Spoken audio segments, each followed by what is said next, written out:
still solid when they not around.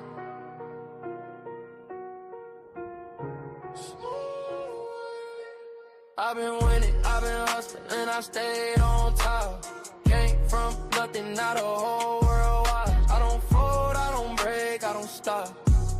Every move I make turn straight to stop. Had to grind through the rain and the drought. Now my name ring bells in the crowd. I've been up, I ain't coming back down. When you build like me, you don't drown. Yo, pressure on my back, but I walk like a king. Had to learn how to boss up, not just dream. They would sleep on the kid, now they blink. Every loss made my vision more clean. I don't talk, I just let it unfold. Silence that's not allowed to glow. Every mile I walk was cold. Now the ice in my watch too bold. I don't chase, sidetrack.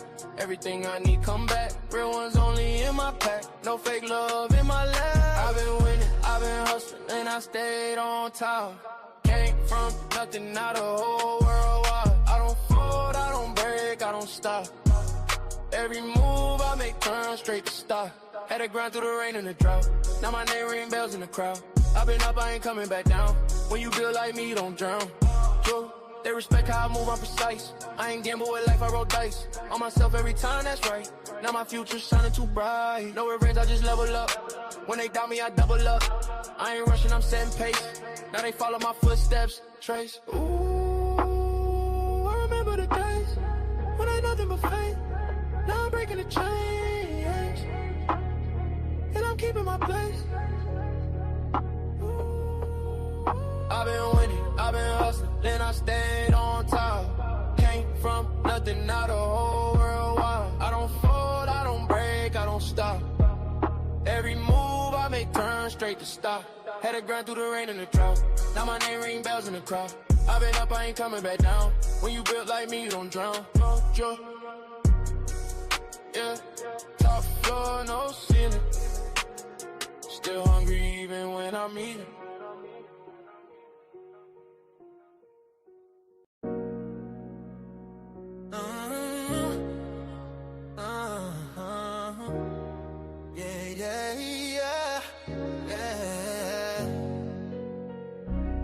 I let my voice is lifted. Gifted, I foresaw it and I ripped it. The whole enchilada with a side of avocado. I came down from my fences, desperados. My flow should be sold at low. Next to the 2x4s, an electric range stove. The bolts and screws, home and approved. Gentiles and Jews, penning on views. Broken for you, my moment approaching. The coaching, the ocean is waving. The money I'm saving, the arrest I'm evading. The models I'm dating, this cup of mine keep cascading. God has engraved me into the palm of his hand. I'm in the best hands. I be washing Jeezy's dishes, pots and pans. I peep the Lord of the land. I speak because I can. Legalize blacks, legislate that. Hurry up, please, because a brother can't breathe. Kaepernick kneel, the world stood still. The level of hate was so unreal. I foresaw the end right before the hook. Hating is not a good look. I took from the good book. I feel like a tree planted by a river brook. Let me cook them surgically with this sword. Will put my vocal cord itching to release the source of my peace.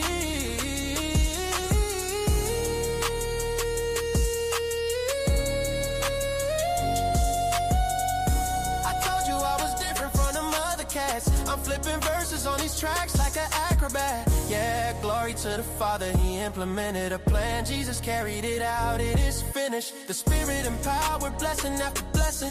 We win this, we win this. My spirit's mine. We win this, we win this, we win this. My spirit's mine.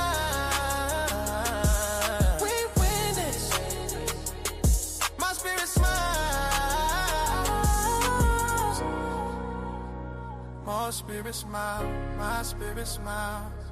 Do y'all hear what I'm saying? Think about it. Think about it. Man, Jesus did that. We win this. We win this. My spirit get it. We win this. Do you hear what I'm saying? We win this. My knees buckle, my spirit chuckle. We win this. We win this. Oh.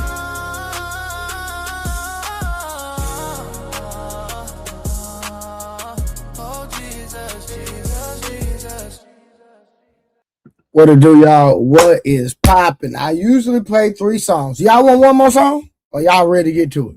Y'all let me know what y'all want. Now, I do got one more song to play. If y'all don't want me to play it, I won't even play it. One more song, or y'all ready to get to it? I'm just asking. Hey, what the chat want? I know I just try to get y'all a vibe, give people time to come in, let her get in the algorithm, let people know I'm live. You did. You did. Hold on.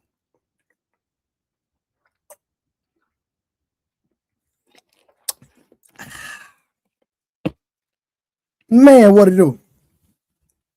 Man, my ears hurt. Man, I just got my hair twisted, man.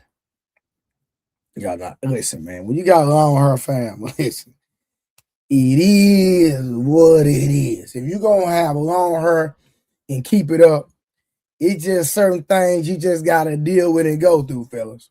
Now, I only had long hair like the last 6, 7, 8 years. Before that, I had a low cut for the majority of my life. Bald fade, taper fade, all of the above. But listen, man, my boy Tay said he want one more. But let me see who all in the building. Let me do the roll call. Let me do a roll call, see who all in the building, y'all. We got a great stream today. I got several videos we're gonna look at. We have a Charleston White video. We have a River TV looking at Kevin Samuels talking that talk. Who else? There's one more I wanted to do. So I got Kevin Samuels. Charleston White. Man, that's some great thing. Charleston White and Kevin Samuels. Them two alone. And there was one more. Oh, yeah. It's one more video I gotta show y'all of this goofy. I just gotta show y'all this goofy. When I say this guy is a goofy, fellas, don't be this man. Matter of fact, everybody hit the like button, because fellas, this is a stream a lot of men and a lot of suckers need to see. Just tell you, I'm trying to help the men be sucker free. You hear me? So we got some great content going down tonight. You know what I'm saying? I'm gonna try to hurry up and get straight to it, get into the meat potatoes before it get late. And when we reviewing, I'm gonna try to review, conversate, keep it pushing. Review, conversate, keep it pushing, so we can get through the entire goddamn content. Try to get through it all. Yo, that Shaq did a review on Charleston White. We gotta review that one. Shout out to that Shaq. He done reviewed me before. Shout out to that Shaq one more time. All right, let me see who all we got in the goddamn bit. We're gonna do a roll call. We got Tay. We got Tay in the building. We got Black Martial Artist Society. All right. We got Terry Goes in the building. E-Dub, what it do? Neo, what it do? P. Schmurd, what it go? Miles, shout out to Miles. Yeah, whenever you come to the city, man, for sure, man. We do got to get some work in, man. D. Bird, what it do? Get over here.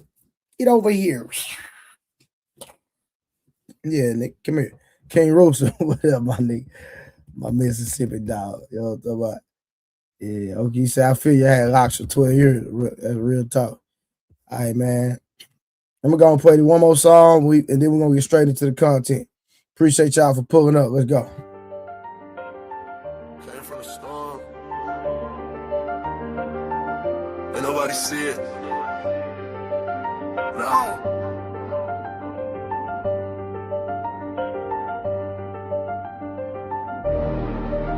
Came from the storm, I was lost in it. Now I got racks, I'm a boss with it. They didn't see when I was down bad. Now every move got a cost with it. I had to grind through the madness. Pain turned me into a savage. Now I just glide through the chaos. I made a way out the damage. Well, down on the storm, I was fighting myself. Had to build it alone, I ain't asked for no help.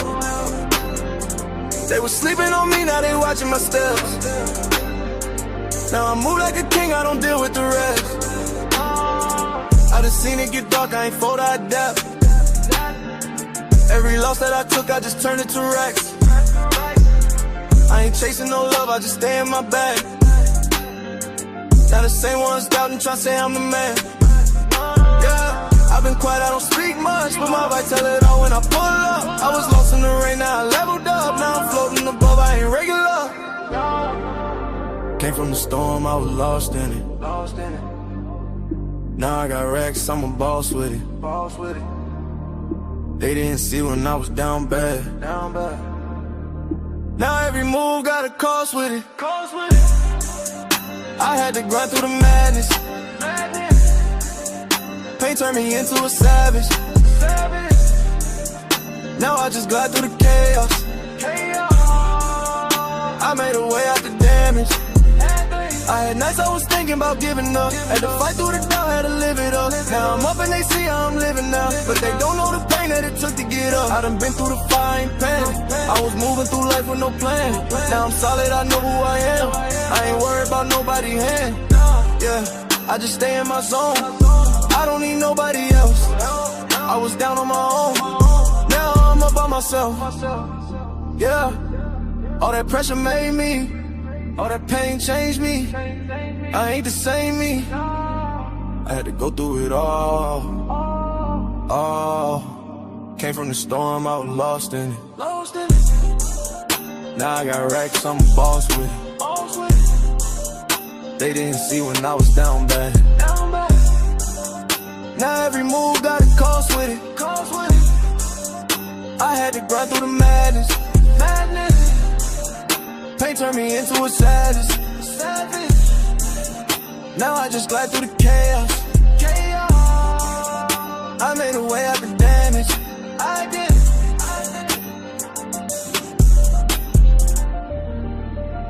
Yeah. Came from the storm. Still standing. Still. All right, let's get straight into it, man. The first video, y'all. We're going to cue up this first video. And, man, this is about to be matter of fact, hold on. Before we get the first video, man, we got to get some color in the goddamn chat, man. I'm not starting the video until we get some color in the chat. I need some color in the chat. And then I'm going to get to the review. Give y'all some entertainment tonight.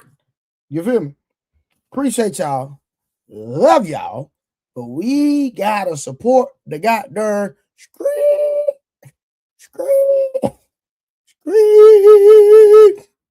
Okay.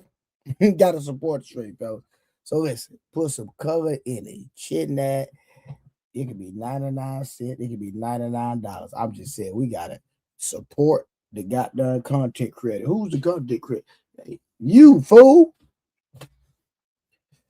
Venus, I won't smoke. You already know what happened on Fantastic stream. You remember that. I put BTA. Back to I got the receipts, Venus. But how you doing anyway? Thank you for coming on over here. Thank you, Venus.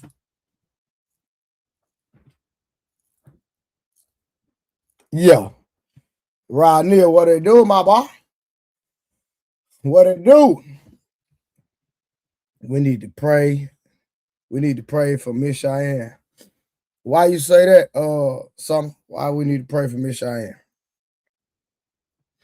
I don't know why. Why we need to pray for Miss Cheyenne?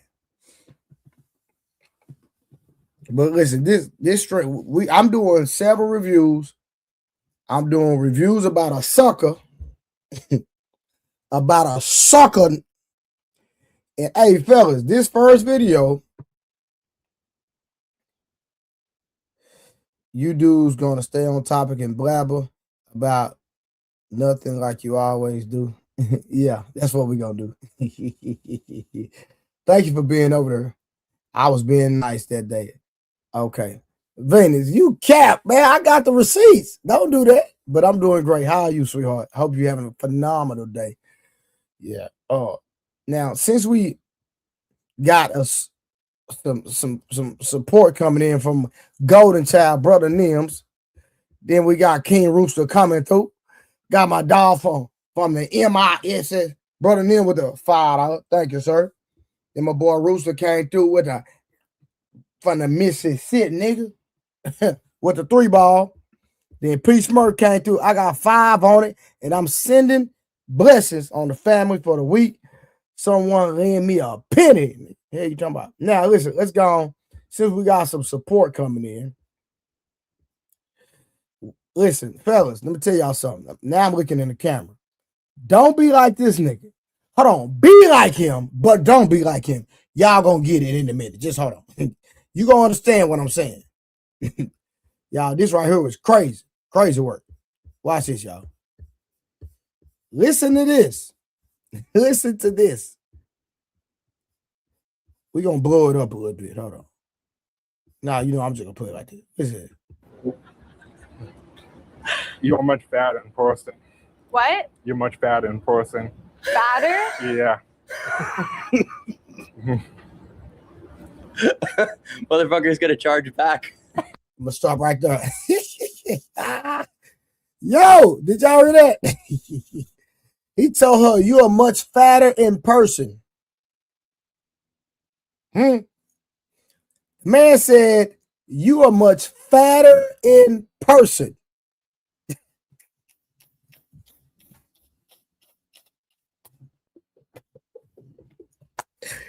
But hold on. The plot thickens. Hey, Summer, you say the pot calling the kettle. Hold on. Now this nigga is a sucker. Do you hear me? Straight up sucker. But give me a second, y'all. Let's go back.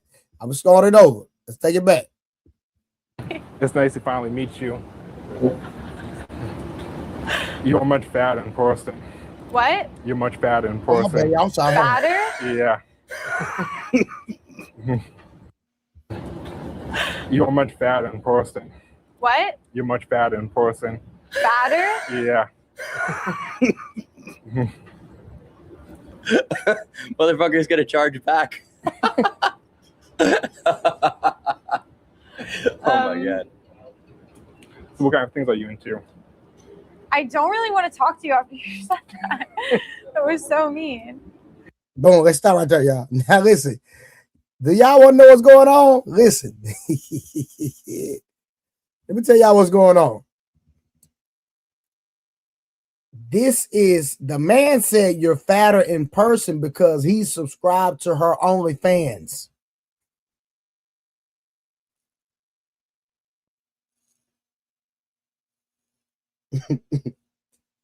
So he's only seen her on camera on her OnlyFans. That's all he's seen her.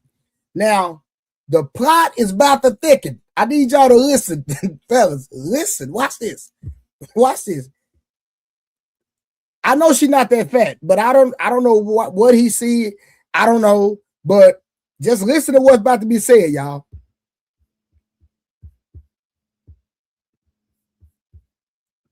But he gets a pass. Like he's giving you like millions, right? Yep. Mm-hmm.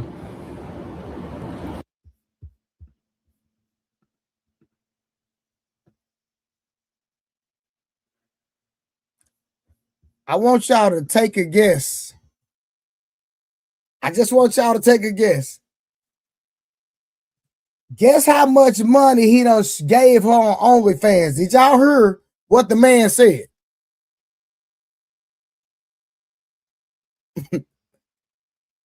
Yeah, Rod Neal. Rod Neal, you got it right, nigga. Yeah, you got it right. Just take a guess how much this man done spent on this woman. And this nigga, he done sit up here, done spent all this money, millions on OnlyFans. Then he get to meet her in person.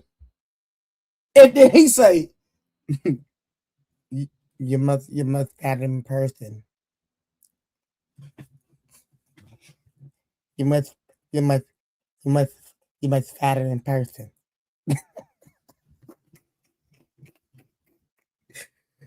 Bro, why I'ma spend my hard-earned money on a broad I ain't never seen, man?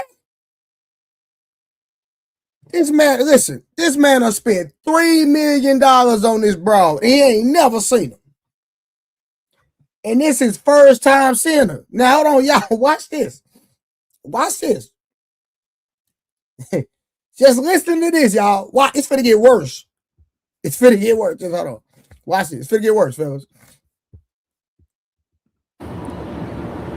Anything you want to say about yourself? Why are you looking at me? Because I'm scared.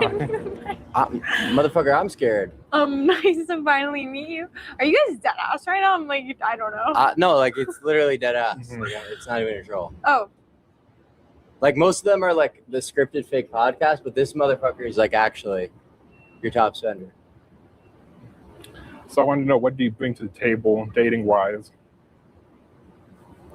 Wait, I'm sorry, guys. I can't focus.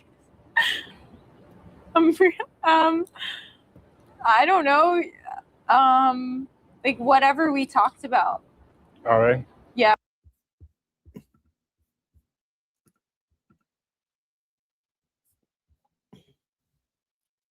Nigga. This nigga asked her, what do you bring to the table dating wise after you done gave her $3 million? And then you was goofy. And then, just to show you how goofy she is and how men trick on women and spend money on women that don't bring nothing to the table, she said, I don't know. Hold on, let me put my feet up. Hold on. I don't know. Whatever we talked about. What? Yo, this is like, what are we talking about? Whatever we talked about. This dude done spend $3 million and then he said the chick fatter and then asked her what she bring to the table. She don't even know what she bring to the table. Hey, whatever we talked about. In freaking sane. Fellas, don't be him. Okay? Don't be him. Don't be this man. Yeah, he gotta listen, for a man to spend that much money on OnlyFans, he must, this dude must got some real paper, y'all. He gotta have some real money, fellas. He gotta have some real paper. Straight up. Positive energy comes from icon. Positive energy activates constant elevation. Appreciate that. We had Tay come through. Shout out to Trey with the $4.99 $5 ball. Unlikely coming through this mug with a salute. Then the Dark Blade come through with the 2. He laughing. I'm just saying, man. He must got some real paper. But at the end of the day, this is just a prime example of when you ask a lady, what does she bring to the table? And she literally has nothing to give you. Even if she was the spread eagle. What are you getting? Because listen, whether y'all believe it or not, getting her to make a woman spread eagle is the easiest thing in the world. For all the ladies that's listening, sorry, it's just facts, baby. You can disagree with me all you want. Because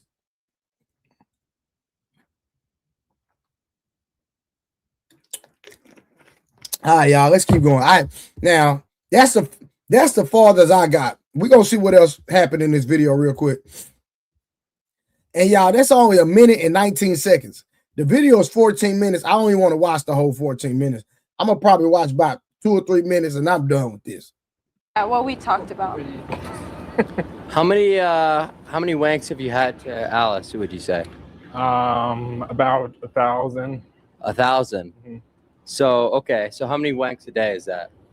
About like 2-3 times a day. Okay. Wow. What? Impressive. Quite impressive. No, I'm done. I'm done. I didn't just hear that. Do you have any? Yeah, we done. We done with this video. I'm done. I can't listen to that. Did y'all just hear that? Did y'all just hear what they said? That was my first time watching that part of the video. I hadn't even got that far. He done burnt me up. Nigga, my ears are virgin. I got virgin ears, man. What? No, did he, my boy? This dude done burnt my ears up. Man, hold up. Jesus. The Bible. Hold on.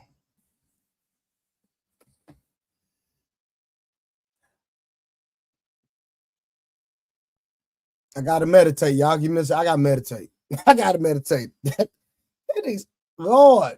1,000 a day? No. Come on, man. Nigga sound like wolf stacks.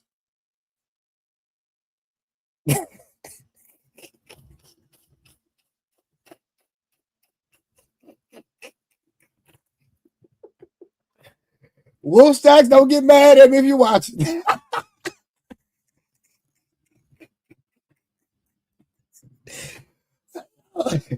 Wolf stacks, hey, Wolf stacks, you said it, not me. So don't get mad, dog. You the one said it. Hey, you the one said it.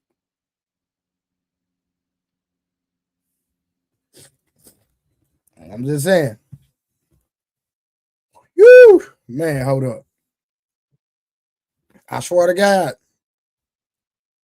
Wolf Stacks said every day. That's what he said. If I'm lying, I'm flying. On this panel, he said that. So I'm just saying. And I am not going to continue to watch that video. After he said the man spent $3 million and he does what he does 3 times a day, I'm good. I'm good on that, y'all. I'm good. I'm good on that video. That was enough. Like, y'all ready to get to Charleston White, man? Let's get to Charleston White, man. Charleston White is going to be a little bit more entertaining, I'm sure. Let me find this Charleston White video real quick, y'all. Hold on. That was enough of that. Yeah, he burned my ears up, everything. Shout out to, we about to review Dat Shack, man. Dat Shack, one of great content creator. He done reviewed some of our stuff over here on the Trey True Teller show. So we gotta show love to Dat Shack, man. That's her man. You just her boyfriend. And guess what? You're getting old, ladies. And men is when won't new. And I'm not gonna commit my life to one woman sexually, and she can't satisfy me ever. Because Hey, y'all, that already sound like this about to be good. But shout out to Miss Venus with the $1.99. We're gonna take away the 30% and I'm gonna be petty. I'm just tripping. All right. Do you actually read the Bible though? Yes, I do, man. Why would I have the Bible right here and I don't read it? And if you ever want to come up and test my knowledge on the book, I would love for you to pull up and test my knowledge on the Bible. I don't think it will work out good for you if you try to challenge me on any ideology when it comes to scripture. Many have tried a lot, many have failed. Better ask somebody about me when it comes to that good book. So Venus, pull up, challenge me on the Bible and see what happens. I'm gonna put BTA. Now let's get back to this Charleston White. Yeah, I said that. I said it.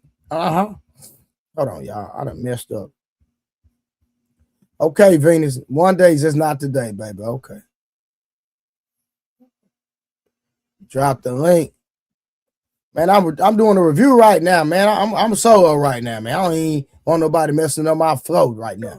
one woman can't satisfy one man. So I'm gonna drop the link though, just not right now. That come from families or you know what I'm saying, grandparents who were married tend to be like you and pick better choices in relationships? Oh no, I don't know what you asked me. I just know 73% of households in America that's black are headed by single mothers. But the man be the one and the woman. But you're the one who let him come in. Listen, if I do this all day long, I could never get in if you don't open the door. I'm in a relationship with a woman who don't think if you cheat on me, I cheat on you. Hold on. Man, who that man? Hold on, man. Who that man sound like? Who that man sound like? Who done said? Who done literally been on this panel and said, and knocked on this desk right here and said that a man can't get in unless what? Who done said that? Who done said that on this platform before? Who done said that? That men knock at the door. I'm just asking. Who said that before? How y'all tell me who said that before? Charleston White must be watching me. He must watch me. Yeah. Charleston White must watch me because I say that all the time. You can't, hey, I can't get in unless you let me in.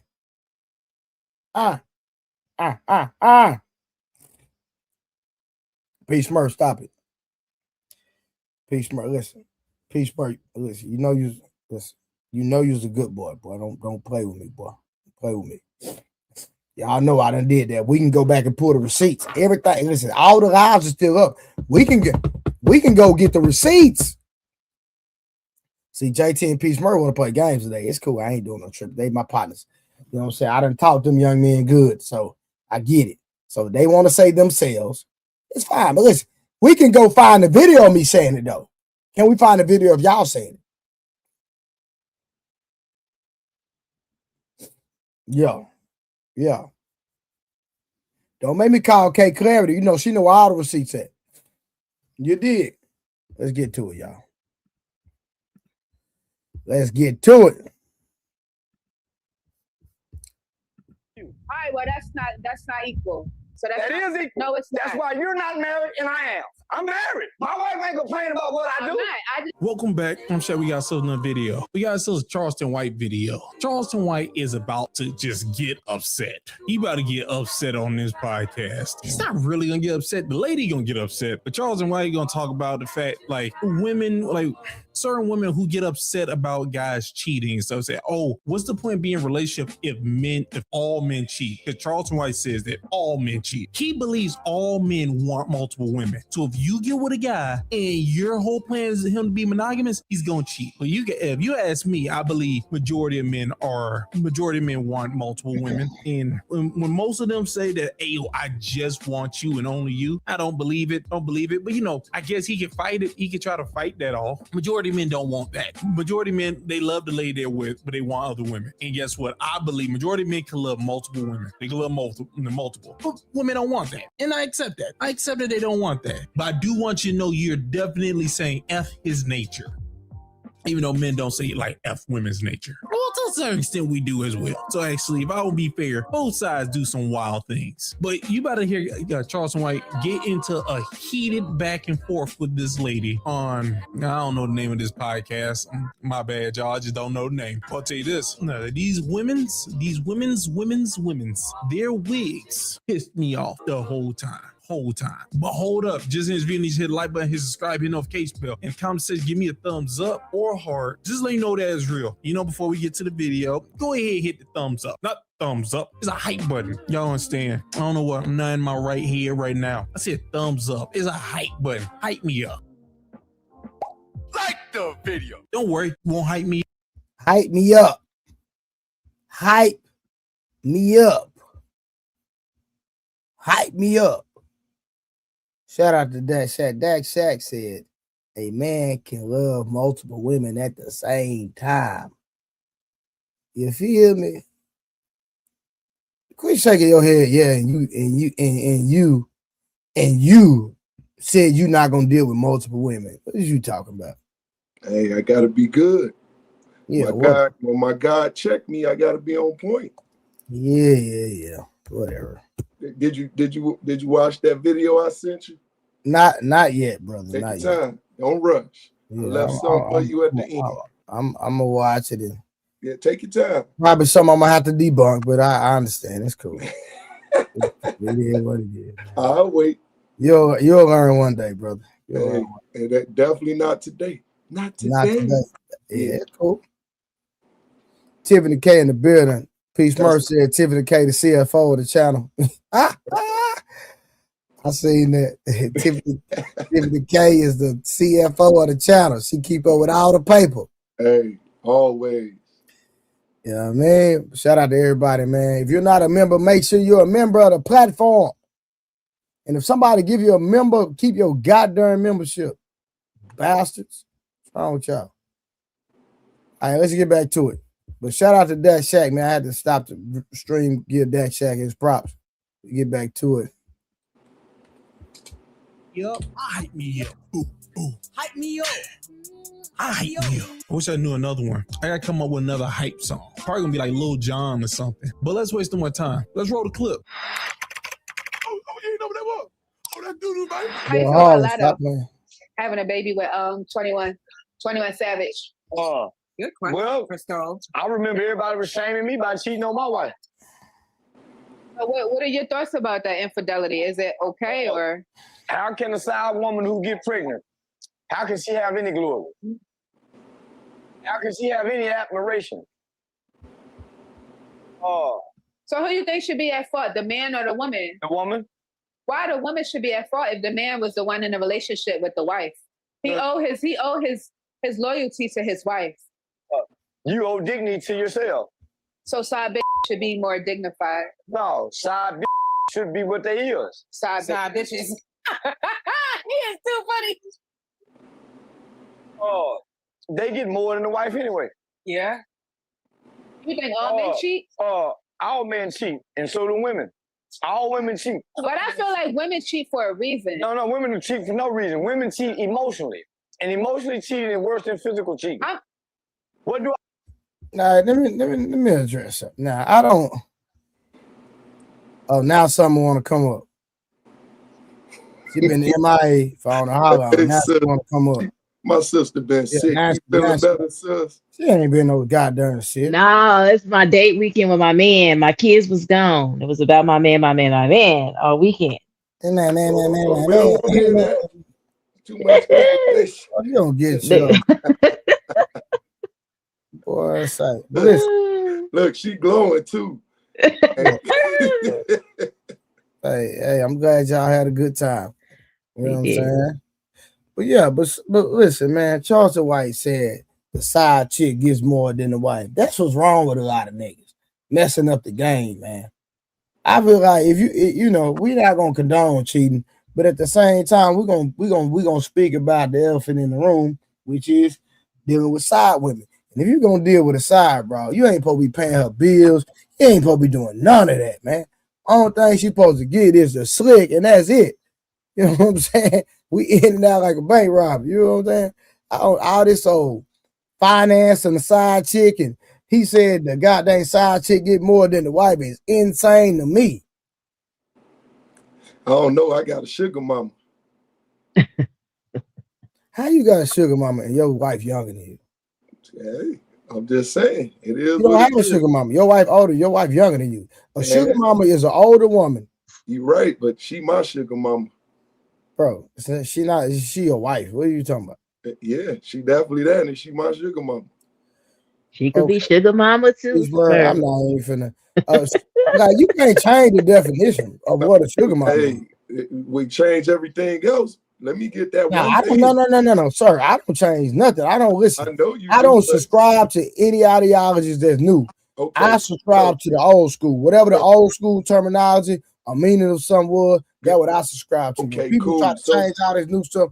I don't rock with none of that, cuz. So what do you call a younger woman that takes care of you? Your wife don't take care of you. You take care of your wife. What are you talking about?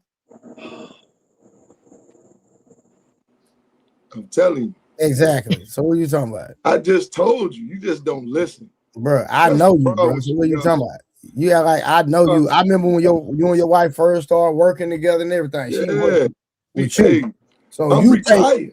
So I've been you retired since 36 years old. It don't matter. You still take care of her. So what are we talking about? All I did was took a business off the books, off the shelf. I understand that, but you still she run it. So if she run everything. But hold on, it was your business that you put on, right? Correct? Most definitely. I'm a hustler. Okay. So again, you take care of her. Regardless if you open the door and put in a better situation. Gotcha. It was initiated by you. That's all I'm saying, brother. Okay, well, I did do that, and I didn't deny that. Exactly. So what we talking about? Hey, and You don't have a sugar mama. she makes sure everything come into play. So Yeah, no, for sure. No, she's being a wife. and I ain't complaining. You see why I'm good? Okay, then. So, I ain't disagree with you not one time. I just said I got a sugar mama. yeah. That's all. And you don't. But okay, I have to keep arguing with you about it. But I do got. Icon, what you want, man? Hold on, Icon, what you want, man? I don't like how you said that, but whatever. I said, bro, because you don't be talking about nothing at the time. But I appreciate you for last night, though. No, hold on. No doubt. I got you always. But check it. I love this panel. And you guys are dope. I have no hard feelings, even though I can act whatever way I act. I am who I am. But I'll be honest with y'all. All of y'all are super dope. Peace Smurf. You too. Peace Smurf. You know what I'm saying? Knight.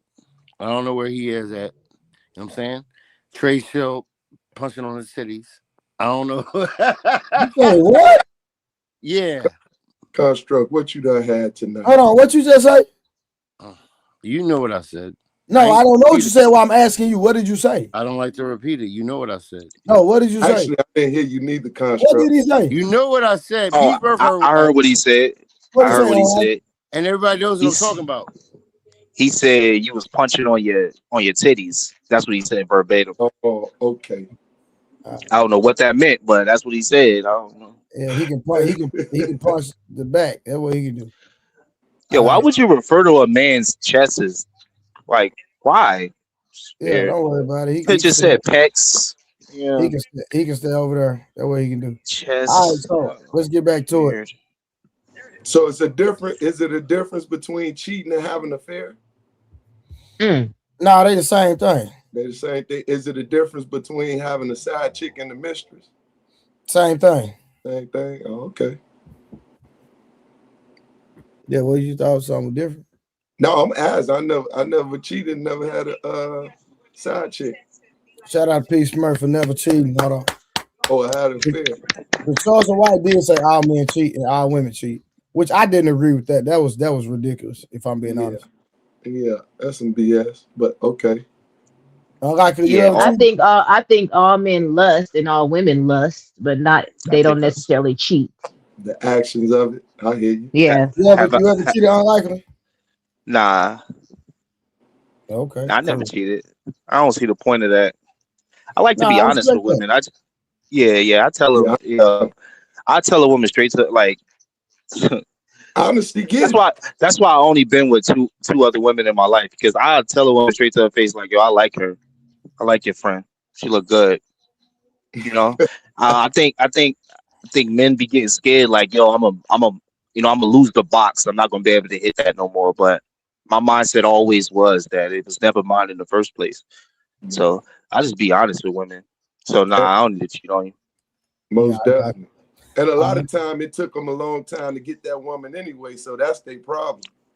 I'm telling you, brother, that's the biggest problem with this whole relationship thing is men treat women like they're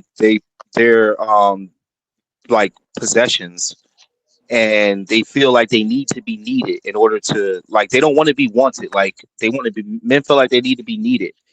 Now, I'd rather be wanted. You know what I'm saying? I wanted to want me around and shit. Like, I feel like men be, I don't want to dive all into it. Whatever. Agreed. No, we on the same page. That's why I like a woman that like me. You feel me? Yep. Real talk. So that's why even when we had the conversation with Mont, we go in the club, you can get whatever chick you want. I want the one who want me. And 9 times out of 10, she gonna be attractive. You feel me? And if she come at me and unattractive, I have a conversation with her, but she knows she can't stand in this parameter. I bet. Let's get back to it. What I mean by emotional cheating, she find her a pastor who speaks to her spirit and her soul. That's her man. That's her man. You just her boyfriend. Okay. First off, I'll just tell you, I feel I don't believe that all men or all women cheat. I believe that a lot of men and a lot of women cheat. And understand, from what I'm finding out in life is that the deal that niggas keep signing, they keep signing deals, which is the monogamous thing that put them in a situation to have to cheat. Because once you sign the contract, it's kind of too late to back. You can't just back out the contract. You can, but they don't want to. If they back out, then they lose something. So yeah, they can't really just back out the contract. So women keep on putting niggas in a chokehold, and then niggas like, hey yo, I want multiple women. They go cheat, and that's what happens. Women, when they cheat, I don't understand that shit, because they want monogamy. Like they want that guy to just want them. But then when they cheat, it's like, that shit don't even make no sense to me. Sometimes a boyfriend don't want to connect emotionally with him. Okay. You picked him. Okay. But still, though, if men don't connect emotionally to nothing and nobody but their children. That makes sense, yeah. That's not true though. That's not true. Y'all agree, right? Yeah, I don't agree. Yeah, I don't agree with that. Men don't emotionally connect with women. Never. Never. Because we're not emotional men. We're in love in our thoughts. Y'all in love in y'all feelings. So our thoughts turn to actions. Our love is shown in thoughts and actions. I'm standing here, but I'm here with you, man, when I'm really not happy. I'm really not even completely satisfied having sex with you. But I'm here doing it. I'd rather a man cheat on me emotionally though than physically. I'm just saying, crazy, like, don't sleep with nobody else. If he cheat on you emotionally, he's gonna cheat on you physically. Right. Because the emotional part is his logical brain. If he's spending time with her, talking to her, he's gonna cheat on you. He's just waiting for you to give him a more of a reason. He's just trying not to if he had none of it. If he's connected emotionally, that means he don't want to hurt you. He just needs you a reason to give him one. So, like, what's the point even in being in relationships if you saying all men cheat? Well, because I'm not gonna lie to you, that's kind of wild for you to state that out loud. Are you saying that because he said all men, let's just go with it, because he said all men cheat, so we're gonna let's pretend all men cheat. Well, not even cheat, because all men want multiple women should not be in a relationship with any guys. That's throwing the baby out with the bathwater, right? That's just like if guys say, if all women want a guy who's financially stable, why should I be with women then? That's what you just said. I don't like this thing where, like, what you're trying to do, you're trying to passively, because you're not physically or like forcibly doing it, because they're ladies. They're soft. Their skin is soft. They smell nice. Like, you're not actually doing the work. You're trying to passively make niggas do the hell you want them to do, which is like, I don't agree. Like a social. I don't agree. He's switching the narrative. He's saying men want to be with multiple women. He's switching the word cheating with multiple women. Cheating is deceptive. Cheating, you're lying. Cheating, you're going behind somebody's back. Having multiple women could mean that you're upfront, like Uncle Lee said. Uncle Lee, I don't know if I'm saying unlikely is saying. Where be open, be honest, say I want multiple women. And if a woman chooses to be in that situation, then there's no cheating that will ever be involved. Mm-hmm. So he's switching up the narrative when he's switching it to, you trying to say just because men want multiple women, then women shouldn't date. No, he was talking about cheating. Cheating is completely different than having multiple women and being honest. Yeah, I agree. 100%. Mm-hmm. Yeah, I agree too. That's why everybody can't try to be like some relationship specialist, because he's using the wrong word already. So all men don't cheat, because they don't even have to. So he already, that's funny. Yeah, it's already ruined this conversation. No, you ain't ruined it. That's why I asked the question: is there's a difference between cheating and fair? Because when everybody used to be like cheating. And it's just like every word we use now, narcissist and everything. I would always say, like, when I went and looked up the terminology cheating, that means you're trying to be ahead of the game, right? So that means y'all playing the game and you trying to one up. It's almost being petty in some instances. But when I go and look up affair, that's like having another relationship besides your Yeah. main relationship? That's why I asked Right. that question. You know, I know it's a slang for having an affair, but at the same time, we're using the words incorrectly.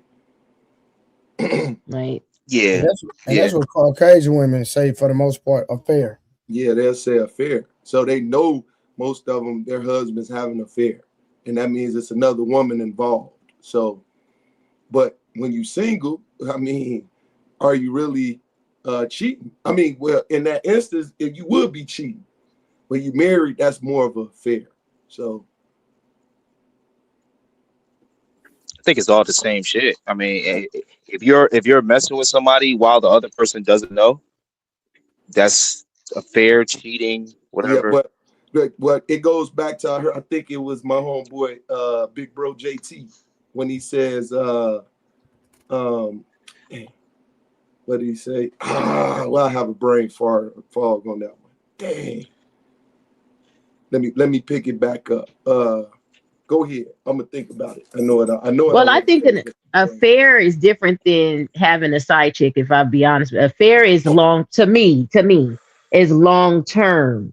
Like you're carrying on a relationship. Like you literally that's your second family. That's your second woman. Like you treating her on the same level as your wife. A side chick is just what to call them, like a bust down. That's what y'all say. Young people say a bust down. You just go get a little something, hit it, quit it, and go on back to your family.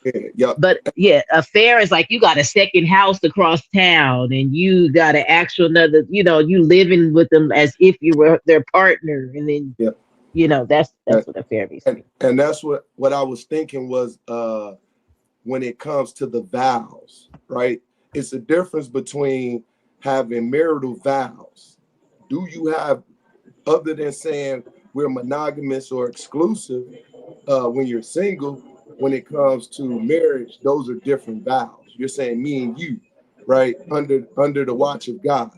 So that's why I say it's a difference in that sense.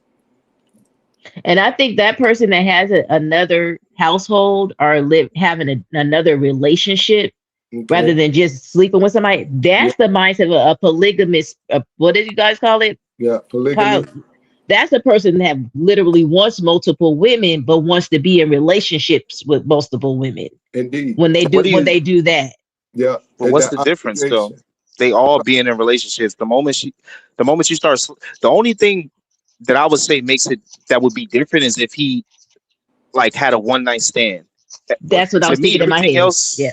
Everything else y'all saying sounds the same. Whether he's over there for a few nights or he's popping up, if he gets consistent sex from this woman or vice versa, that's cheating. That's an affair. That's all this stuff. I don't think that's happening as much. Yeah, but I agree. It's still cheating. I agree. Blanketed cheating, right?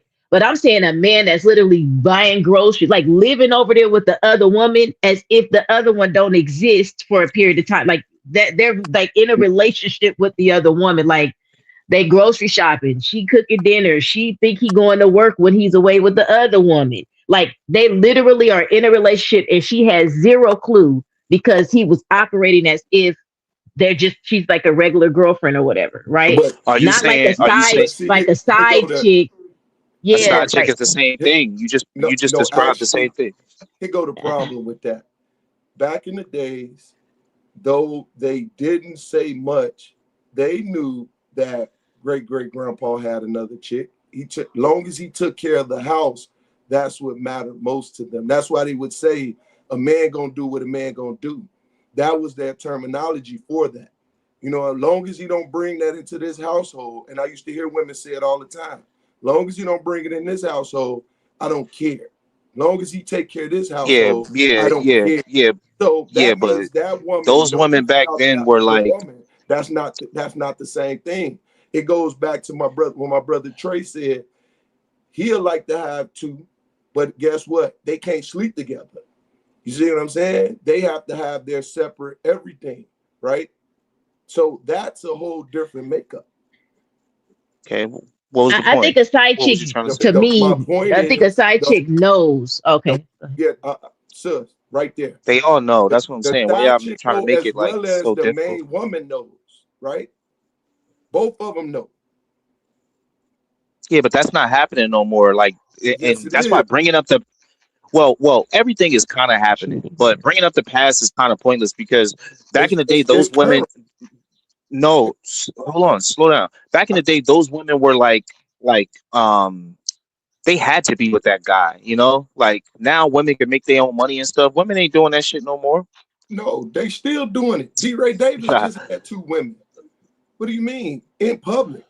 It's a lot of guys Nah. that have had Nah, I'm talking about the scenario. we just Hold talked up, wait, we wait. just Cause talked see, you about gotta hold slow on. No, down. you That's hold why. up, bro. I'm No, talking. hold up, No, slow hold down. on. I'm Wait, talking I was towards your talking point. though. I just let you No, do you a bunch of wasn't. talking without cutting you off. Yes, we did. We just heard Bro, you you like said explain that that was whole something thing, in and the I'm trying. past. Go ahead, brother. Yeah, Go but ahead. I Go know, ahead. but hold on, like you talking too fast. I'm talking about the specific thing that you were saying happening, where a And woman I'm just says, explaining. "Hold up, yo, slow down." And I'm just saying where a woman just says, "Oh, I'm just gonna let it happen because as long as it's not going on with me, it's not happening." You brought up D. Ray Davis, and those 2 women were having sex with each other as well. So that doesn't go with your the analogy that you just used. So for you to use that, it just shows that you're not really like listening to what you kind of saying. No, That I'm listening scenario. clearly So why would you bring up that scenario when all 3 because of them were sleeping with each other? because one thing that I can say is this. I don't know if they were sleeping together. I just They know were. I just know he had 2 women. I don't know So his personal. okay, I'm telling you that they were sleeping with each other. So go ahead Okay, though. brother, They were all that's sleeping with each fine. other. That's fine. But then I was gonna also bring up the Diggs and Cardi B situation, right? So I'm just putting it out there as far as these people are actually doing this thing. It just sounds a Doing little what? different. Doing what exactly? I'm just asking you. Like, you think that women are still allowing their men to sleep with other women, and it just worked out, and it never worked out. Are I you would, li- al- I would argue that. Oh, go ahead. are you listening? Did not Future doing the same thing? Are you not listening? They're doing these Why things you on a keep naming regular all these? basis. Wait, okay, you just named a bunch of people that's not in relationships or have failed relationships. So you saying it like it's working? I'm talking about it working. Bro, If we're you not just talking talking about about guys, things that ain't working. We're just talking about the relationship in itself, bro. We ain't said nothing about working. Are you listening to what you just what? said? Yeah, I'm listening to what I just Okay, said. all You right, don't. we good then. Keep the party going. Okay, I'm just saying. I don't think that What? women are doing this anymore. I think that the women of the past were were in a scenario and a situation where they had to do it. Yeah. They had to, and now they don't. Yeah, That's I all I'm kind of saying. Still agree. happening. I agree with Unlikely on that piece, Murph, where it was kind of like a lot of women were relying on their husbands a lot, like they had to Right, rely that's on their correct. husbands. They didn't have a means to kind of get out of the relationship because they couldn't really take care of themselves. They had a whole bunch of kids or with their husband. So if they got another side chick or mistress or whatever on the side and they found out about it, their mindset was kind of like, well, I can't do better all by myself type of deal, right? So I Exactly. gotta kind of stay in this relationship. So I have to kind of accept it, even though I didn't want to. The women of today, I think, unlikely what you're saying is because we're able to have means access on our own and get our own, they're more likely to leave said situation because they don't have to tolerate it like they So had to of Right. yesteryear. so it's Or interesting. or or like he brought up a relationship where the woman is benefiting from the other woman involved, right? That's why I was like, why would Yeah. you bring that up? Because the other time those women weren't benefiting from those women being around. They weren't sleeping all in the same bed and everything. But go ahead, what you gonna say, Peace Murph? No, what I was gonna state was why when you go on the internet, everybody continues to talk about men be cheating. That means this stuff is happening today, right? How many men has multiple baby mothers and they know about it? That means it's happening on a regular basis. A young lady just got unalived here in Chicago a minute ago due to the fact that a baby mother took the other baby's mother life. That's all I'm saying. So, do we know the intricate details? Do it look the same as when they were coming up? I don't know because I just was privy to just listening to the conversation when I was younger and remembering hearing grandma, great auntie, uh, mama and them talking about this stuff, right? That's all I'm saying. So, how it looks now, I don't know because I'm not involved in it, but I see that they study getting into it and having issues over the internet. You see what I'm saying? So I don't necessarily disagree with y'all. It just seems as if we're changing the terminology. It just looks a little different, but they're still sharing men. So what you're They're so not. okay. Hold on real quick. So I think shout I'm out getting it. Icon with the 199. He said, if you dish it, you should be able to take it. Icon, my nigga, I have never referred to any man chest, arms, legs, ankles, nothing, my nigga. Period. So what you talking about is not on the same path, my boy. You said something about my chest in an inappropriate way, nigga. Hell wrong with you. And this goofy come back with again with the 199. One love, brothers and sisters. All right, my nigga. Appreciate the donation. But quit being a goofy. He came back with the 199. He said, work hard, play hard. Don't be a retard. Okay.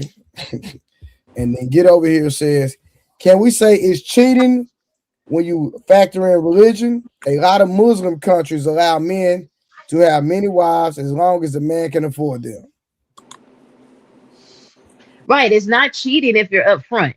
Right. The Right. cheating It's like, itself is the yeah. deception. That's what cheating is. It's not having multiple women and you have multiple wives. That means they know, right? So it's not cheating if the other women know or the other man know. It's not cheating.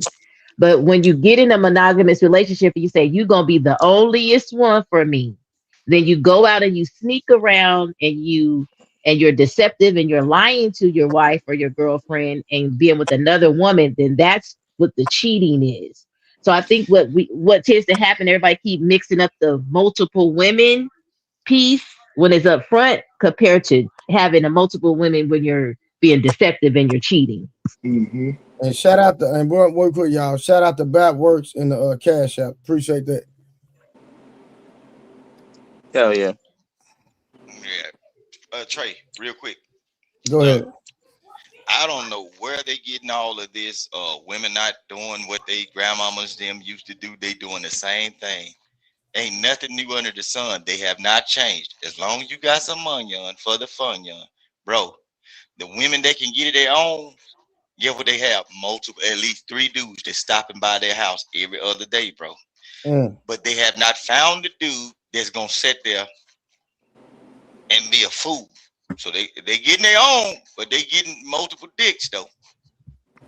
Just like grandmama them, look, just like grandmama them used to say, okay, Paw can always tell you and take you around up in the Cadillac and say, hey man, that such and such. Half of these folk got outside brothers and sisters, bro. Half of these women got 4 different baby daddies. Same shit. Same shit now. Ain't nothing new under the sun. It's not even cheating. Like even when the cheating, bro, if you are not living in that house with that person, it's a free for all. You're not in a real relationship. Y'all just dealing with each other and having sex, bro, and making kids. It ain't no cheating. And go back to the side chick thing. Look, sometimes side chicks do get more than the wife because side chicks know how to play their role. They know how to shut up, and they dumping that coochie out on demand. The woman in the household knows. She said, you can't get this. That's how you get cheated on. You're supposed to drain that sausage every day before that man go outside so he won't have the temptation. But when you get mad and get in your feelings and don't want to give that coochie up, guess what? It's somebody out there saying, okay, today is the day. You ain't drain that winger. Let me see if I can tap him on the shoulder and see if he can unzip that button. And that be the time you're going to get cheated on. Because you rationing that coochie out like MREs. No.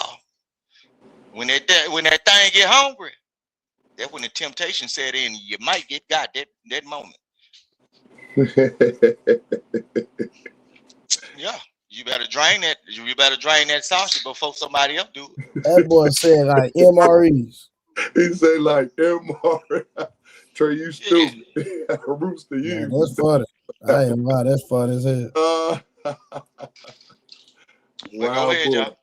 You cracking. Hey, now Summer. Now you said that the women You said your grandmother left your grandfather for cheating. She sure did, but it was multiple times. The food wouldn't stop. It don't matter though, but you acting like the older women didn't do it either. And you said that No, your grandmother left your grandfather because he cheated. No. I'm saying that there was a lot of women back then that had to stay in their situation. My grandmother was not one of them. Hey, you know what, sis? Let me piggyback on that. I know She didn't play them games. So watch this. Even today, Do you even understand what I'm saying?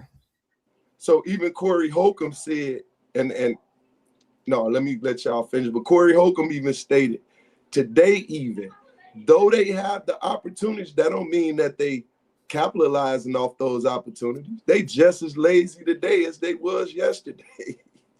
No, I was going to say, P. Smurf, I was understanding what you were saying in regards to the women sharing men still today, right? Yes, ma'am. Yes, However, there's a higher percentage of women that are leaving. It's in the statistics, right? So compared to yesteryear, but ain't nothing new under the sun, like King Rooster says. So you're right, sis. You right when you say that, because 70% of divorces end because of women. But watch this. They go right back to the street and mess with the guys. That's messing with multiple women. and then see, leaving ain't even that ain't even nothing to brag on, because once you leave that one man, what are you going to do? Right, you are basically going. Look, you going to 3 or 4 different men that got you on demand. You got 3 or 4 calls because it's close to the weekend. Somebody buying drinks. It's Valentine's Day coming up, bro. What's the sense of leaving? You had I don't agree with what you're saying at all. But I'm gonna just be rational in this scenario. Well, like my morals is different, but I'm like, why you guys think about it like it's a bad thing? No. Because I'm about to say something, but I wanted to preface it with I ain't this chick. Okay, I'm not that type of chick. But why do men always think the women are worse off because they leave said men and go doing what you just said they're doing? Because of the fact, and then you can get it after this, Rooster. Because of the fact that you just went from one man that was dealing with maybe 1 or 2 women, right? And for whatever reasons or purpose, we ain't gonna go in there. But you go and mess with, just say you go on the dating scene. She messed with within a certain period of time 3 or 4 men, right? That's messing with multiple chicks. Which one is worse? Messing with that. But to them, they're doing it on their own terms and not being like, when you take a marriage vow, I think is a little bit more heavier to a woman, right? When you do that, you step out, right? Then you get out of said marriage and you're no longer under a vow any longer, right? You're just dealing with a boyfriend or a date or somebody that you messing with, right? It doesn't have the same consequences, I guess, so to speak. It's worse.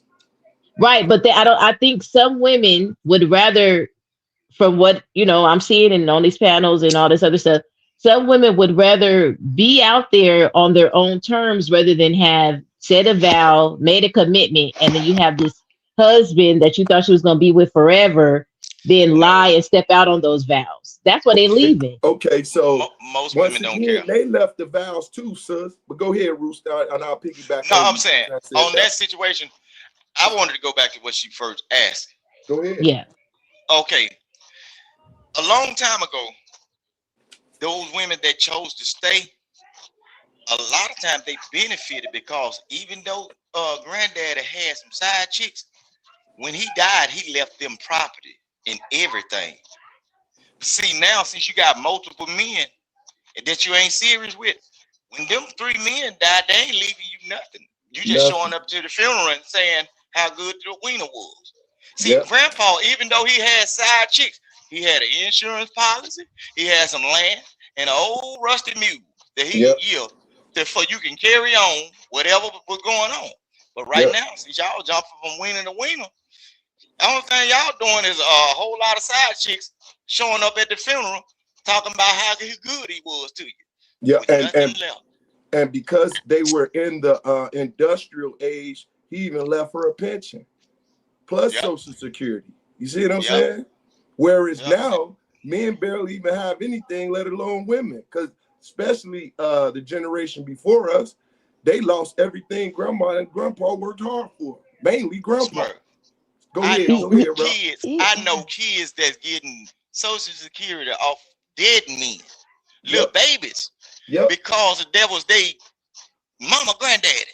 Yep. Boy. I mean, I get it.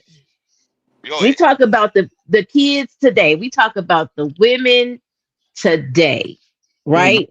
I get what you're saying, the benefits of yesteryear, the pension and all that great stuff. But the women today, honestly, I don't think they give a damn about that because they can make their own is what I'm saying. Like the benefits of staying is not the benefits of today. So because it's not, they don't care. They gonna leave, and when I say do it on their own terms, y'all may not agree with their own terms. Y'all may see thinking they get run through and all this other stuff. But I think the women of today, because they can make their own and get their own, they don't care. That's why it's easy for them to leave their marriages. So why they're complaining then? If you don't care, just leave. Why go back and complain? And we have too many women on the internet go and do this, and then later on, like, I just should have stayed with my husband. And then some of them ain't even going. There's some women that do that for sure. Yeah. Yeah. Go ahead, Rooster. Smurf, that I don't think even I don't care what career, based on what I see in real life, and I know the people who actually doing this, married people and side chicks and look, bro, whatever accomplishments of a woman has made, that money that they making ain't money. Bro, I hang around carpenters, plumbers, dudes that work in diesel mechanics, drive trucks, and everything. Bro, no matter what college education these women have, they still doing it for the funky 40, bro. Need bills paid, need shit. I be like, damn, don't they woman work at the courthouse? Yep. My people say, yeah. I said, oh, don't she make this amount of money? Why she needs the money from you? Yeah, you ain't never lied, Rooster. Yeah, and look, only thing it be taking is 4 pumps in the pool back, and then she gone on by her business. I be like, well, hey, shit, I guess that's where it go. Yep. Hey, so you got to be careful with this. All this, women are doing this. Nah, it don't seem like that money y'all making any money in, or the education either, because y'all still screwing the shade tree mechanic, or the plumber, or the milkman, or whatever.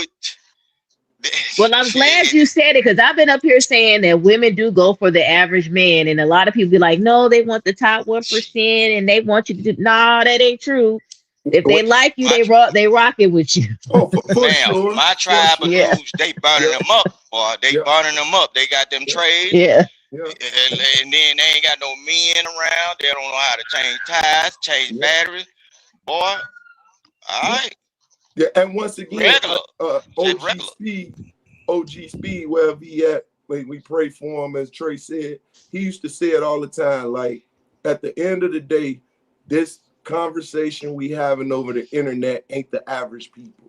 It's just people that's queuing in. When you go on the average people are messing with average people. You mess with what you have access to. You know what I'm saying? So the only one over here getting celebrity chicks right now is Trey. Me, I'm gonna take my little beautiful average woman, and I'm good. I stay in my lane, and I enjoy my lane. And and what you saying, Sister Summer, unlikely ain't wrong, right? When we look at it, we looking from different preferences, and whether we disagree, agree, it's happening. Percentage wise, maybe 20, 30, it don't matter. Yeah, it's happening. I think it's all happening. Yeah, it's happening. We just having a conversation, and it's just interesting, like, going back to Charleston White, he's just putting it out there, right? And he's letting it be known that this is what's happening, irregardless of what y'all talking about, and this is what we doing. But he comes from our school, right, Summer? Our school. Right. Yeah, because I don't think all men can cheat unless some men have to purchase it in order to cheat. A lot of men don't have access to cheat. That's what I say lust. I think a lot of men lust and a lot of women lust, but that don't mean that they could put the action behind their lustful thoughts. Right. Just like the conversation. If they buy it. Just Well, like the I say get conversation. in how you live, or get in where you fit in. If you can't get it by mouth, goddamn it, dig into your pockets till you find the lint, and make sure you come up with enough change. Look, hey man, do what Hey, you need to do to get the job done. hey, I don't care well, how they get it. hey, just like Trey just reviewed the goofy dude, as he called him, complete lame, right? He paid $3 million to see a chick and only to say she fat. Now he couldn't close the deal further than that because she looked at him like he was weird. You know what I'm saying? The deal was already closed. The deal was already closed. With that amount of money, bro, if he had just kept his mouth closed, he would have been straight. The only thing he had to do is say, baby, come on, let's go. I already gave you $1 million. There's another 2 up in that dresser drawer. Grab that. She Come gone. on. Hey, guys paid less and still got it. But once again, like the guy said last night when they was talking on the panel, everybody has levels to it. Some guys ain't gonna get it as easy. Some guys think they need to dance to it. Shout out to Waso.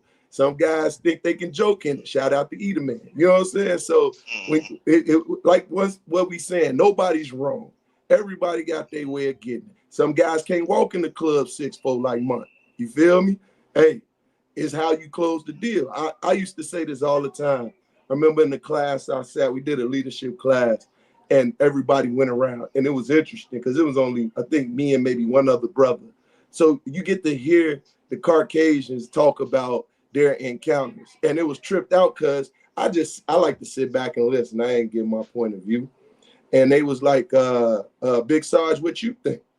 And I say, well, what I've always known is 85% of women, when they see what they want, they already know they'll give it to you. It's just a matter of you closing it with that 15%. And if you say the right thing, you got it, right?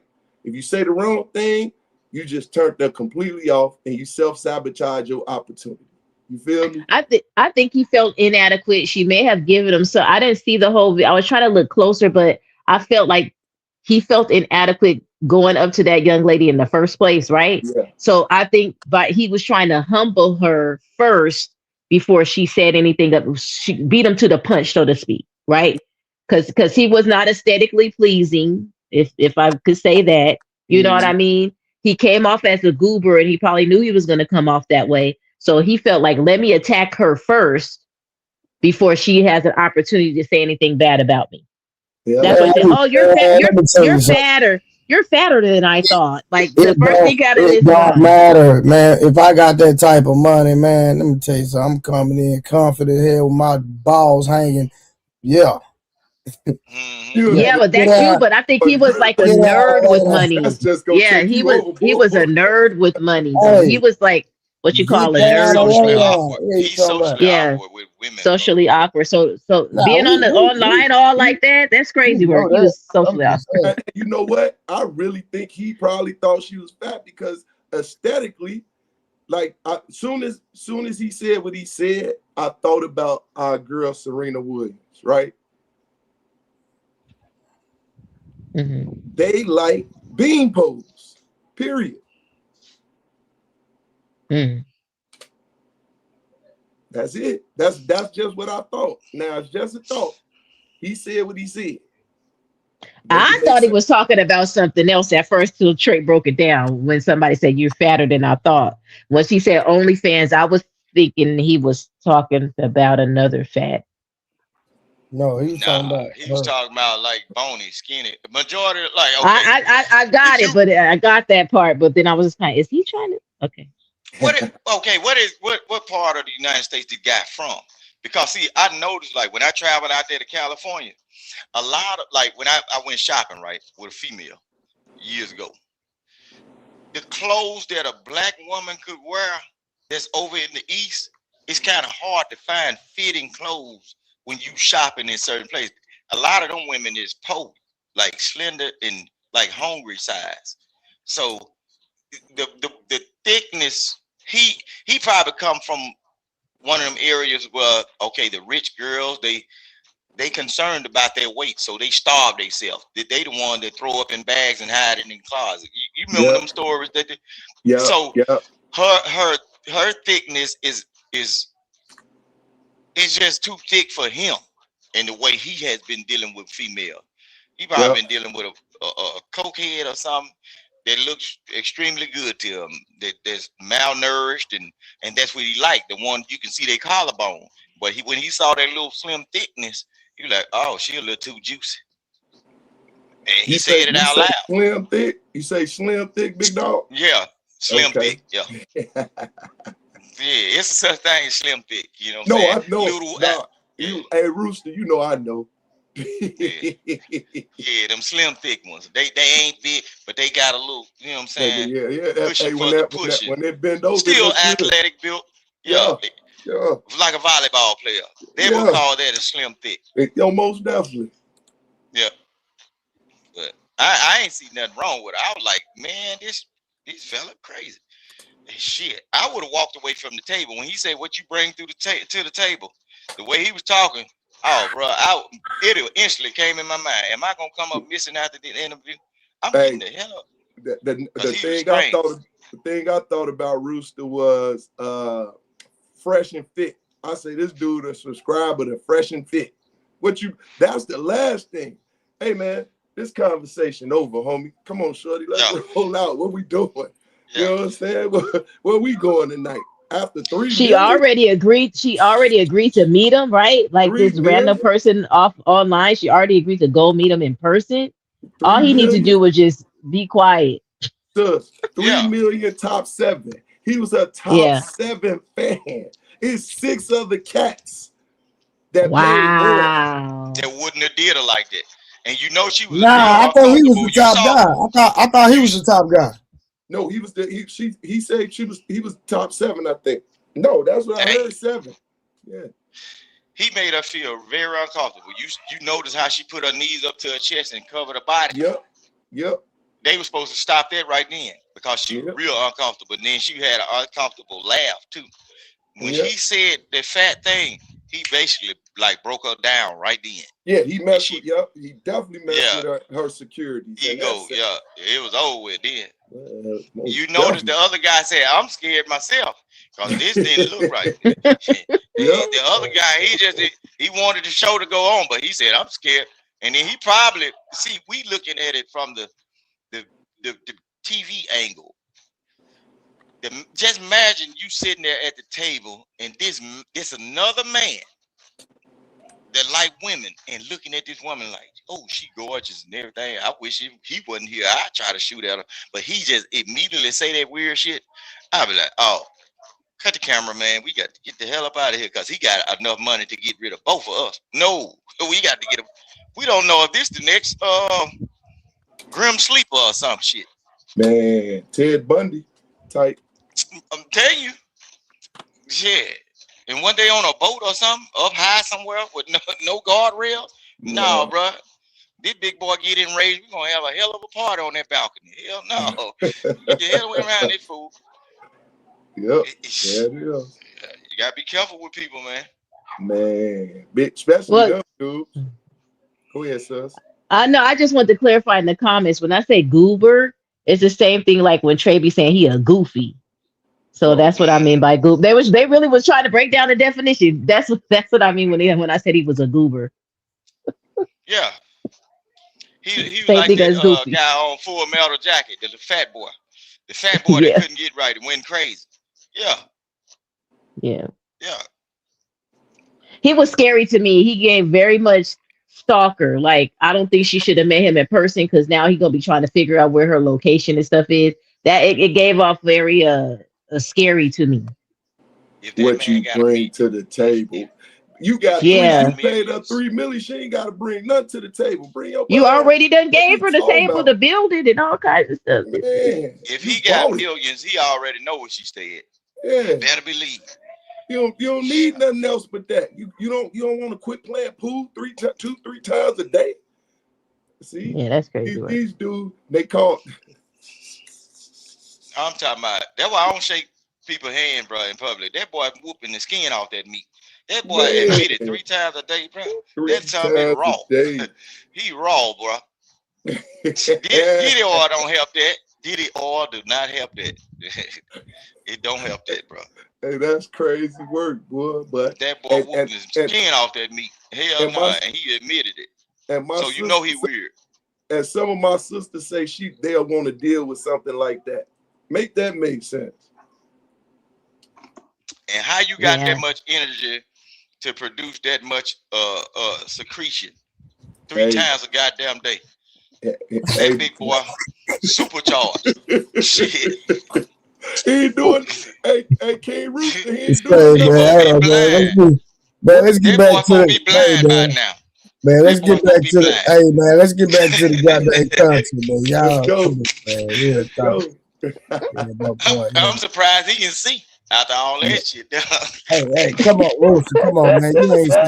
You ain't said pause or nothing, man. Hold on. Because why be in a relationship? For purpose of 2 people have always benefited more financially, whether they're cheating or not. Yeah. Marriage is not about love. That's why before you guys showed up, nobody married for love. 2 rich royal families got together and put these 2 together. Yeah. Before y'all showed up. So it's a business. It's more like a transactional. It's not a transactional business. So marriage is more like. So me and you get married. What do? We start a life together. We build. What? We build. We start a family. We have children. We raise our children to follow in our footsteps. So who gonna go out and get all the money? You. So how do we build if I'm the only one building? Because I'm at home taking care of the children and taking care of you and at home. Okay, so while I'm out doing this, when I get home, you're gonna be tired and go down in time. No, I'm not. Yeah, Yes, you are. The children are gonna wear you down. That's why I've watched all mothers do it. I've been in a marriage when we got the kid. You don't feel like fucking some days when I've been out building. That's why I get a nanny. I get a little help. Guess what? I'm gonna fuck up. Because you done brought her in the house with that female's presence. So then what do marriage look like? What's it supposed to look like if I'm not supposed to be for better or for worse? So I'm supposed to be okay with you. It's gonna be some worse. So You're not listening, are you? Maybe she about to say something that makes sense. Maybe. Okay. No. You're okay with the better. I'm okay with the better. So stay in the work. We vowed. Hold on. It ain't say nowhere for. Yes, it does. This. Okay, so you did it anyways. Okay, there you go. She did it anyways. Oh boy, for better and for worse. If he's out there diving into other women's snatches. Like, I ain't never signed up. You did. You signed up for better or for worse. That's your worst. Your worst is that. Hell, if it says forsaking all others. There you go. This ain't difficult. I told you. We about to listen to a full video of a lady trying to force if I may, they want. It says forsaking all others. That ain't the worst. like it says you're supposed to do that too. So you cheat and bringing somebody else in and others in, you're breaking your marriage vows. Forsaking all others. That means you made a vow to her. Did David break his marriage vows? Did David break when he got with Bathsheba? Yeah. Did David break his marriage vows? Actually, no. Why he didn't break his marriage vow? Bathsheba was adultery. He not only married Michal, which is Saul's daughter, he also married what was he named? A fool. He took his wife also, and God didn't say anything. So at the end of the day, God did say, don't multiply yourselves wives. But when David took Bathsheba, he told David, he said, if you would have asked me for more, I would have gave you more. Why would you mess with another man's wife? Right. That's what I'm saying. She was married. He was married. He committed adultery by taking up that with that woman. Some of you missing the point. The point is, even outside of Bathsheba, he had more than one wife. Yeah. But I'm not saying that he did it. I'm saying that he broke the vows. He broke the covenant because he went after another man's. That had nothing to do with the question. Wife. That had nothing to do with my question. But the vows that we have today, No, we talking about the vows that we have today. I don't know what they said back in the day. You know, back in Okay, the day, I don't know what they said. But current times supersede the Bible days. Got it. Okay, that's how I want to. no, I'm Right. just saying your marriage vows that you make a covenant before the Lord, and that's when you take your marriage vow. The marriage vows that we say today says forsaking all others. That's what it says. So David didn't make a vow. Don't say that before God. part though. Don't I'm say that asking part. the If you question. Did David I don't- make it? Did David make a vow before God? Because the Bible tells me that he was a man after God's own heart. Yep. Yes. And he still sinned and he still fell short, but he still was a man after God's own heart. Nothing to do with what I'm saying. But I'm saying you could still be a man after God's own heart and you still can fall short. You still can sin as long as you have a repentant heart. That's fine. But I'm just saying the marriage vows today say forsaking all others. No, the marriage That's what it vows says. changed from the marriage That's what it vows are says different today. than they were back in the day. I don't believe they said all of that sickness and health, dead really? people, all this other stuff back in the day. I don't think they said all of that. No. Wow, come on. Yo, check this out. Have y'all realized? I don't know if y'all realize this or not. Why don't you look it up? Only defend shit from a personal gain perspective. Have y'all noticed that? 100%. No. The only thing they ever defend is something that is in their benefit or in their favor. So hold on. Hold on. Hey, hold on, Peace Murray. Before you do that, because Munt sent a super chat. He want Summer to answer this. Go ahead. And just like I'm gonna see if she gonna fall for this. I'm gonna see if she gonna answer because this is a trick question. Mm-hmm. Munt sent $5. He said, "Summer, is Anton Daniels a cheater to you?" Oh, the one that has an open marriage and his wife agreeing to it? No. If he up front, he ain't cheat. Cheating is deceptive. I'm saying multiple women is completely different than being a cheater and having multiple women. If you have multiple women and you're telling people up front, hey, I'm gonna be dealing with multiple women. I want multiple wives. It's not cheating. Hold on, Am. I got this. Now, you literally just said forsaking all others. But in their vows, in their agreement, in their marriage, they agreed to it. It does no. Do you not understand? People could write their own marriage vows too. Do you not understand that? You cannot agree with the somebody allowing somebody in their marriage, and you literally said the marriage vow say forsaking all of it. That is a contradiction. I land my plane. Go ahead. If you're going into a marriage, right, and you're saying I'm gonna have multiple wives, I'm gonna have multiple women, right? Therefore, you're not forsaking that doesn't apply to you because you already agree into that marriage contract as a woman. As a woman, I'm saying I'm still gonna marry you, knowing you're gonna have multiple women, and that's okay. I know at one point you may bring in a sister wife or two or three. I'm okay with that. So that forsaking all others does not apply in that term type of relationship because you said it up front. I'm saying cheating is when you're saying I'm not going to deal with another woman. I'm only going to be dealing with you. Cheating is when a woman say, "I don't want you having other women." That's what cheating is. That's all it is. But if you as a man and as a husband say, "I'm not going to have other women," it's when you women dictate the terms of what shit's supposed to be. That's what it is.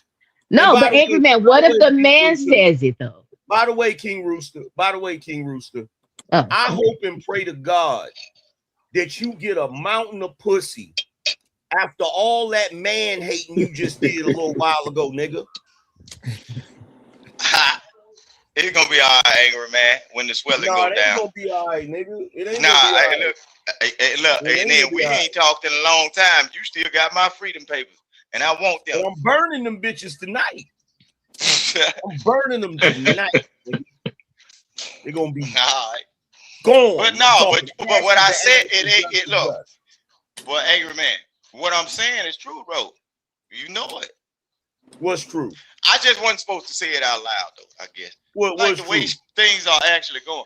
Like I was just speaking to before I came up, they was talking about what is and what ain't and stuff is different. No, bro, the things are the same. Man, money don't matter to men, and the money that women are making, it doesn't matter. they still doing the same stuff. They dating regular dudes. It don't matter what education they got or whatever. Some kind of way they still in the grasp of regular guys. And I see it daily. And then they be walking away from good relationships. A lot of them divorced and everything, but they end up on the block where we at. Who was that chick? That's because in the modern day, in Summer, her opinions are a prime example of this. In the modern day, women believe they should be able to dictate the terms of how all relationships are. And when dudes don't agree to those terms, they come up with things like the word cheating and shit like that because they want shit their way. And if they can't get shit their way, then they take morality or the concept of morality and twist it to make you look like you ain't shit, to shame you into a certain behavior. Right. But she just sat up here and tried her best to explain the difference between someone taking marriage vows and deciding to have multiple women and someone taking marriage vows and not deciding to have multiple women. Somehow in her mind, one of those is cheating and one isn't. You know why it is?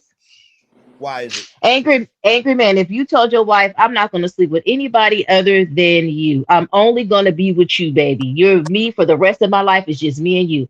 I'm not going to sleep with anybody else. She didn't put a pew pew to your head to tell you to say those things to her. You could have just stayed 10 toes down if you want multiple women. Say, look, babe, I may be able to do that for a while, but eventually I'm going to want multiple women. Are you going to be cool with that? Because I may want to go outside of the marriage and let her decide. That's what I'm saying. So why would the man agree to a thing? No. Do y'all notice that she's talking say to the me? truth. As I try to respond, she's talking over me. Y'all see my well, no, point? I was talking to Poppy. I was talking to P Smurf. Y'all P see my Smurf, you know you had to say something. She made a statement to me. You said something too. You see that? Respond to the statement. She talked over me because she's not having a conversation. She's trying to dictate terms to me, right? Don't do that, angry man. P Smurf was talking to me on top of you too. What you talking about? Go ahead, answer his question, Summer. This is why this is ridiculous. She wants me to believe that if a man marries a woman and he says to her, I only want you. Right. That statement is strong and definitive, correct, Summer? Should be, yeah. Okay, cool. Because he a man, he said it, so he should live by it, right? Yeah. Your word is bond. Men's word is bond. So the next day, the day after, he says, fuck that, I changed my mind. Is that statement equally as important as the first one? It could be, but then she could make a determining decision to say, F that, I ain't dealing with it. Exactly. And there you go. And there you go. So here's the thing. So why don't y'all do this? Why don't y'all stop pretending like we got a fucking choice in the matter and just say you're a bunch of overbearing, dictating tyrants? Just say that. Stop pretending. Manipulating. No. So can you say that a man ain't a true head and a true leader if they can't stand 10 toes down on what they want? No, can you say that about the men? Here's what I can say. Here's what I can say. This is what the history has been throughout all of history until recently. Men have done whatever the fuck they wanted to do, and y'all supposed to shut up, sit down, and deal with it. That's the reality. Right. Say that to your woman. But what's going on today is y'all have figured out a way to psychologically trick men into bowing down to you. Now don't get me wrong. There are certain aspects of a woman being with a man that will benefit him if she can convince him to stop doing certain things. The only problem with that is your skill at being manipulative. Y'all abuse it. You abuse it. And you have dudes out here looking crazy. Because the reality is this, like I'll give you a prime example. I'll give y'all a prime example, right? You ever been in a situation where you in a relationship with a chick and you sitting in the crib and this chick is 5 feet. She's half your freaking size. And she looks and she says, I thought I told you to take out the trash. And then the dude gets up like a dumbass and says, right up. Yeah. And he goes over there to get the trash and shit. Why did he do that? She can't make him do nothing. Why did he get his big grown 6 foot, 200 and some pound ass up to go get that trash after she checked him like he was a child? Like a child. You feel me? But see, nowadays, what goes on, and this is why a lot of men are miserable. This is why a lot of men are unhappy. And this is why it's so hard for relationships to work. Nowadays, women think they run men. Yep. And if a man stands up and pokes his chest out and has a backbone and says some masculine shit, they'll label him something messed up. Oh, you're toxic. Oh, you're this. Oh, you're that. Controlling, the tyrant. And then because you're trying to stay in civilized, polite society, let me stop doing that. Let me fall back and let me do this. Like right now, someone's trying to tell y'all what men are supposed to do with their Johnson. We gotta you can do whatever you want with your Johnson. We gotta listen to how my body, my choice from the women. If she gets pregnant, she can have not a man in peace, man. She can have a kid No, or not have he ain't lied, sis. She can have a kid or not have a kid. It's her choice, and we don't got no say so in it. And to even think that we got to say so in it, we wrong about that shit. 4 generations. You said 4 generations. 4 generations, angry man. 4 generations has said this. I have a question though. I got you, sis. Hold on. 4 generations says this. And correct me if I'm wrong, anybody. How many times have you heard females say a man can't tell me nothing? All the time. That ain't a man if he listened to that. Listen, I was about to say so. Is there some men just weak or something? I don't know. Y'all calling men weak then? Got it. Because they so easily manipulated. Yeah. They have subscribed to the stupid. Yes, they are. And look, that's the other funny thing they do. Shit she just did a second ago, right? That freaking emasculating bullshit she just did. So if you literally just emasculated all these men. If a woman, how did I emasculate the men? Because you pretty much what you're describing is that some men are just weak because they scared to stand up to their woman. Because they're being manipulated, and all of you're listing it all, and I'm just summarizing. So what you're saying is that some men are weak.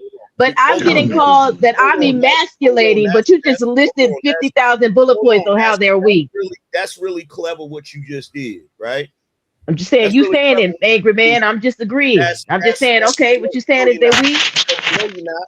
No, you're not. I'm going to describe what you're doing if you stop talking for a second. Okay. No, you're not. Because here's the thing. If me and P Smurf are somewhere chilling or whatever, and I see something P Smurf doing wrong, and I say, yo, P Smurf, you need to tighten up, man. You tripping right now.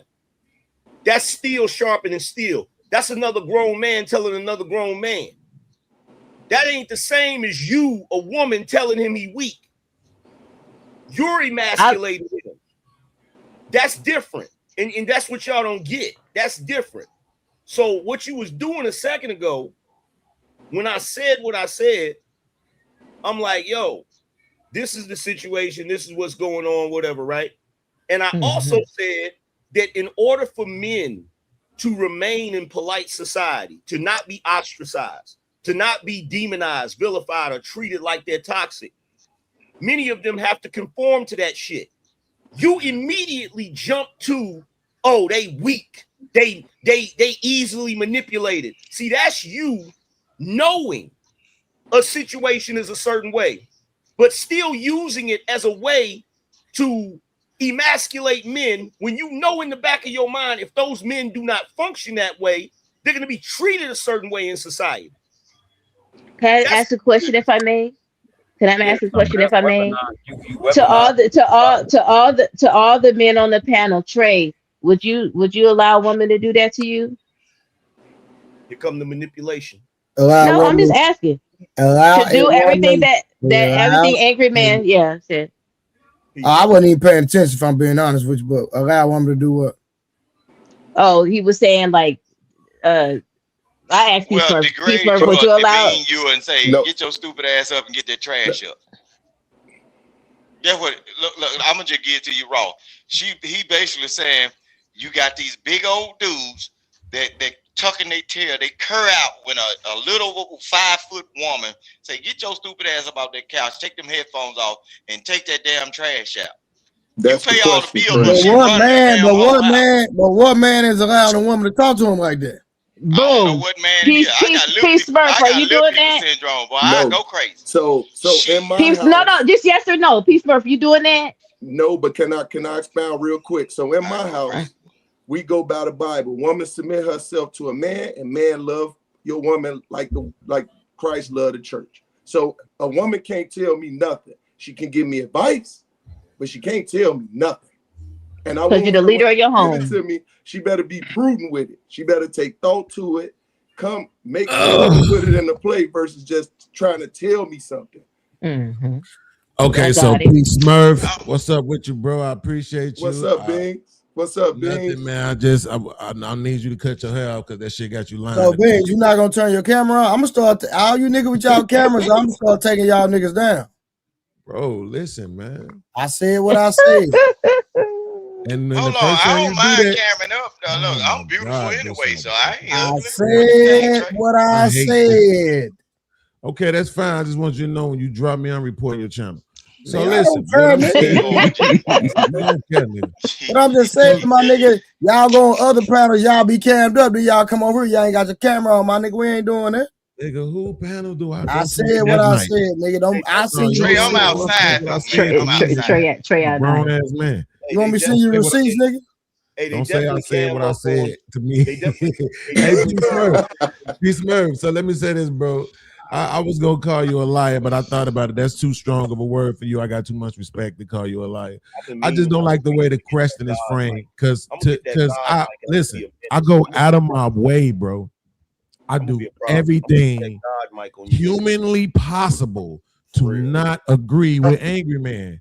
Right, and I was just listen. I seen him on the panel. I said, my brother, yes. my twin. I'm feeling some kind of way tonight. I feel like disagreeing and arguing with a nigga. So I hit the link, and I can't disagree with nothing he said. Right, then he was framing what Summer did as manipulation. I was like, that ain't no motherfucking manipulation. And then he broke it down. I was like, damn, maybe it is manipulation. And then she asked, let me ask the panel this question. I said, God damn, he right again.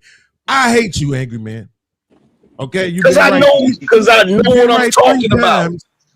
You've been right 3 times in the last 3 minutes, and I don't appreciate it. I'm not trying to manipulate anything. Yeah, I'm trying to ask. Let me tell you why I'm not, because my husband ain't like that. And I'm gonna explain to you how. Nope. You're gonna show me some respect the same way how you show everybody else respect, right? So this is the reason why I say the framing was manipulation, because she said, are y'all letting a woman talk to you like that? Meanwhile, everybody on this panel 60 fucking years old, right? So the legitimate non-manipulative question would be, have you ever? Now let's see who lied now. Yeah. So in your whole 90 years on this fucking earth, you ain't never let a woman talk to you in no kind of way, ever? A woman gonna talk, but at the end of the day, she can't. I'm just hey, listen, you gave her a yes or no. I just want a yes or no, bro. You always want to give a long explanation. Not on that one. You can't yes or no me on that, Beans. And I'm with you. But listen to this. A woman can't tell me nothing. I grew up. That's fine. We're not talking about 2026. That's not the framing of the question. Bro. I am the patriarch of my family. That's fine. We get it, bro. I don't need So your ego right now. I can't promise. tell me nothing, bro. I'm just Hey, trying to Beans. give you my Hey, example. Beans. I don't need your ego right now. Hey, Hold on, Beans, Adrian, let me- please, I beg of you. I'm just trying No, to give let you me. my I'll example. answer it. I'll answer it. Okay, go ahead. I'll answer it. Yeah. Absolutely. There have been moments in my life where a woman was like, "Yo, wasn't you supposed to do so and so?" And I'll be like, "Damn, I forgot." Not thinking. And then later I'm like, "Wait a minute." You feel me? And any nigga up here that say that ain't never happened to him, y'all tripping, because most of the time when men are in relationships with women, women have a way. Women are like waves crashing on a beach, fam. At some point, you get to the point where you do certain shit just because you don't want to hear her mouth. So that's a lot of dudes. Hey, yo, that may not be y'all specifically. Look, if y'all saying that ain't y'all, cool. But that's the average black man. We got to stop acting like it ain't. But this why I was trying not to lose the mic, right? So here go my problem. When it comes to me, I'm tripping, Anchor Man. The reason why I'm tripping because I'm very militant, and I grew up in a patriotic family. You see what I'm saying? So I was always told, stay ready so you won't have to get ready. I fuss more when it comes to things because I'm the one that I'm so organized, bro. I got. While we talking, I'm setting up the schedule for the week. You see what I'm saying? So when my wife come to me sometime and be like this, and this, baby, I ain't thinking about that. Because I got all these things in the plate. What are you supposed to do? That's your, make sure these things in the plate because you got too much on your plate to be worrying about my plate. And that's what pushes them back. Yeah, but here's the thing. Wait, Angry Man, hold on. See, you took the mic from me, Angry My Man. bad. Go ahead, bro. Right? My bad. Go ahead. I want to argue because what I'm not finna let this dude do. Y'all know I love P Smurf, but this shit got to stop, bro. Yeah, the Bible says be humble, right? So that's what your book say. Your book say be humble, right? Some time to get over it, bro. Be humble means when I'm talking, you should allow me to talk, right? That's a part of being humble. Is when that brother is speaking, if you got respect for him, you should allow for that brother to talk, right? Uninterrupted, like you do the other nigga, right? I know I don't got 100,000 subscribers, but it's okay. Hey, you ain't cammed up, like my little brother said. So absolutely, it's 9 other niggas who ain't cammed up. It's 9 other niggas who ain't cammed up. Don't try to dodge it, right? Don't try to dodge it. I'm talking too loud to be laying like that, right? So the fact of the matter is at the end, and you can tell I got my mic plugged up. So at the end of the day, what I'm saying is this, bro. You too old to sit here and pretend like you ain't never had no run-in with no woman. Nobody says she stabbed you. Nobody says she hit you upside your head with a skillet. Nobody says she called you a bitch. What we saying is, nigga, you done heard a woman give your ass some pushback. You done heard a woman talk to you in a commanding, instructive, dictatorial kind of way. But that's the point. But that's the point, right? That's the point, though, right? It's no need for you to agree with me under me talking. It's no need for you to do it. I already know. That's the point I'm making. Is that we as Harwin, you got a lot of noise in the background, bro. Absolutely, it's because I'm talking. He doing that on purpose. The fact of the matter is that at the end of the day, bro, what we gotta be willing to do as men. Ain't anybody do that on purpose. I ain't know my shit was off. Doing that weird. Hey, yo, Harvard, you do know I'm from Chicago, right? Oh, that's fine. I'm just saying, like, don't like just understand. What I'm saying is, if you so fucking smart, understand when somebody cracking a joke and don't make this shit go real bad. No, bro, because you do that. I don't take it as a joke. You just came on here shouting. Okay, yeah, that's fine. Don't take it as a joke. That's fine. Don't take it as a joke. Harvard, this is what you do. This is what you do, Harvard. This is what you do. Put something of your information in the back chat for me. I will be in Chicago this week, bro. Listen, I will be in Chicago this week. I swear to living God. When I get to Chicago, I will text you my location. We don't even gotta argue. We don't even gotta turn this into that, bro. We don't gotta. Hey, guys. Hey, hold on, fellas. Okay, let's not turn this into a gang thing, all right? We good. We don't want anybody doing any 187s in anybody's ass. Okay, let's bring it down a notch, fellas. Everything I love. When I get right, there's no need to involve your posses. Let's bring it down. Bring it down. No problem. See, they the reason why we can't go to trail rides no more. We Here's the thing though, right? So what we do too much though is we get into this place of men where we get into this ego shit where we feel like we can't never admit nothing. Bro, I'm gonna tell you how you get through to most people I've met in my life who was going through shit. By them knowing that you've been through some shit. If people think you ain't been through nothing, they don't want to hear that shit from you. You the last person they want to listen to. So, and why you think it is when certain people, I ain't gonna say no names because we be doing this name dropping too much. But when you see certain people have what looks like a bad moment, everybody pile on. Everybody be ready to do 1 million videos, right? Because this person has presented themselves as infallible. Oh no, none of that shit you niggas going through have I ever been through. Oh, I ain't never been through that. I don't know what you niggas going through. Man, nobody want to hear that. Back to the video. Right? I told Trey the other night when he asked us, Peace Murph, do you get relationship advice? I told him no, because of my pride, my ego. I'm one of those people. I'm not finna deal with the BS, bro. I'm rolling out. Do what you gonna do. I'm gonna do what I'm gonna do, and we gonna be happy. Ain't no sense of being miserable in no house with nobody, bro. Go and get. It's too many people in the world to be unhappy in a situation you don't want to be in. That's why I committed the divorce. Why? Because she say she don't want nothing. Guess what? She want this. Go and get it.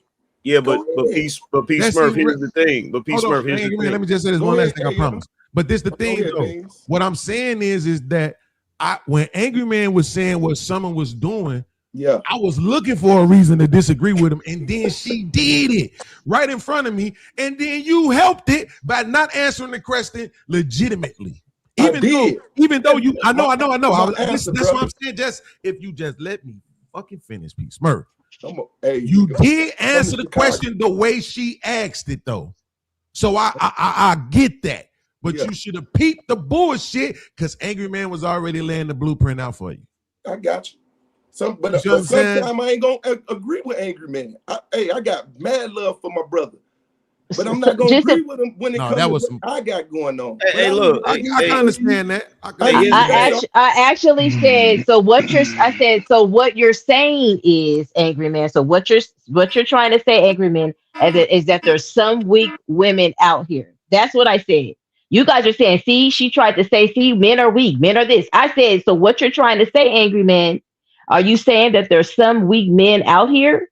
That's what I said. I didn't say, so men are weak, and men are this, and men are that. I said, is that what you're trying to say? And then Peace Murph said, if I may, Angry Man, then Peace Murph said, yes, there are. Yes, there are. A question.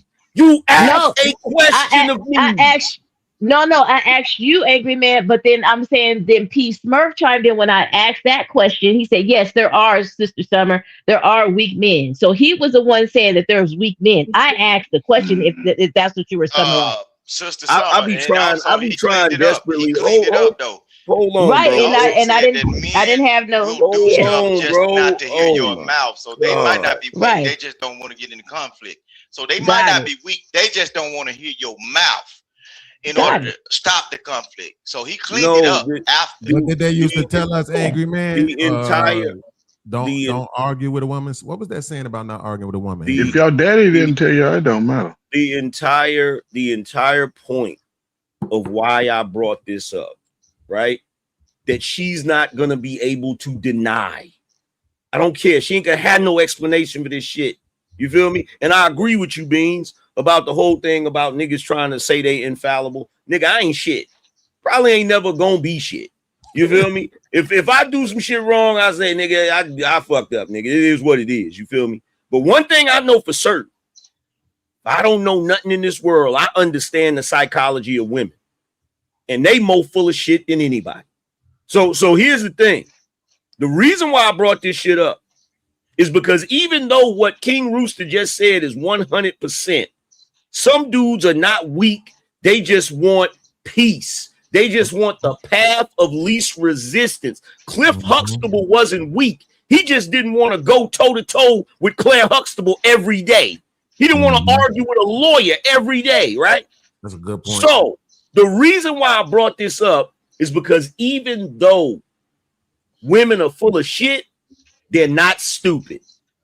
Summer knows this. She knows that there are men out here that's going to take the path of least resistance because they just want to have peace in their home. They don't want to argue every single day. But even though she knows that, she still jumped out there like a freaking dog with a bone. So what you saying is these men are weak? So what you saying is that she immediately went to the insulting of men simply because they want peace. That's a fact. Right. And then when you can't get no peace, anger man, you know, you witness it, right? When there's no peace and then you start speaking up, blue lights coming now. Them lights is coming, bro. They coming. The only way you can in this day and age, the only way you can deal with a woman that don't want to give you no peace, you just gotta leave. You just gotta bounce. Simple. It's simple verbiage. A lot of times the men have to. You got to speak like a caveman. No, and yeah. No, yeah. Man. And don't even get into it because they're gonna trick you into an argument that can put you in a bad situation because they are not going to stop. And then when you prove they're wrong and you laugh at them, oh shit, blue lights coming. Because when a woman cannot accept defeat, when they supposed to be able to out-talk you or make you do certain things by using a certain verbiage to trigger you to get it done, bro, if you laugh at them and point out where they are wrong at, bro, they will call. I'm gonna call my brother. I'm gonna call the cops, and you better not laugh at them. Why you proving that they wrong? Oh boy, when you a woman's corn, shit. Okay, kick them out and lock the house up. My nephew just texted me Summer. He 11 years old. He said to tell you broke his heart. Calling men weak. He don't know if you're ever over it. Destroying men one at a time on these panels. What video y'all watch? I think y'all just want women to be so bad that y'all can't even hear what I was saying. But I'm gonna let y'all have it. Here come the victimhood. You know damn well my nephew ain't just They was all agreeing with what I was saying until certain people got on the panel. Oh, here come the victimhood. No, it's okay. It's okay. Summer, we gonna know they was Trey. You know they was agreeing with me. Summer, who? What are you talking about? Let's be specific. No, you guys were agreeing with what I was saying in regards to the cheating versus multiple women. Okay, but the angry man got up here and said that women trying to make sure manipulate men. First of all, P. Smurf. Hold on. First of all, P. Smurf is the one that first came with the ideology for cheating versus multiple women. You didn't say nothing. P. Smurf didn't say. That's a fact. So what are you talking about? I was saying that. P. Smurf, are you there? Tell me something that you said that P. Smurf didn't say before you said it. You guys, we were having a back and forth conversation, and then I said that we need to define. I said that we need to define. You're not answering my question. I said that we needed to. We need to define cheating compared to just having multiple women and being upfront with the woman and saying that you're going to have multiple wives or multiple women. And P. Smurf backed me up and said, "You're right, sister. I agree." P. Smurf gave the definitions, correct? No, I said it. P. Smurf actually, no, Summer, no, you did not. I'm not saying you didn't say it, but P. Smurf said it first. That's my point. No, he was talking about something else, and then I came in. P. Smurf, I came in and said we need to define cheating versus having multiple women. Read the definitions of affair and all of the above, so he didn't do that. What I'm trying to say is I was agreeing with the panelists in regards to the differentiation between cheating and having multiple women, and we identified that cheating is a deceptive thing. But what I'm trying to say, you only heard from one person. Hold on, but again, I'm trying to figure out what are you talking about when you sit up and say everybody was agreeing with me until a certain what agreeing with what? When I said that, when I said is a difference between cheating and being deceptive compared to having multiple women and being upfront. Didn't nobody agree or disagree because that's common sense. Yeah. You guys, you're right. You still said you're right, Sister Summer. That's what people Summer, said. That was not a revelation. Unlike that was not a revelation. Like, stop it. That was not a revelation. Well, why are you trying to say it was a revelation? I didn't say it was a revelation. Okay, what I'm saying is that I was saying exactly what you guys were saying. I was not differentiating from anything that you were saying. Summer, how you gonna say you guys are saying exactly what I was saying, and then say that we was agreeing with you, and then we changed. Once somebody came on the platform. That's a contradiction. No, I said that I was being agreeable with you all, and you guys were being agreeable with me. Then Angry Man came up here and said, "I'm trying to manipulate, or women are trying to manipulate it, and I'm trying to switch it up to where I'm trying to control wieners." No, stay right there. Stay right there. No. Stay right there. No. Stay right. So who switched up? Put a name on it. No, you've been sitting back almost asleep, so that's not you. But Here's the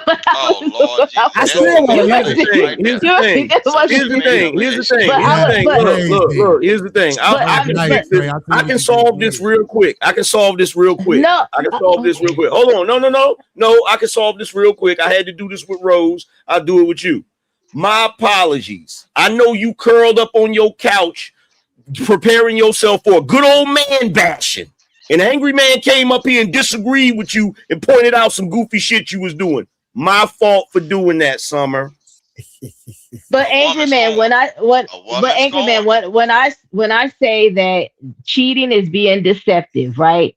And you're not telling the person, you're going behind a person back, compared to you guys just saying men naturally want multiple women and telling the female up front, hey, you ain't gonna be my onlyest one. That's not considered cheating. Okay, I'm not saying anything different than what you guys are saying. Okay, cool. So you're saying the problem is the deception of it, right?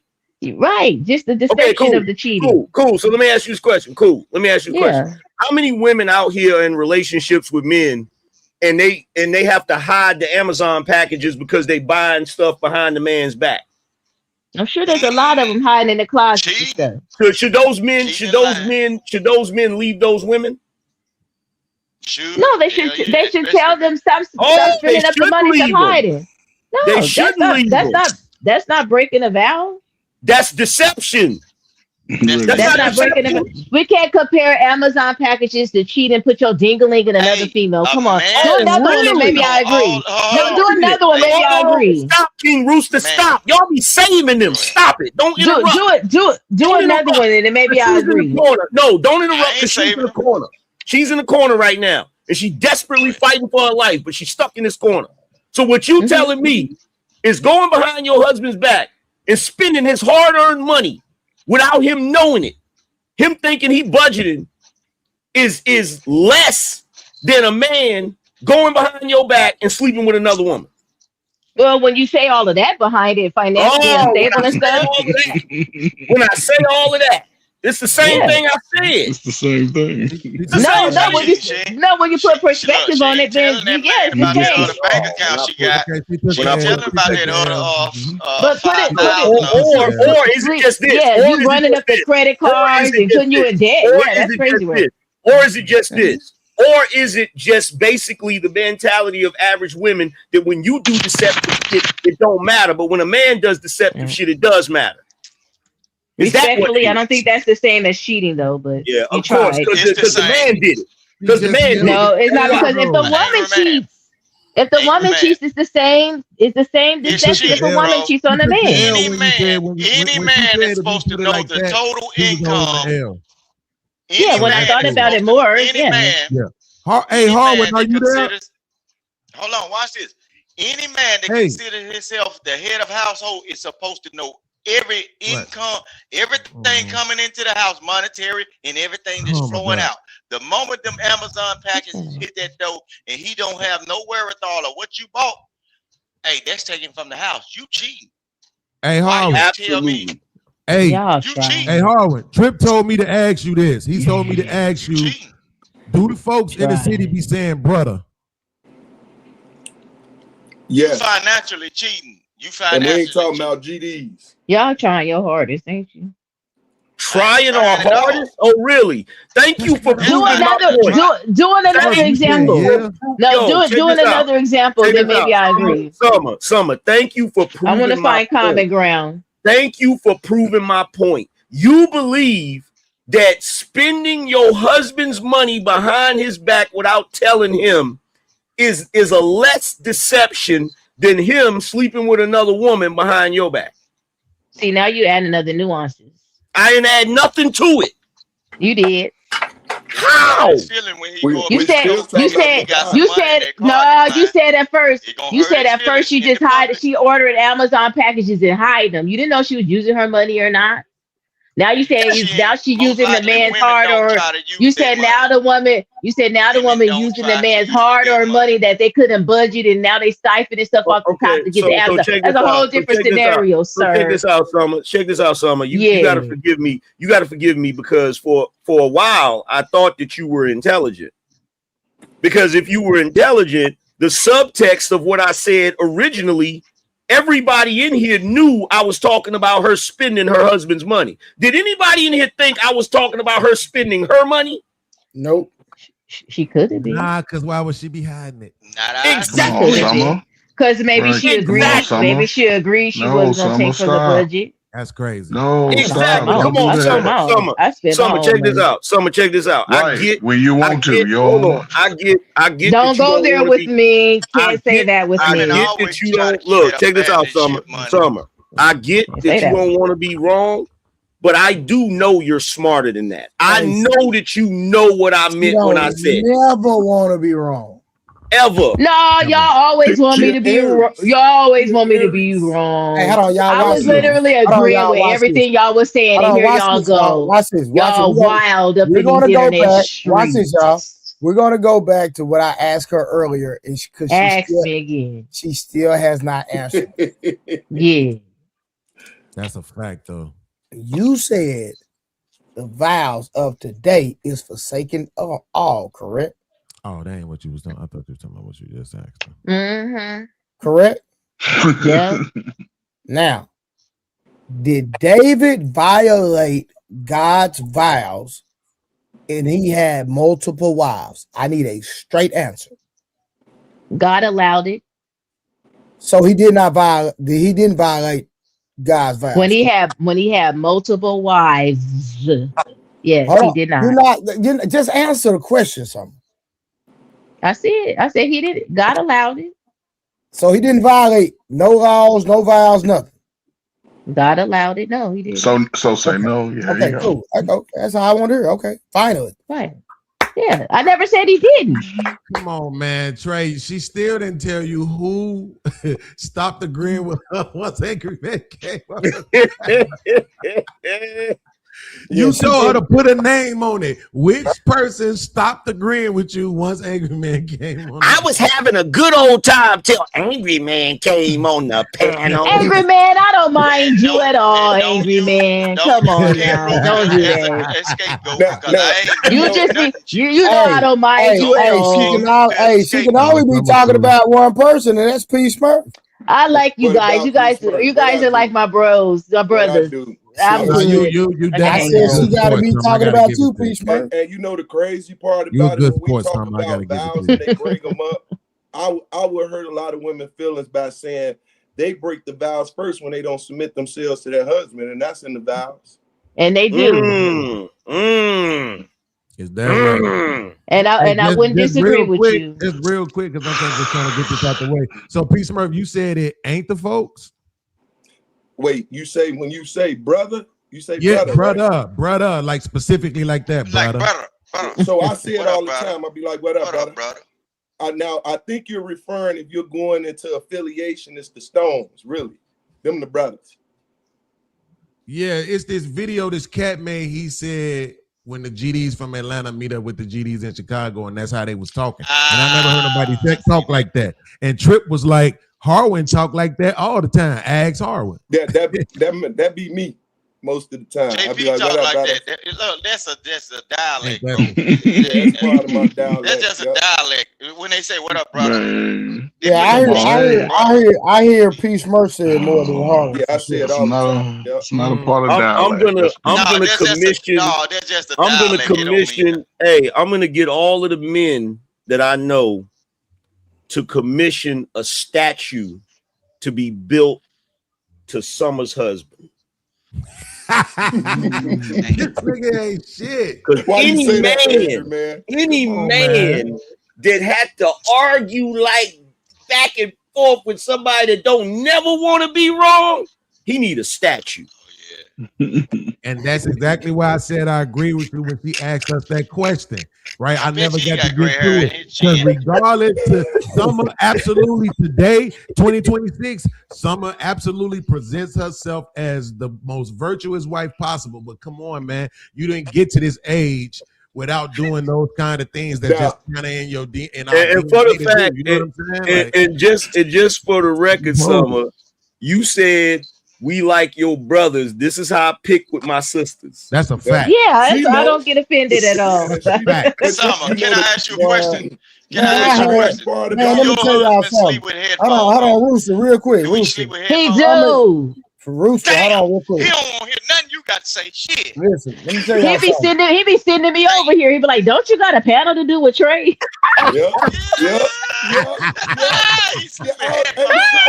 I was gonna say that. I was gonna be like, the man, angry man was talking about when they go to take out the garbage. He like, yeah, I'll take out the garbage. I'm gone. I'll be right back. Nah, I'm gonna tell y'all something. This is Summer first day on here in about a week because I had Summer frustrated and she know it. And she was getting mad at me. She sure did. She was sick. Back, nigga. I'm sick. I'm gonna let y'all go. I'm like, yeah, because I was, angry man. I had that goddamn foot on her nigga. She know it. Hey, she probably it was date weekend. She probably Nah, you ain't been on my panel about a week. Don't do that. Trey, I guarantee you, I guarantee you she relitigated that whole discussion with her husband. Yeah, he said this, and then I said, was I wrong or was he wrong? But look, every time she gonna ask her husband agree with me every time. I bet you her husband, he put them headphones on, and look, the last word she heard before he fell asleep, what you say, baby? He's not trying to get into this shit. Look, I do it sometime in my house. Look, I got the earbuds though. When my wife get into her little funk, I got the little earbuds. Look, what you say, baby? And then next thing you know, I'm asleep. That shit over with. No, I'm not finna get into that. Yeah, no. Yeah, he tells me he's King Rooster. He tells me he got a good 30 minutes. That's it. That's all. That's all I got. He got 30 minutes. After that, because you're gonna trap us into an hour long or 2 hours, especially close to the weekend. No, because you trying to figure it out and mine it out, as they say on the internet. And look, we've been mining it out throughout the day. We ain't got time. Look, we got a sandwich, shit, shower, shave.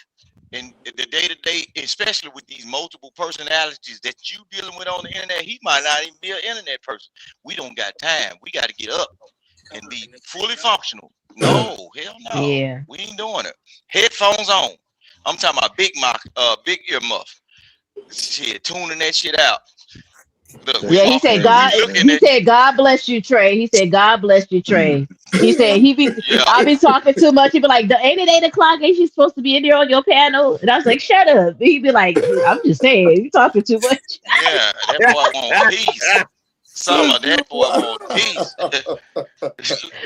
Look, if you catch it, look. And then you know what? Hey, Peace Murray. Now I thought about it. I remember Summer. She literally said one day, "I'm gonna see if she gonna lie." She be disagreeing on purpose because she like to argue. Yep, she did. She did. Oh, Jesus.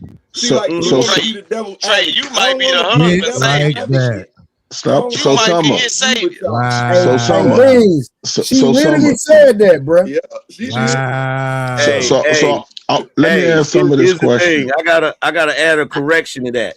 Summer like to argue until I roll up. Then she trying to get lifeline. She like, well, what? I mean, hold on. Let me ask the other men. No, ask me. Wow. Ask the other men. So, Summer, can I ask you this question in reference to what you said? Oh, Since you are in the mindset of, you like to just pick arguments and things, being that you of the modern woman ideologies, do you think most modern women of your age and younger think like that when it comes to a man? Sometimes I'm just going to pick a fight with his ass. Sometimes I'm just going to get up under his skin intentionally. Yep. Some women do That's that, why yeah. men be sleeping in the car. No, would you think it would be most women? Most women who want to do what they want to do, say they make their own money. Yeah, they making enough money to buy some new trinkets and stuff like that. So, and do you think most of those women who move like that grew up under a single mother?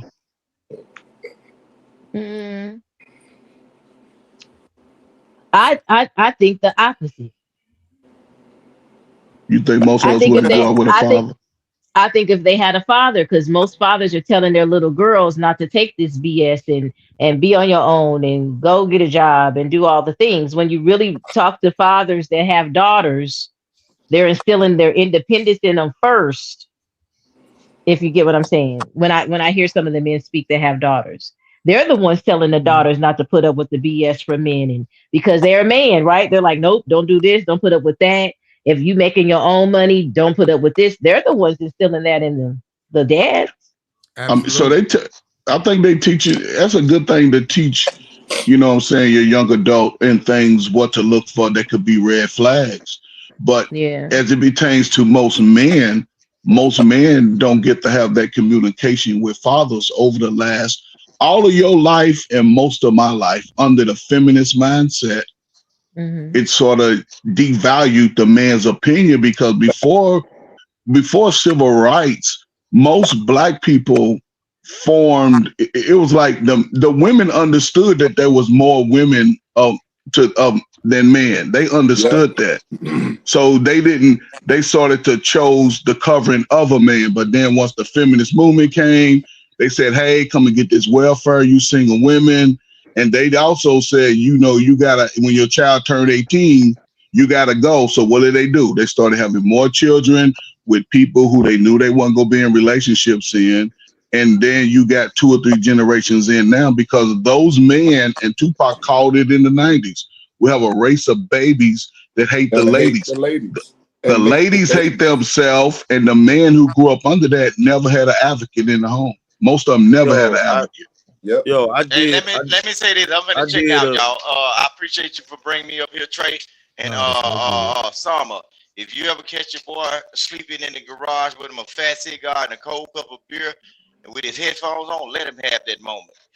I let him all the time. We got a 2-hour leave him alone rule after work. Rooster, before you go, bro, I appreciate you for not being wild, Rooster, tonight, my brother. Oh yeah, they don't look from the space I came from. They never allowed me to have a chance to be like an actual human, so I got to be chaotic and something. I'm all right. The actual human. Yeah, you was cool tonight. I appreciate that, bro. All right, y'all be easy, husband. Just hold on. Boy, you gonna be all right, man. You gonna be all right, man. All right. Hey, y'all read that comment, bro. Okay, that's too funny. Let's start a parlay bet for how long before Trey falls asleep. LOL. That's crazy. Hey, here's something interesting. Something that you might not know. Women that argue with their husbands are killing them slowly. Facts. Do you believe that, Summer? You know why? Of course, it's stress. You know why? Because I did a show about this other day where I used AI to break it down. Like you put him in a fight or flight response. You put his body in a fight or flight response. Yeah. But because there's no physical activity, like an actual fight at the end of it, his body doesn't know that situation has stopped. Yep. So his body is still producing adrenaline, cortisol, all types of shit. And so now he's. But that's when you make love. That's when you make love after those heated fights. You release the energy that way. But the women gotta allow the man to release that energy. You can't argue with him and then leave the man. Not saying, listen. I don't know about them women. But again, your message can resonate with the women, because if they putting men in these situations. Even I'll take it off the man. They even doing the children like that. Yeah. This is the time in our modern history where men didn't come out didn't grow up with breasts. Men didn't grow up looking to be feminine and yell and argue with women. We didn't even, you get away from them. Now they standing toe to toe with y'all based off what they learned. Yep. Bro, you know what's so crazy about you saying that though? Is because it's the white woman inside of Summer that made that comment, like she don't know about them other chicks. Because I believe her. Like, it's not that I don't be believing Summer when she be everything we say about women, she always say not her. It's never her. But she there was nobody on the panel. Wait, but I'm saying this though. But she's the one motherfucking chick that be on these panels that I actually believe. I believe her.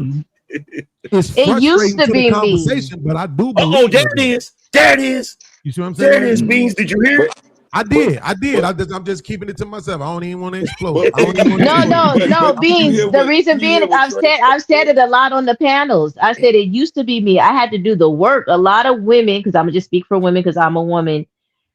A lot of women are not willing to do the work to be better because they holding on to past traumas, old relationships, and baggage. They're not willing to unpack that baggage and look at themselves to see how they contributed to the breakdown of relationships in order to be better in the future, right?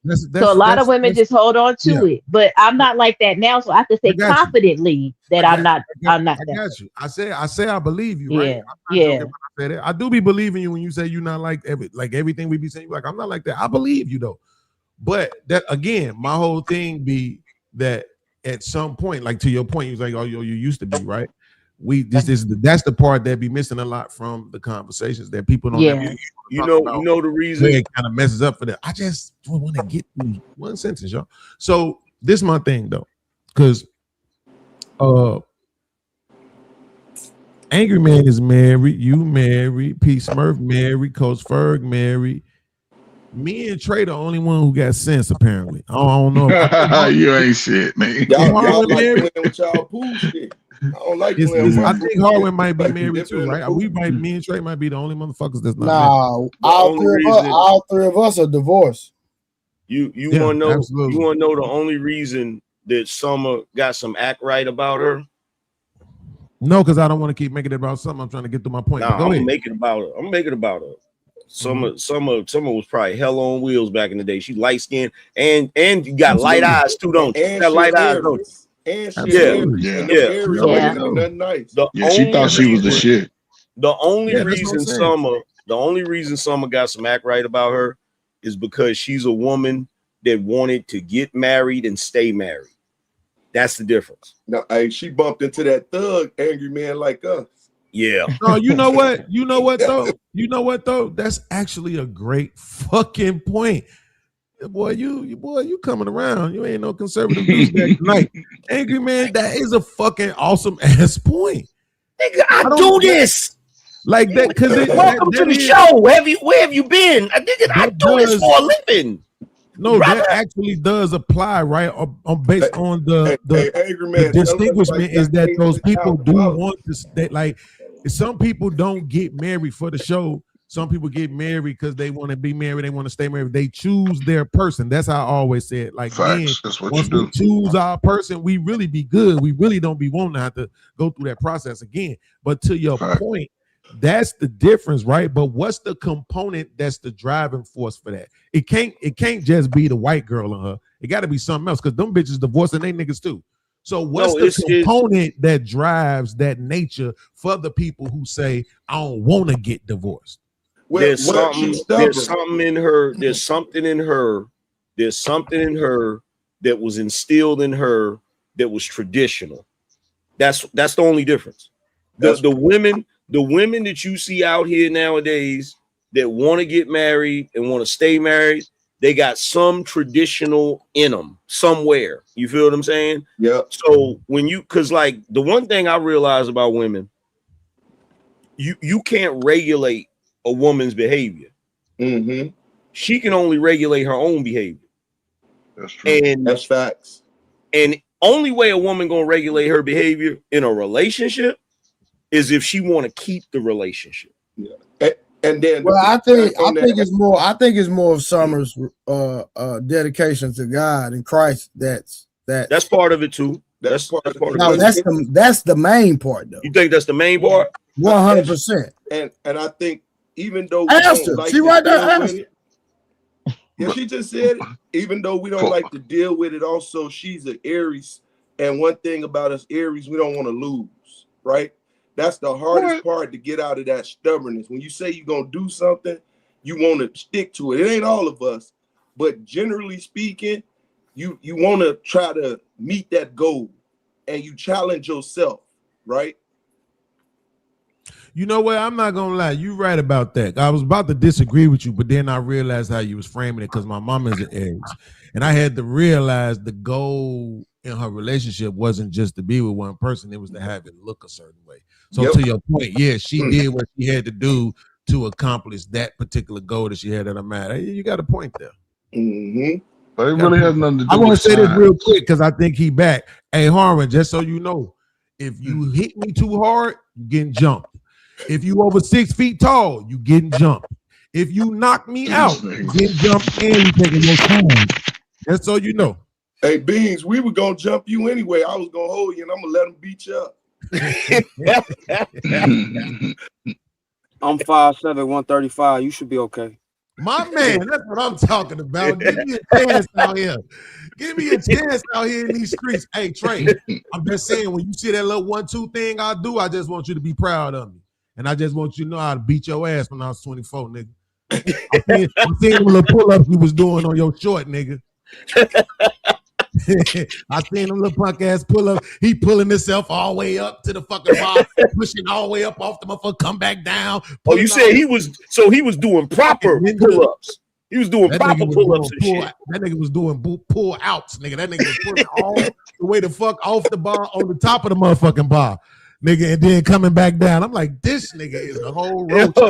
Yo, I probably would have saw that shit. I probably would have been like, hey, B's, I probably would have been like, look at Trey showing off doing pull-ups correctly and shit. Exactly. Exactly, bro. Hey, how he got a tricep that look like that? Exactly. He got a tricep that actually a tricep.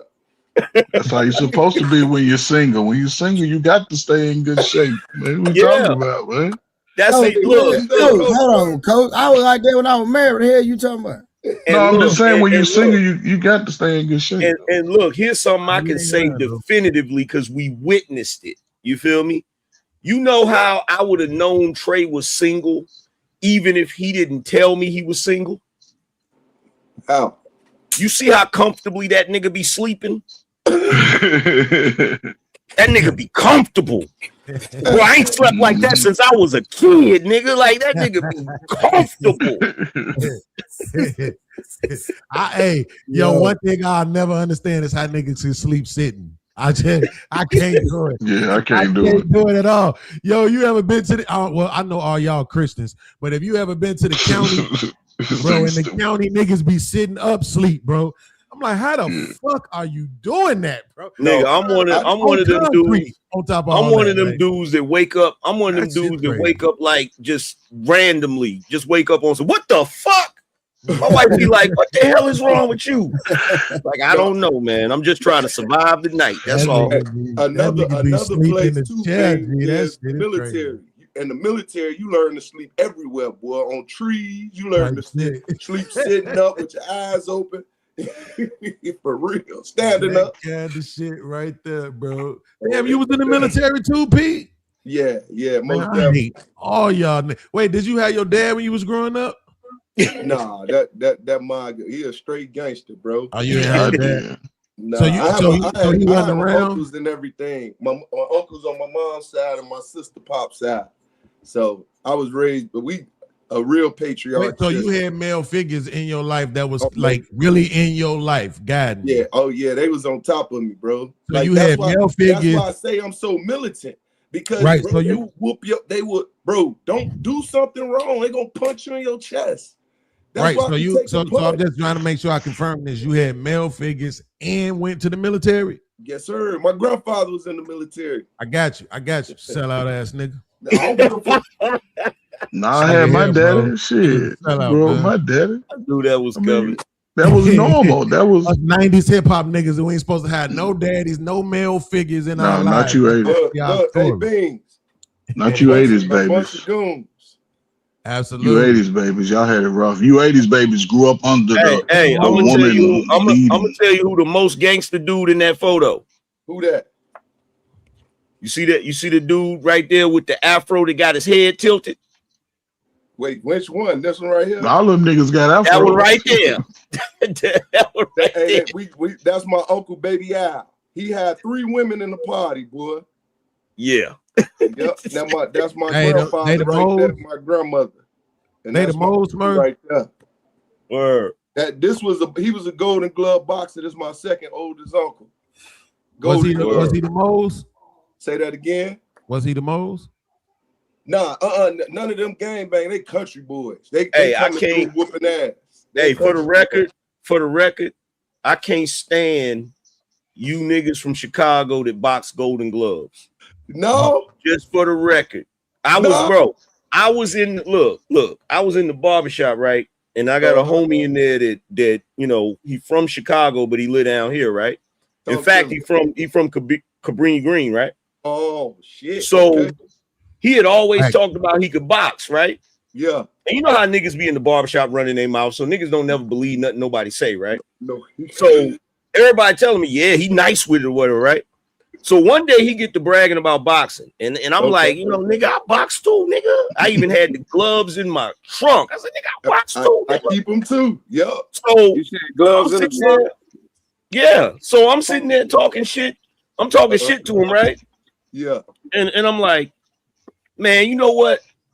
Let me see what you working with, nigga. Right? So I squared up with this nigga. I found out that day that man was not lying about boxing Golden Gloves. That's all I'm gonna say. Look, I said, God, But this is the thing. Why y'all niggas think just because a nigga box Golden Glove, that mean that nigga can fight though? That's crazy. But that nigga could. Oh, man. Hey, look, look, I fought.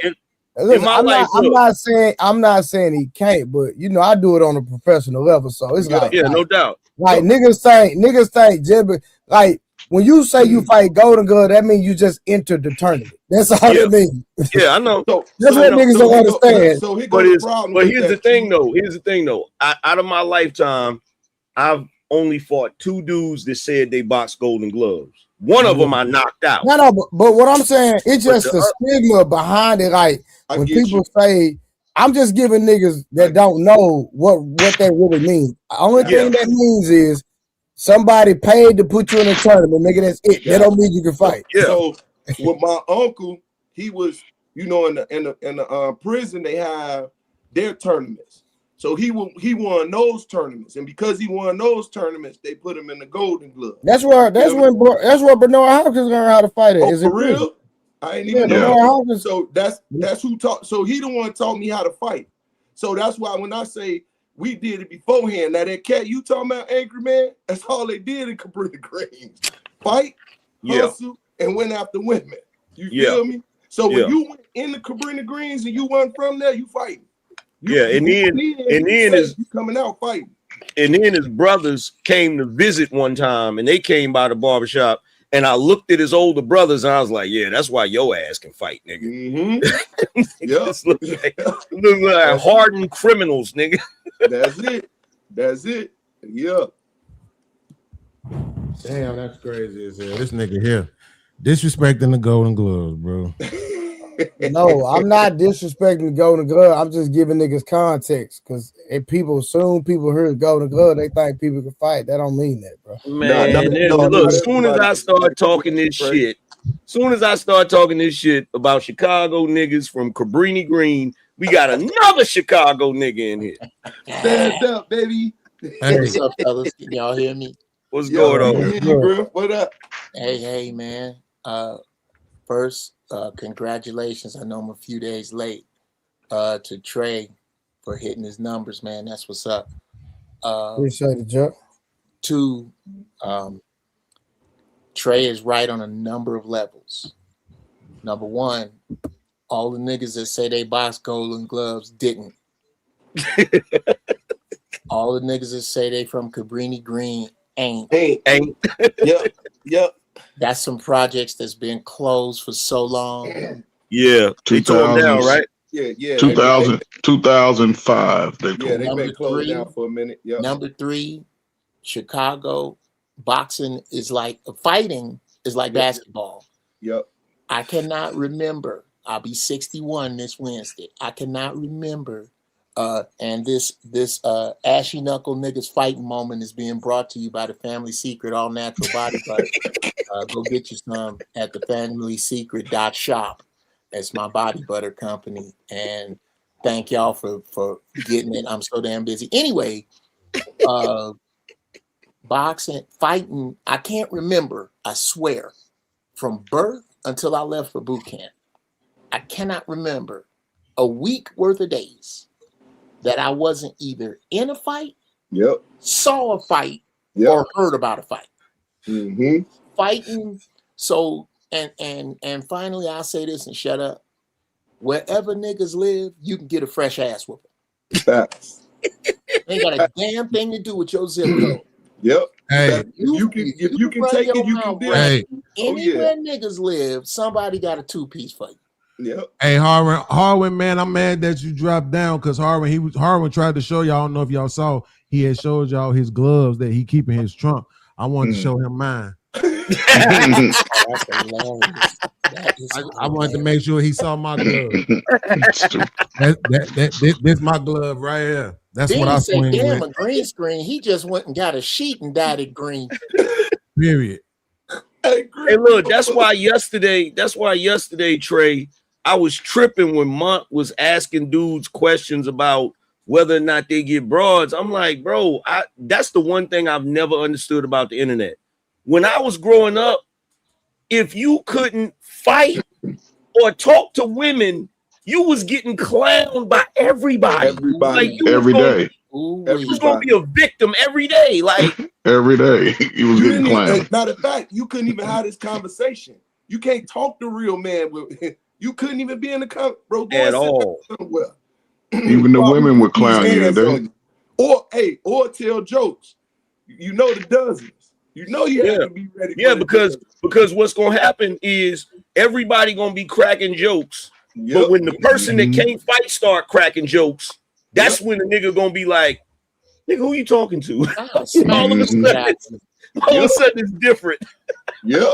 Facts. And you know what though? And you know what though?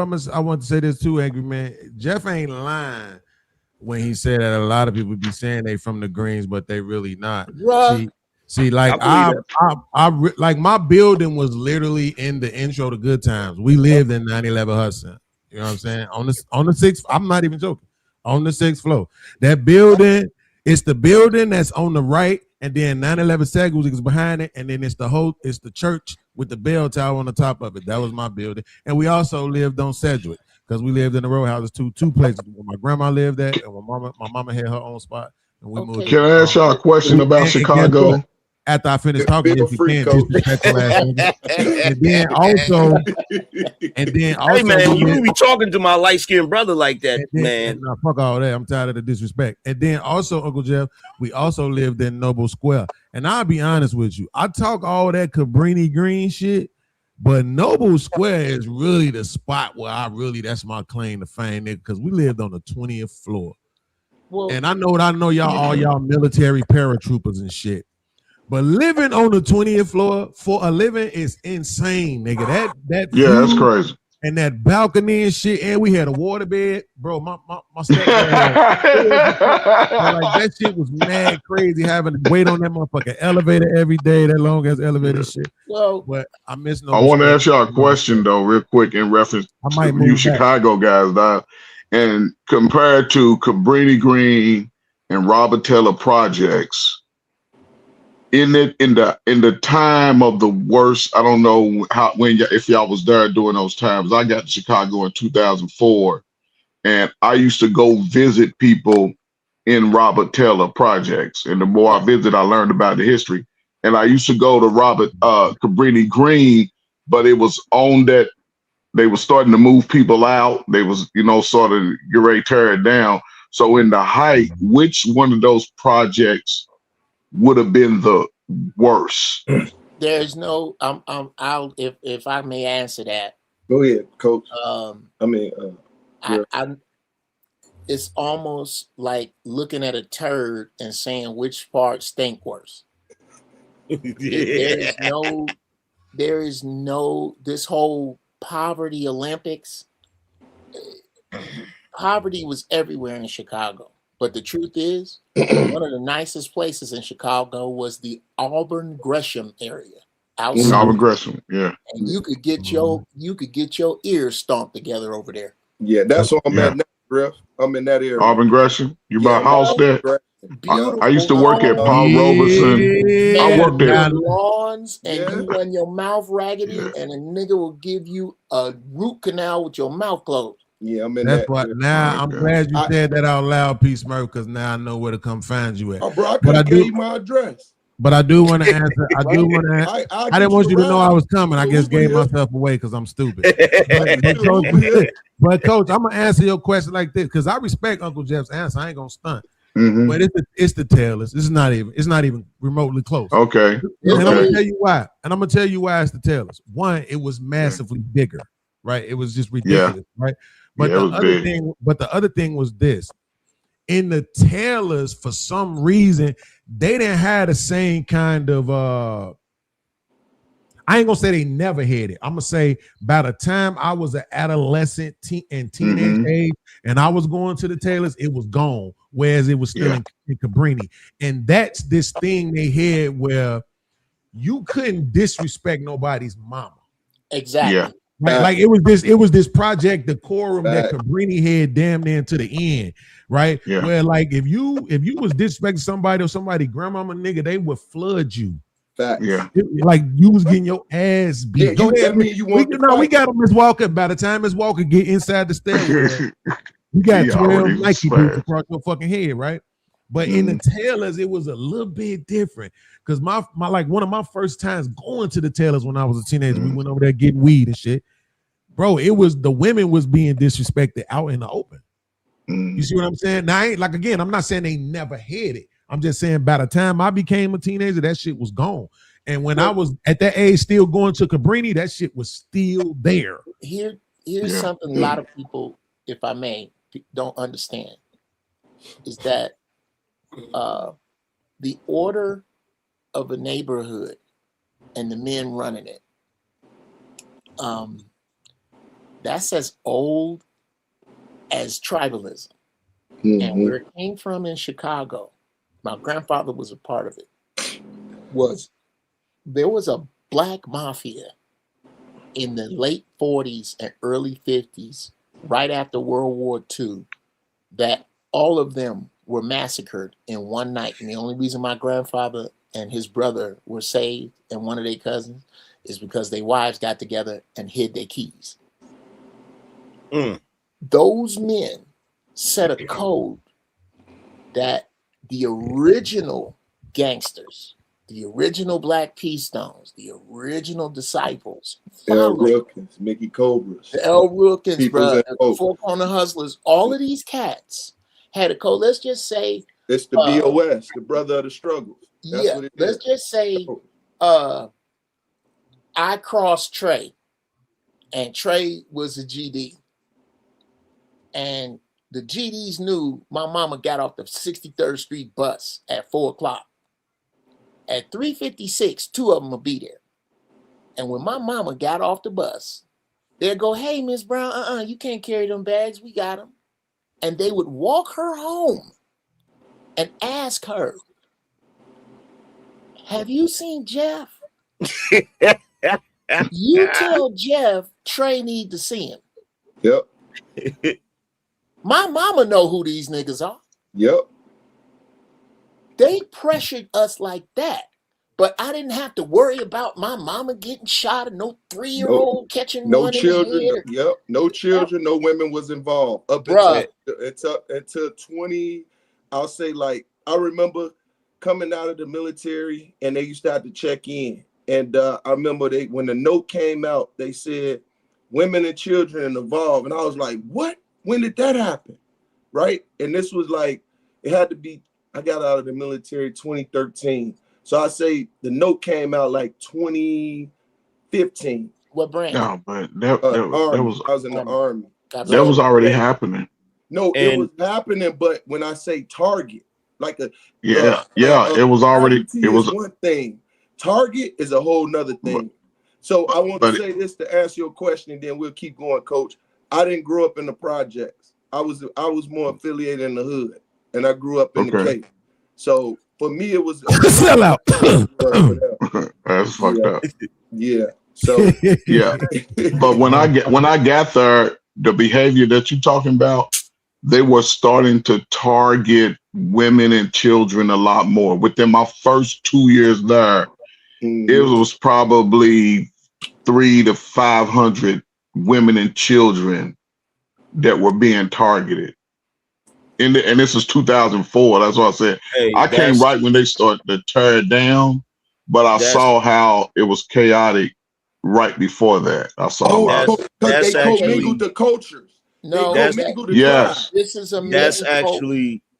Go ahead. That's let me say this real quick. That's actually universal, and that's what I meant when I said I actually saw the Black community when it was a community. Yeah. Because in the 80s, I've literally seen in Brooklyn, New York, I've seen niggas shooting dice. I've seen niggas shooting dice on the sidewalk. Stoop. Yeah. And the old ladies are walking down the sidewalk and they grab the dice and stand up. Stop that shit. How you doing, ma'am? And be respectful and shit. Yeah. And these are street niggas, right? Yeah. Like I've seen niggas, they smoking or they put it behind their back and shit, being respectful. Yeah. And like that shit ended. By the time you get to the damn 90s, that's gone. Now niggas is talking about, I'm gonna shoot his mama crib up. You know what I'm saying? Or I'm gonna do that. Like, and it's like, what? Like, how much sense did that make? Once New Jack City came out, it sort of changed the culture. By the end of that summer, you could see everything just falling apart. Because that was 91. I'll never forget that. I've seen people, women getting hooked on drugs. It was crazy. I'm sorry, Coach Ferg. No, go ahead. You good. Did you have anything to do with the fact that Jim's is moving? From off of from Maxwell Street is moving. Oh, that's hold on, they moving? That, bro. They moving? Yeah. After 85 years. Off of Roosevelt? Rent too high over there. I thought they shut them down. I thought they closing down. No, it wasn't closed. There's what to co-sign what Angry Man was saying. If you watch the movie Hoodlum, Hoodlum, there's a scene when Madam Queen come out that they do exactly that.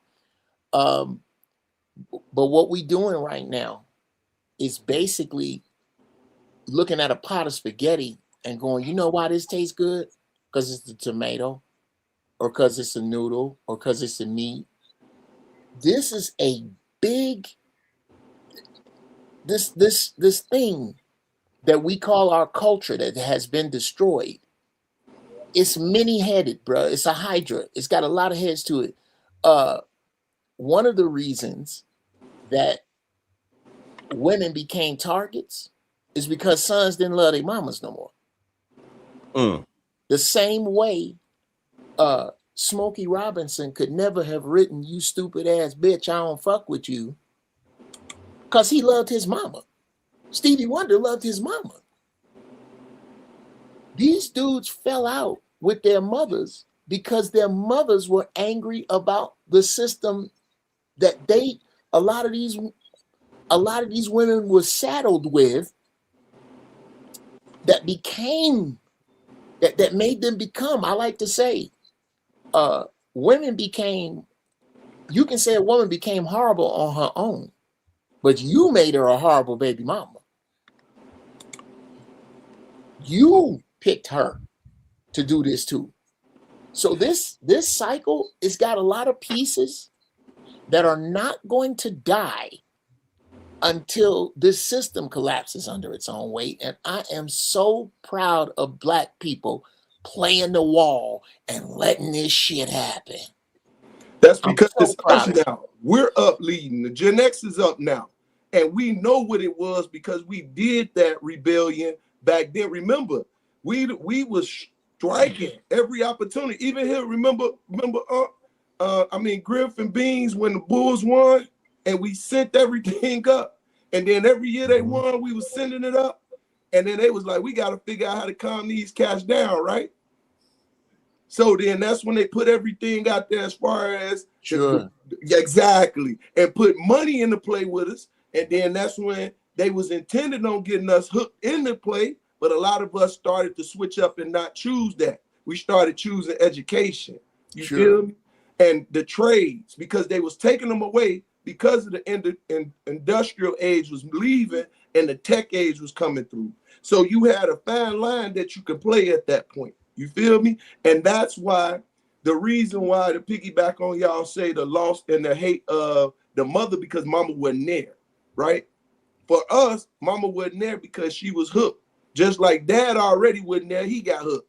So grandma was raising the kids, right? And he was angry because one thing about us Hebrew Israelites, whether y'all believe it or not, we love our mother. Jacob was a mama's boy. You feel me? And we love our mamas. I you know what? I ain't got but one problem with the Hebrew Israelites.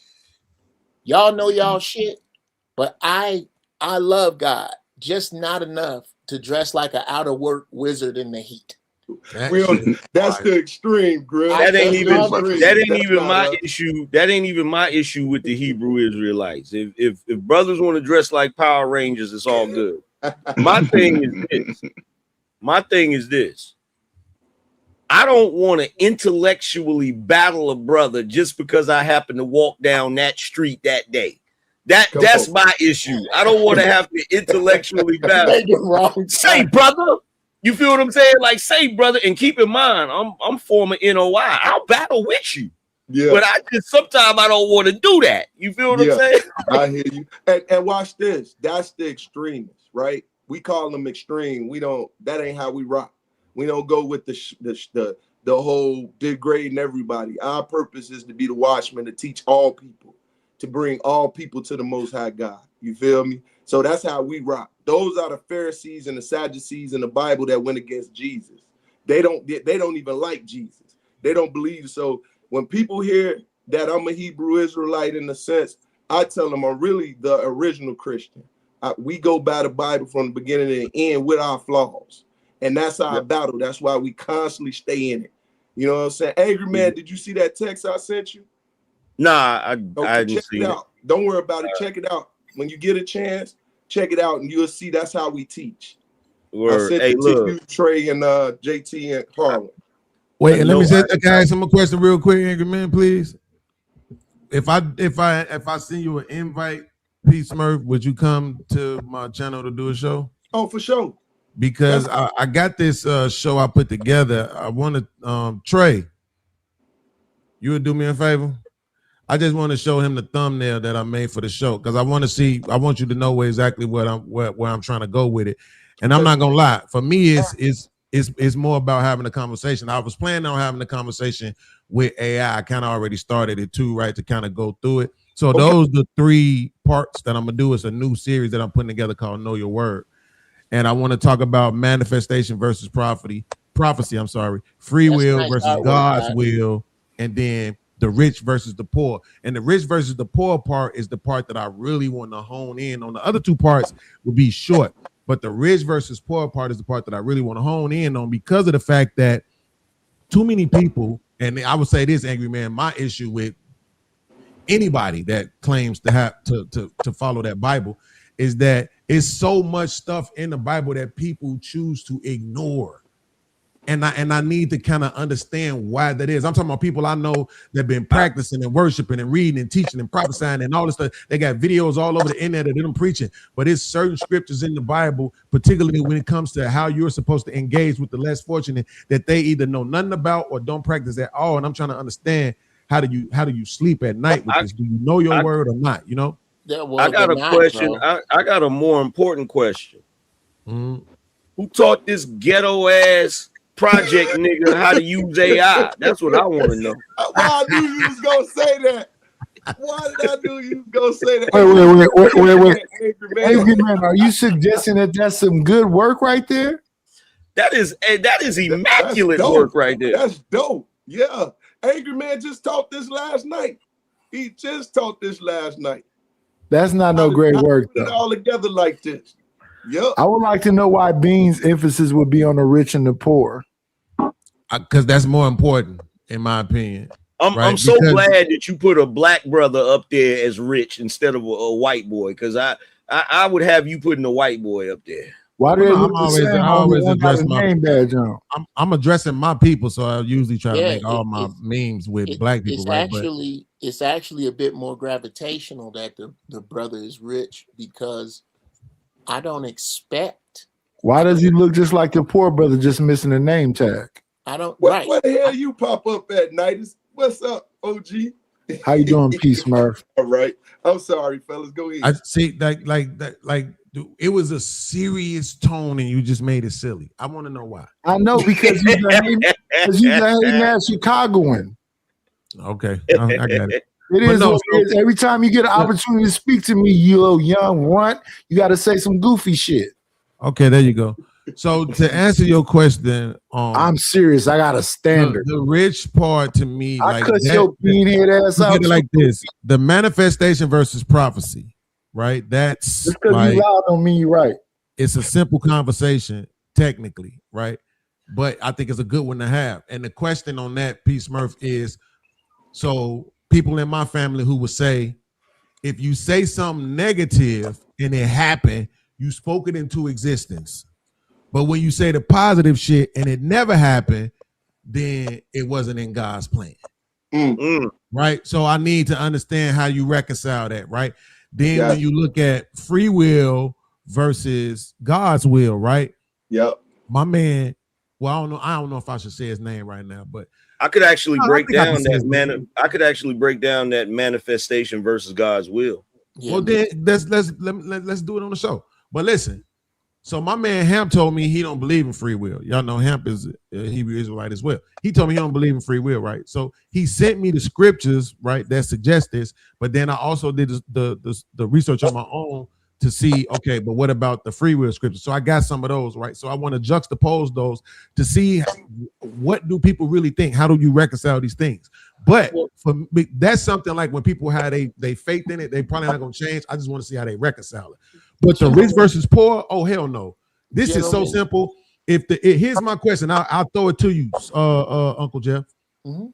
If the scripture says that it's easy to put a camel through the eye of a needle, There go the eye of a needle bullshit. to get into heaven, right? Then why is it that money seems to be everybody's God? Why is it the one thing you can't be in this world is quote unquote poor and or broke, right? Whichever word you like to use, right? Like, I need to understand how people reconcile this shit, Uncle Jeff. Okay, well, first off, let's put the eye of a needle and the camel into perspective. First, understand that there are two things that no Bible has in it: white people and original words. Everything in the Bible is regurgitated, translated, transmuted, and came from somewhere else. What was known back in the day in the Middle East, when the merchants would travel, they would travel with these camels. Yep. I'm so mad that he asked you that question because I wanted to answer it so bad. But go ahead. You about to get an answer I was gonna give. Go ahead, Uncle Jeff. In order for the camels to get through into town, they would be so saddled down with all of the stuff the merchants were carrying that the camels would have to bend down, like stoop down, to get through this area known as the eye of the needle. The entryway. The love, the infatuation, the romance that most Black Christians have with poverty is amplified by their ignorance of that fact. In order to reach the kingdom of heaven, the metaphor is that you have to drop your connection to things, to trinkets, to status symbols, in order that you cannot please the Most High when you make these other things your gods. It's really close to this parallel that used to piss me off.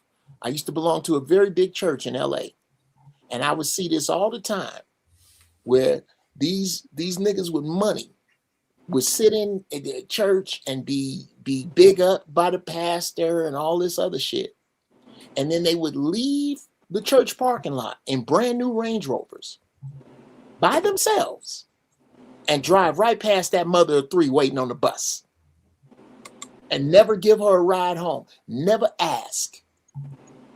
So the eye of the needle thing is more about your connection to these rich things than it is an actual camel getting through the actual eye of a needle. It is never meant that. But again, the Bible is the one book that I see scholars not cross-reference against any other book. It's like trying to prove the existence of Spider-Man with an episode of Spider-Man. And I'll say this in land. I usually don't get into big debates with people about the Bible if I ask these questions and I don't get the answers I want. Number one, do you have a passport? Number two, does it have stamps in it other than other palm trees to go fuck under? Have you been to Egypt? Where have you been to fortify your mind?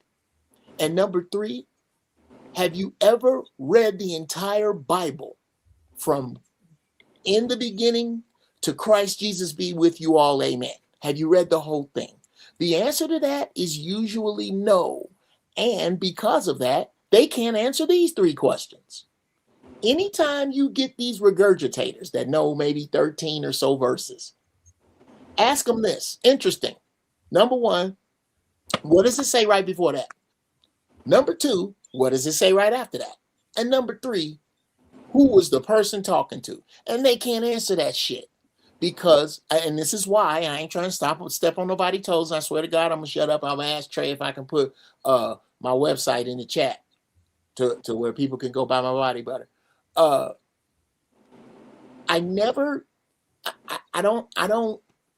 don't fight with these people because this is what gets them to good.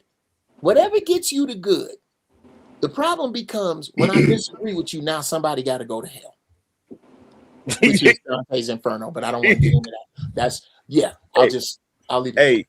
Hey, Trey, isn't that why when we was having that discussion that probably like maybe the third time I was up here, and you was like, what about this verse right here?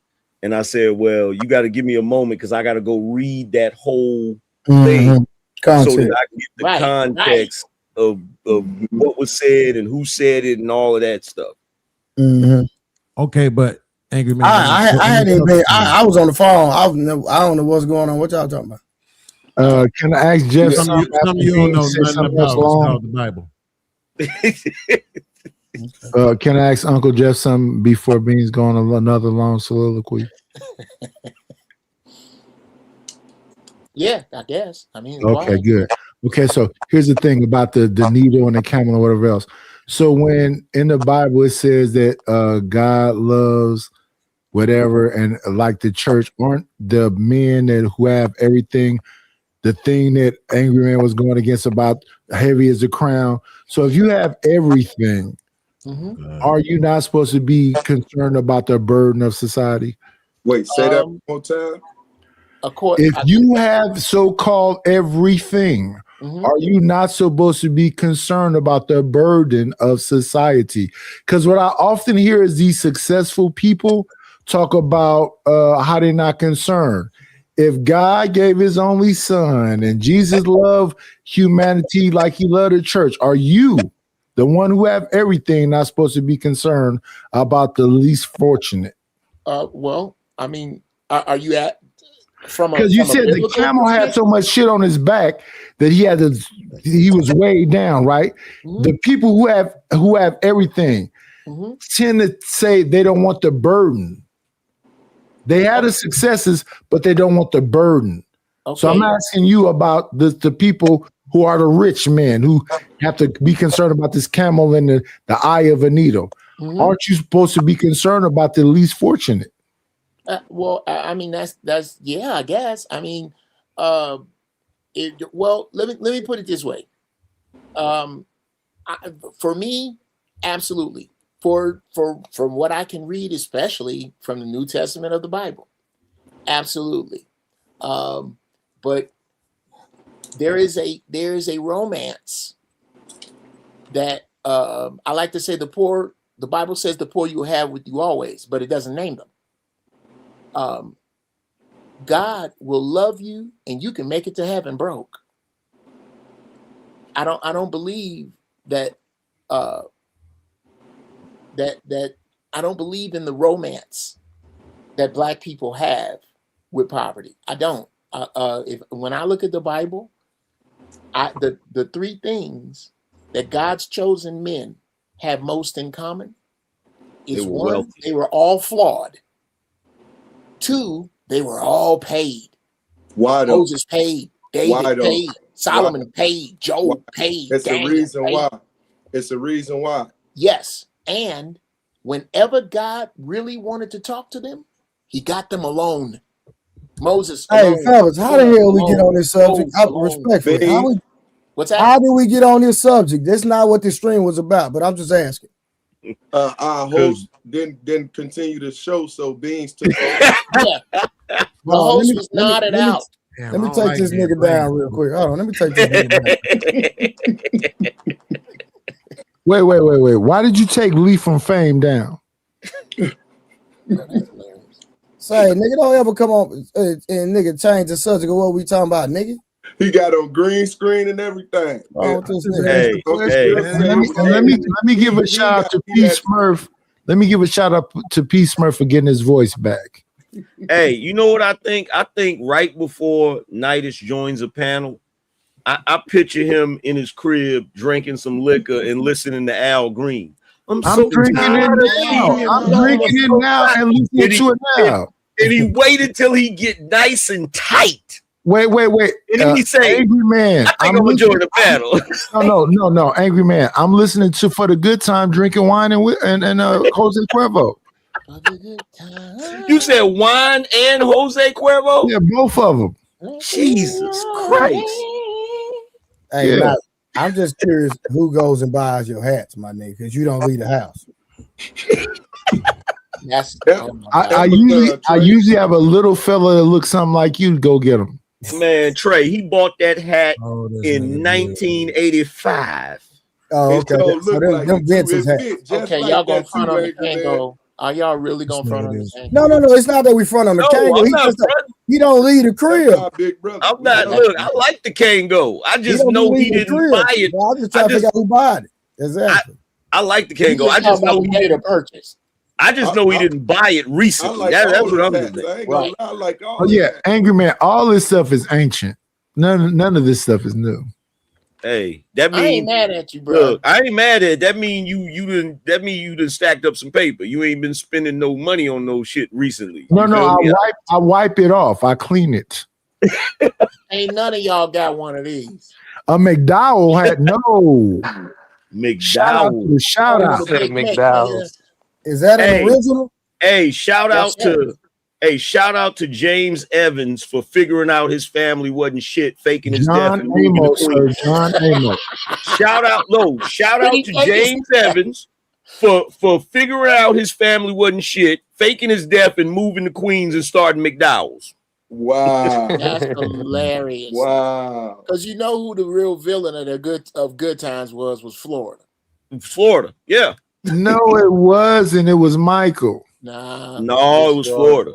It was Florida. Michael wanted a black Listen, Estelle Rose fought the small hat for James even be there.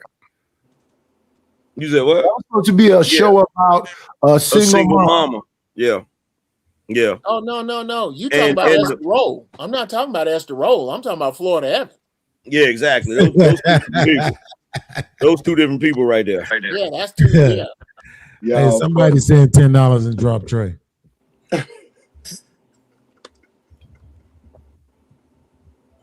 No, I saw that meme too. That's crazy. And they made a great argument for her being the villain too. A great argument. And by the way, man, women love that man. Florida definitely the villain. And by the way, shout out Florida's daughter. I think Florida loved James. She was too articulate to be on that show. And no matter how many times he lost his job, she kept making that oatmeal. Look how she looked. And by the way, hold on, fellas. I gotta hold on for a second. By the way, shout out to Eric Monty. The way he was done was dirty as hell. Shout out to that brother for starting what really became the first black television cinema that we really had. Shout out to that brother. That Norman Lear stole, exactly. Hell, they all got done. Well, Norman Lear stole all of this stuff from the UK and everywhere he could find it. Hey, man, but what y'all not gonna do though is do this Norman Lear slander though. Like that's F Norman Lear. He was a thief. Bro, watch out, bro. You might want to do a little more research on Norman. Right? I know every single. I know about it all. And look, stepped on, son. It was a UK show. And look, shout out to the brother. I know about it all because he was genius enough to make sure that every show he created, the main character looked like him. You think that Red Fox looked like Norman Lear? No, I'm talking about Eric Monty. Oh, Eric Monty. Okay. He looked like Raj from Good, and he also looked like Preach from Cooley High. Okay. That's a fact. You mean what's happening? At the end of the day, what's happening? Yeah. What's happening? It's almost like looking at it. It's this the thing though. It gets kind of exhausting. I'm not gonna pretend like I don't have my moments too, but it gets kind of exhausting because it's like you would just have to do everybody like that. You know what I'm saying?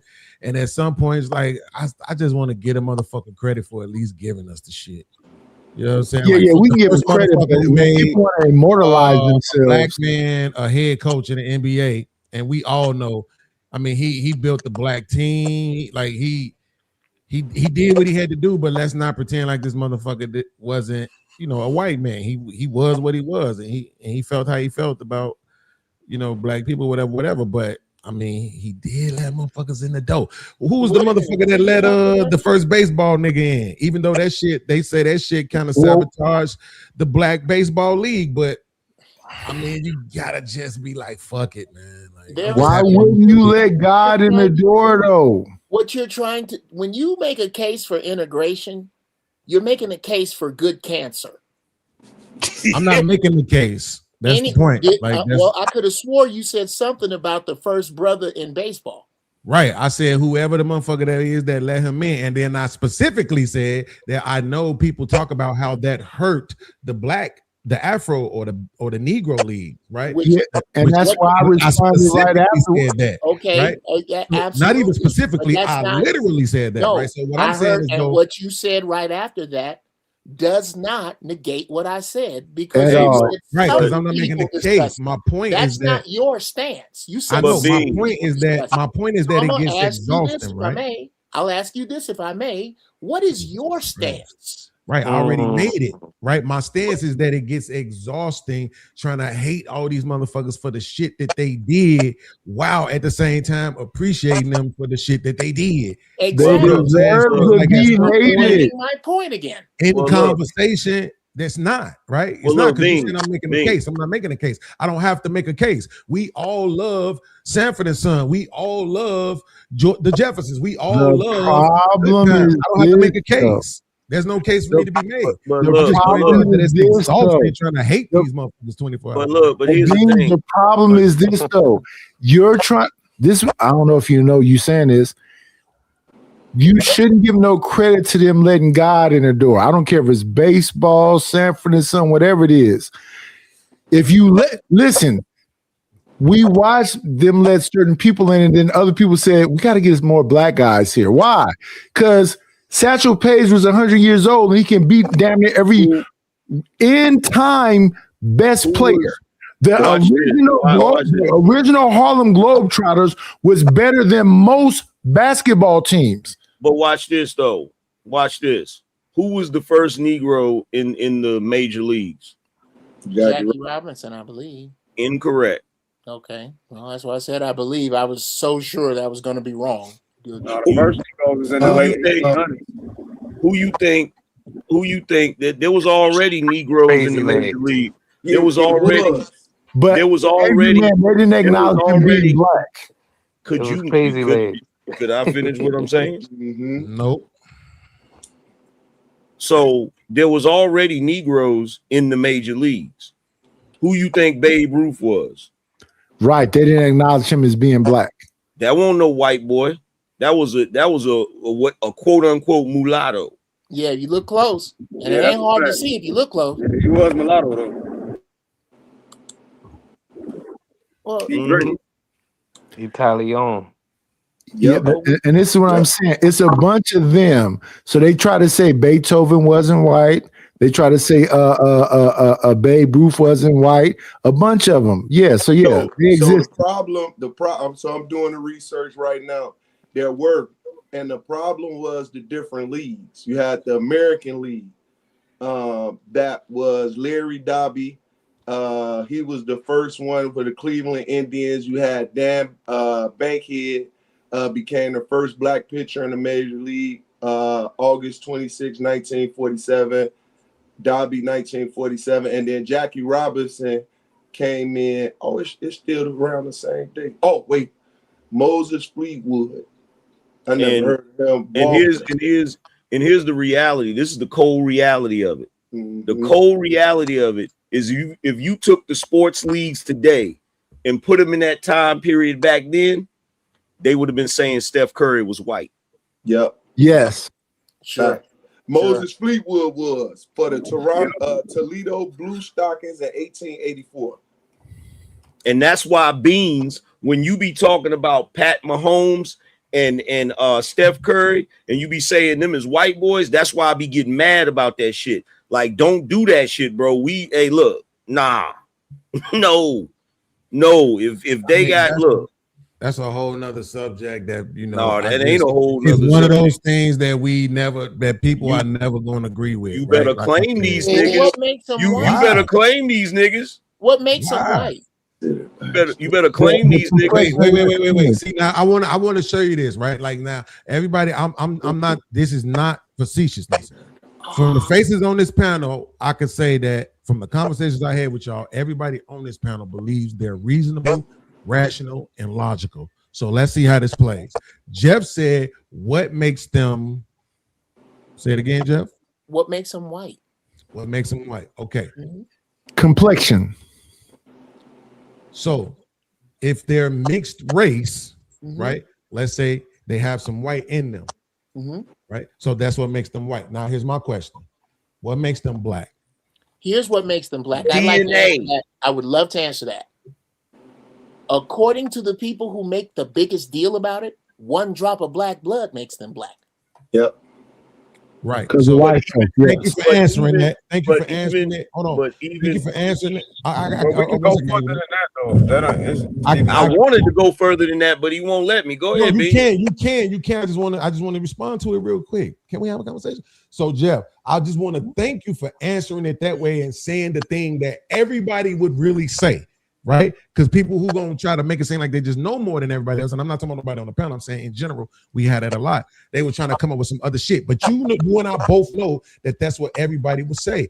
My question behind that, angry man, would be, why doesn't that apply to white? What do you mean? Why doesn't that apply to white? Why doesn't the one drop rule also apply to whiteness? Because their genetics, because their genetics, their genetics are recessive. It's kind of like, look. Here's the thing. They show us this every day. You just got to see where it's at, right? Now, I know a lot of y'all don't watch anime. Y'all don't watch Dragon Ball Z. Goku is a Saiyan from another planet.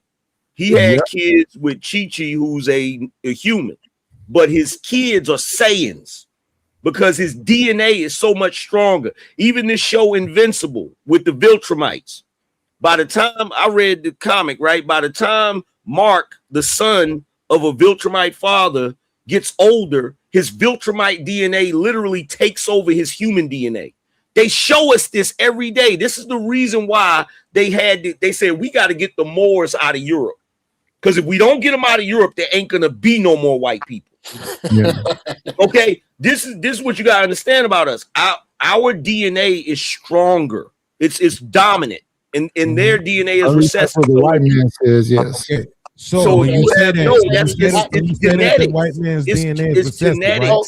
To co-sign what Angry Man just said, Beans, you will search far and wide.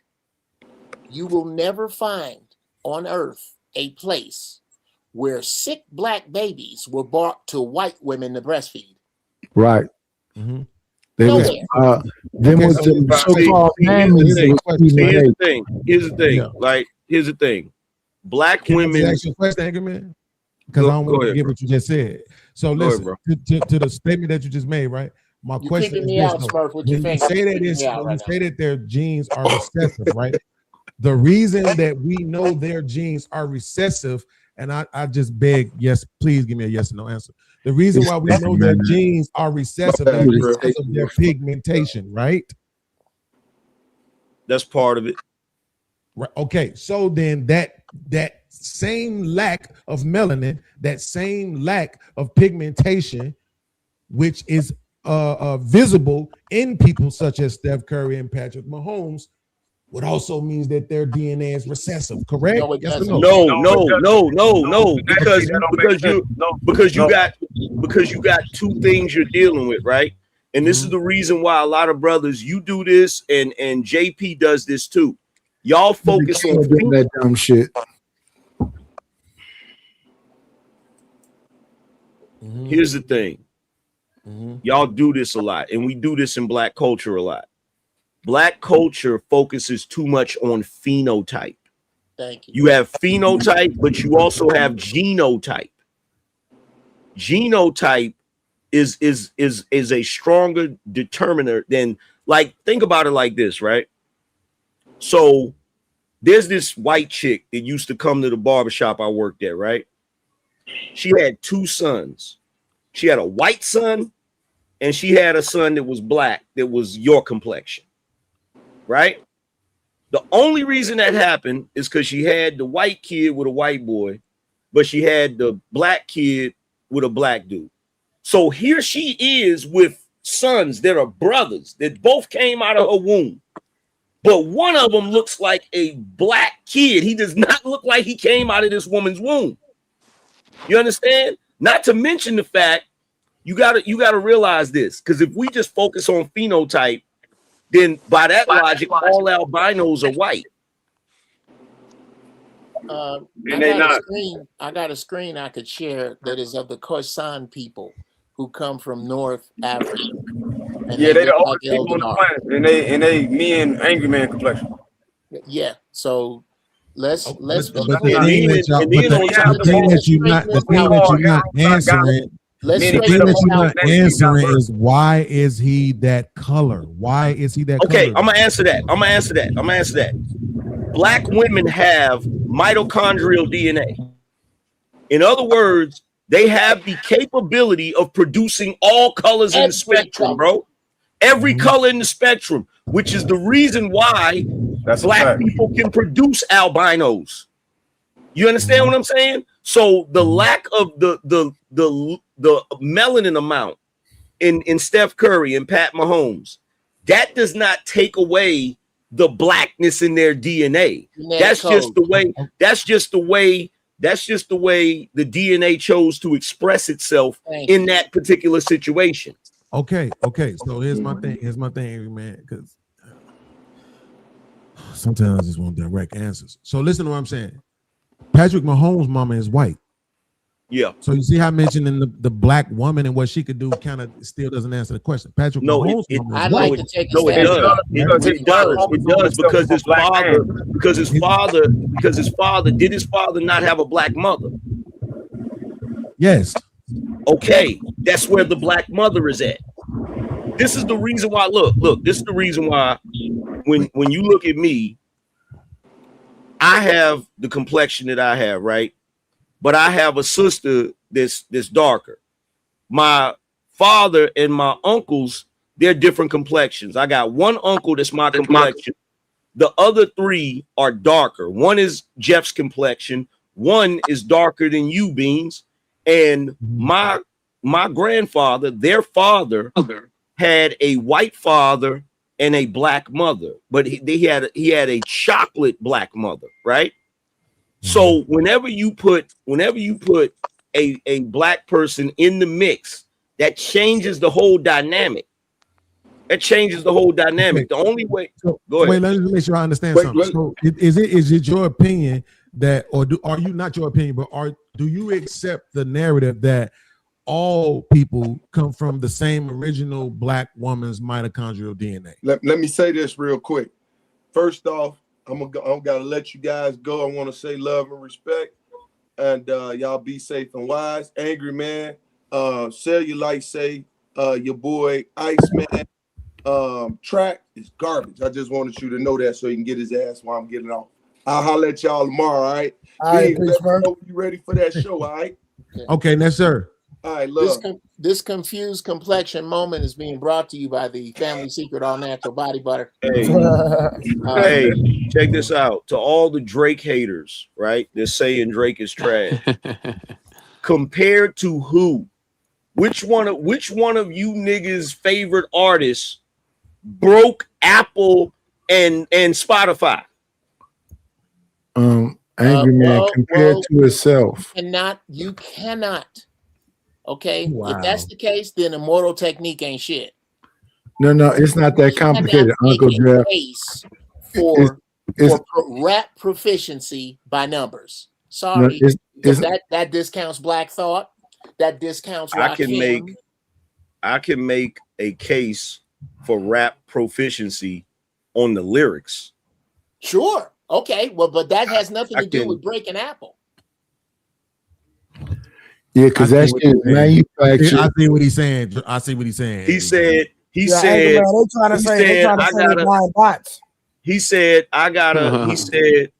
is what he said. He said, I gotta lie just to feel like I tied.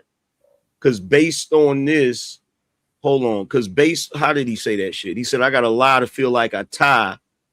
Because based on this, I can't tell if these are wins or nots based on what's suitable now. Yeah. Okay, so stay right there, Angry man. Crazy. That's wait. Before you say anything, to go from tie to wins or not to what's suitable now, and if you put that jacket on somebody, that's an automatic. Bro, what are we talking about? Yeah, that was that type of lyrical. What? Let me know when I can answer. Let me know when I can answer. Oh, I'm sorry. And then right before that, he said, "Look up, flying in turbulence, avoiding the cumulus clouds."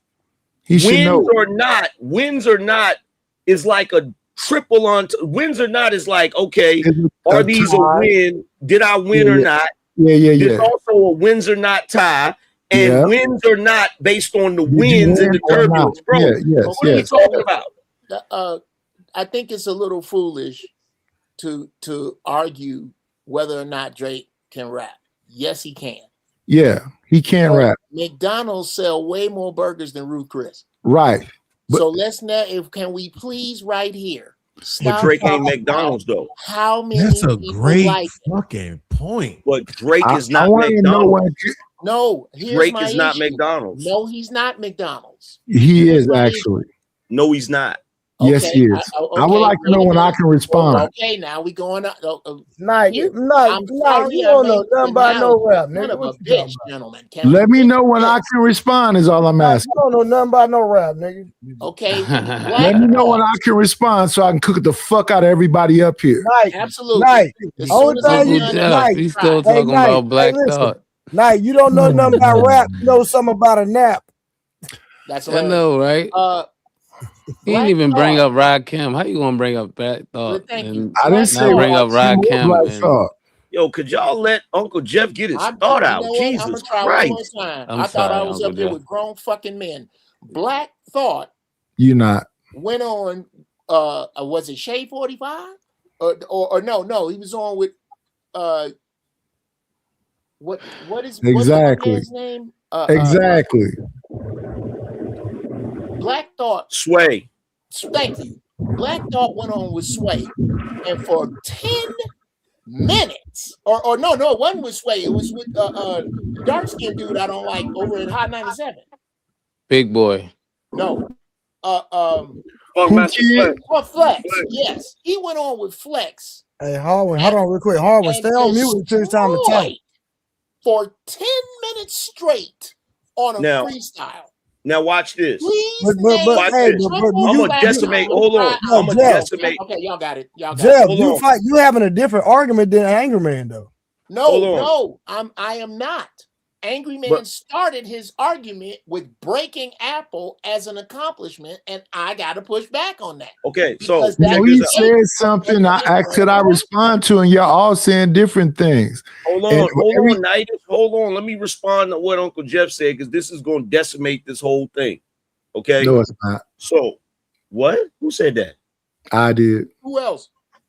Man, you gonna get your turn to get cooked, Nidus. Hold on. So here's the thing. I started with him breaking Apple and Spotify, absolutely, and then we transitioned to lyrics. I'm not gonna sit here and say that Drake is a better lyricist than Black Thought. I'm a real hip hop head. You know that. I'm not gonna do that, right? However, I want to point out why I made my point and why him breaking Apple and Spotify is significant. Here's the problem.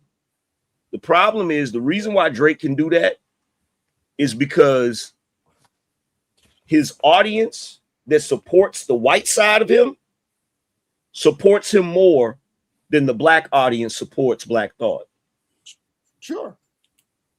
That's how he's able to do there's that, more right? of them. There's That's more how of he's able to do that. However, that still does not negate his lyrical prowess. It doesn't. It doesn't. I'm not. I guess you. I don't know if y'all missing my point or avoiding it. It just don't matter. Yo, you really don't have a point though, Jeff. That's why I'm asking. All right, well, I got a Let me tell you point. why. Hold on, let me tell you why. Because I understand what you're talking about when it comes to lyrics. But Angry Man started off talking about sales. Ain't nobody going down the street bumping Black Thought, respectfully. And even though they're going down I the got a street, question. Why everybody hop on? I literally asked when it could be my turn, and I was patient and shut up. My question is why everybody hop on Hold on, Drake? I hadn't even said nothing, bro. So I'm gonna let you get your turn. I'm just saying, Jeff, this is what I'm saying. More people are going to listen to Drake than Black Thought. Is all I'm saying, bro. And that nigga been putting out bangers weekly for I don't know how many consecutive years, and that's a fact. Black Thought could never, respectfully. All right. Well, respectfully, can I add that why If you are let we me know when it was accepting my that turn, Drake is of course you could, the Vapor. top echelon of rap when his If you let background me is the go because it's Grammy? my turn, of course you can, Vapors. Jesus Christ. Why does he get to jump ahead of me when I Can you answer that? Go. Well, that goes into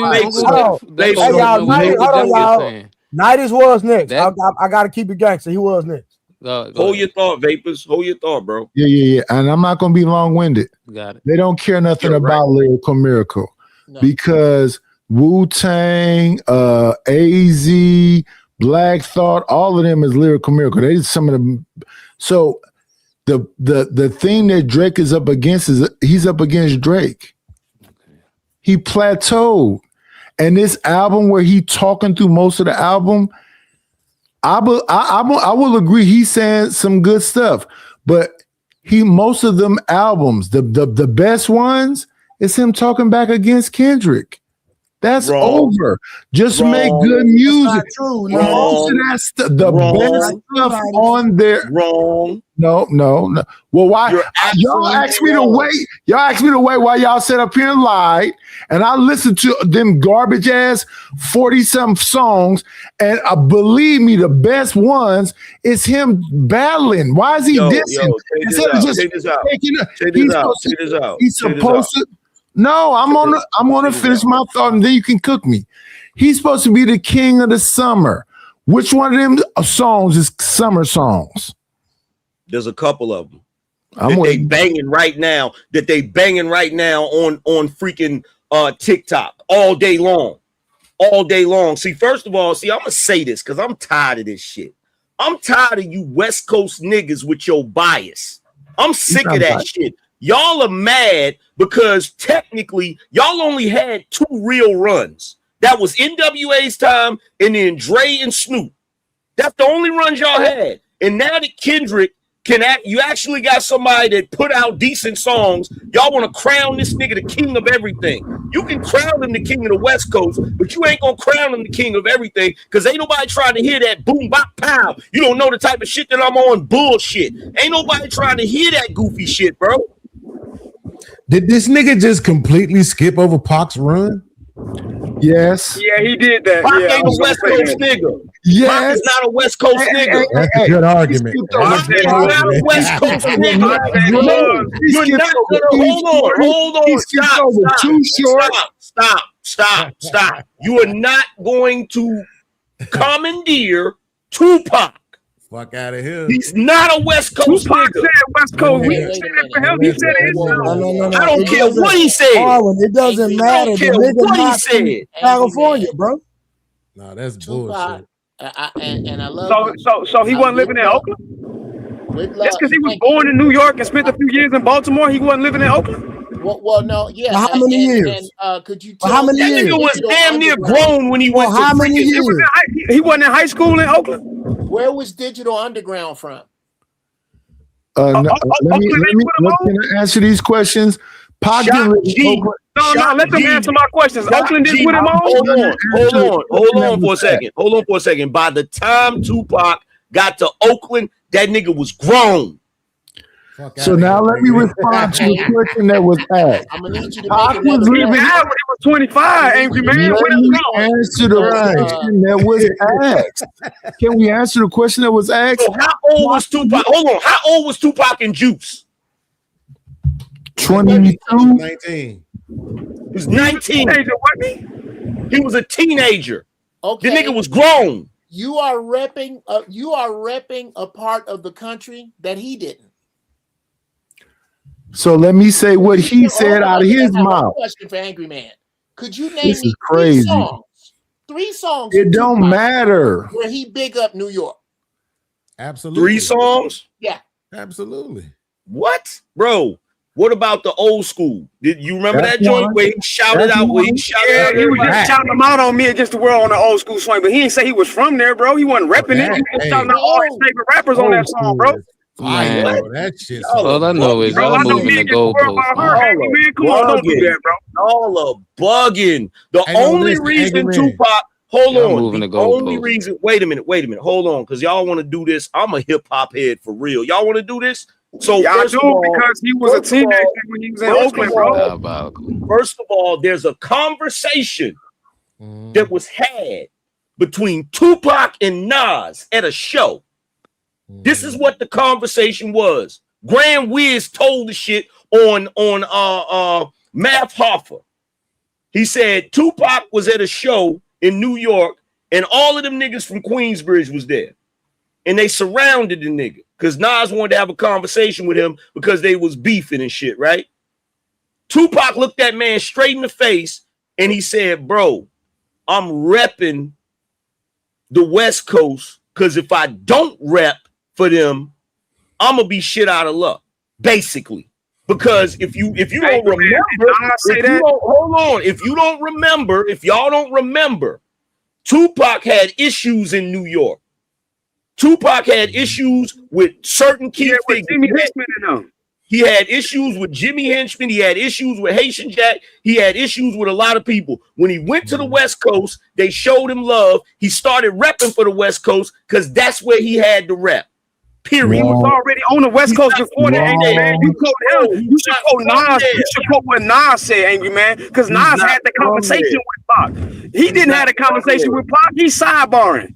Not from there, bro. Y'all can try to claim him all you want. Angry Man, this is the thing I say to you, right?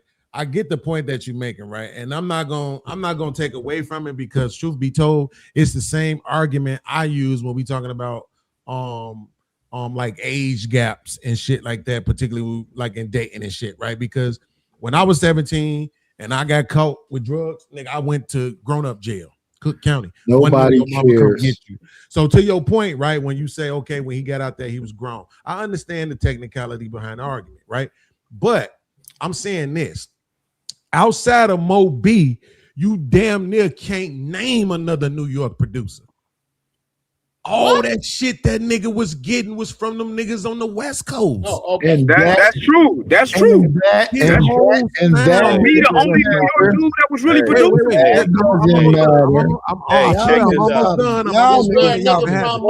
Talking about the Family Secret All Natural Body Butter. Hey, check this out. Man, he was in Baltimore longer than he was in New York. Because this is why I want to see if you agree. I think you're gonna disagree with me, but I want to see if you understand my point. So take 50 Cent's first two albums. You got Get Rich or Die Trying and The Massacre. What the fuck that got to do with Pac? Bro, can you hate this motherfucker, man? You gonna always say me, nigga, because you can take over shows and talk about shit that's irrelevant. Shut the fuck. I was gone for 30 minutes. You should be gone for 30 more, nigga. Damn. Yo, let the nigga say what he gonna say. What the fuck? Angry Man, look. So you know how the Get Rich or Die Trying album, right? Dr. Dre West Coast production. When you listen to The Massacre, them niggas was East Coast producers. That's why The Massacre sound the way it sound. It sound grimy and dirty. The way it sound, right? Where's that beautiful ass ecosystem of a fucking album that Get Rich or Die Trying is, right? That came from them niggas on the West Coast. What I'm saying is, if you look at the credits and you listen to the sound of Tupac, that shit was so West Coast that I think it's kind of hard for you to argue that he wasn't the West Coast. That ain't got nothing to do with my point. Y'all I ain't saying it does. I'm asking you to respond to mine. I'm saying, nigga, if your whole sound is put together by the West Coast, how the fuck can you not be a West Coast artist? Your point is irrelevant your point is irrelevant for one simple thing. What kind of artist is Drake?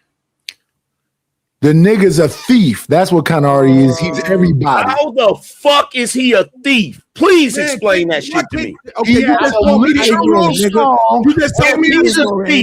If he's a thief, hold on for a second. If he's a thief, then that means that Pac was a thief. I agree with you. Let's stay right there. Don't lose from I'm saying. You let this nigga stay right there. I think Drake is a chameleon. I think Drake. Uncle Jeff, you're right. He's an amalgamation of everybody. It doesn't matter where you come from, south, west, east. Yeah. Why can't I finish what I'm saying? You won't let nobody else. Pac himself said out of his mouth.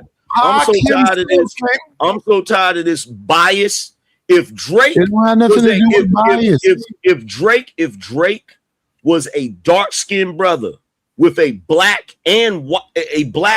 mother and father, and he was from anywhere in the United States, y'all would call him multifaceted and talented. You wouldn't call him no damn chameleon. You wouldn't call him no damn thief, man. Cut this goofy shit out.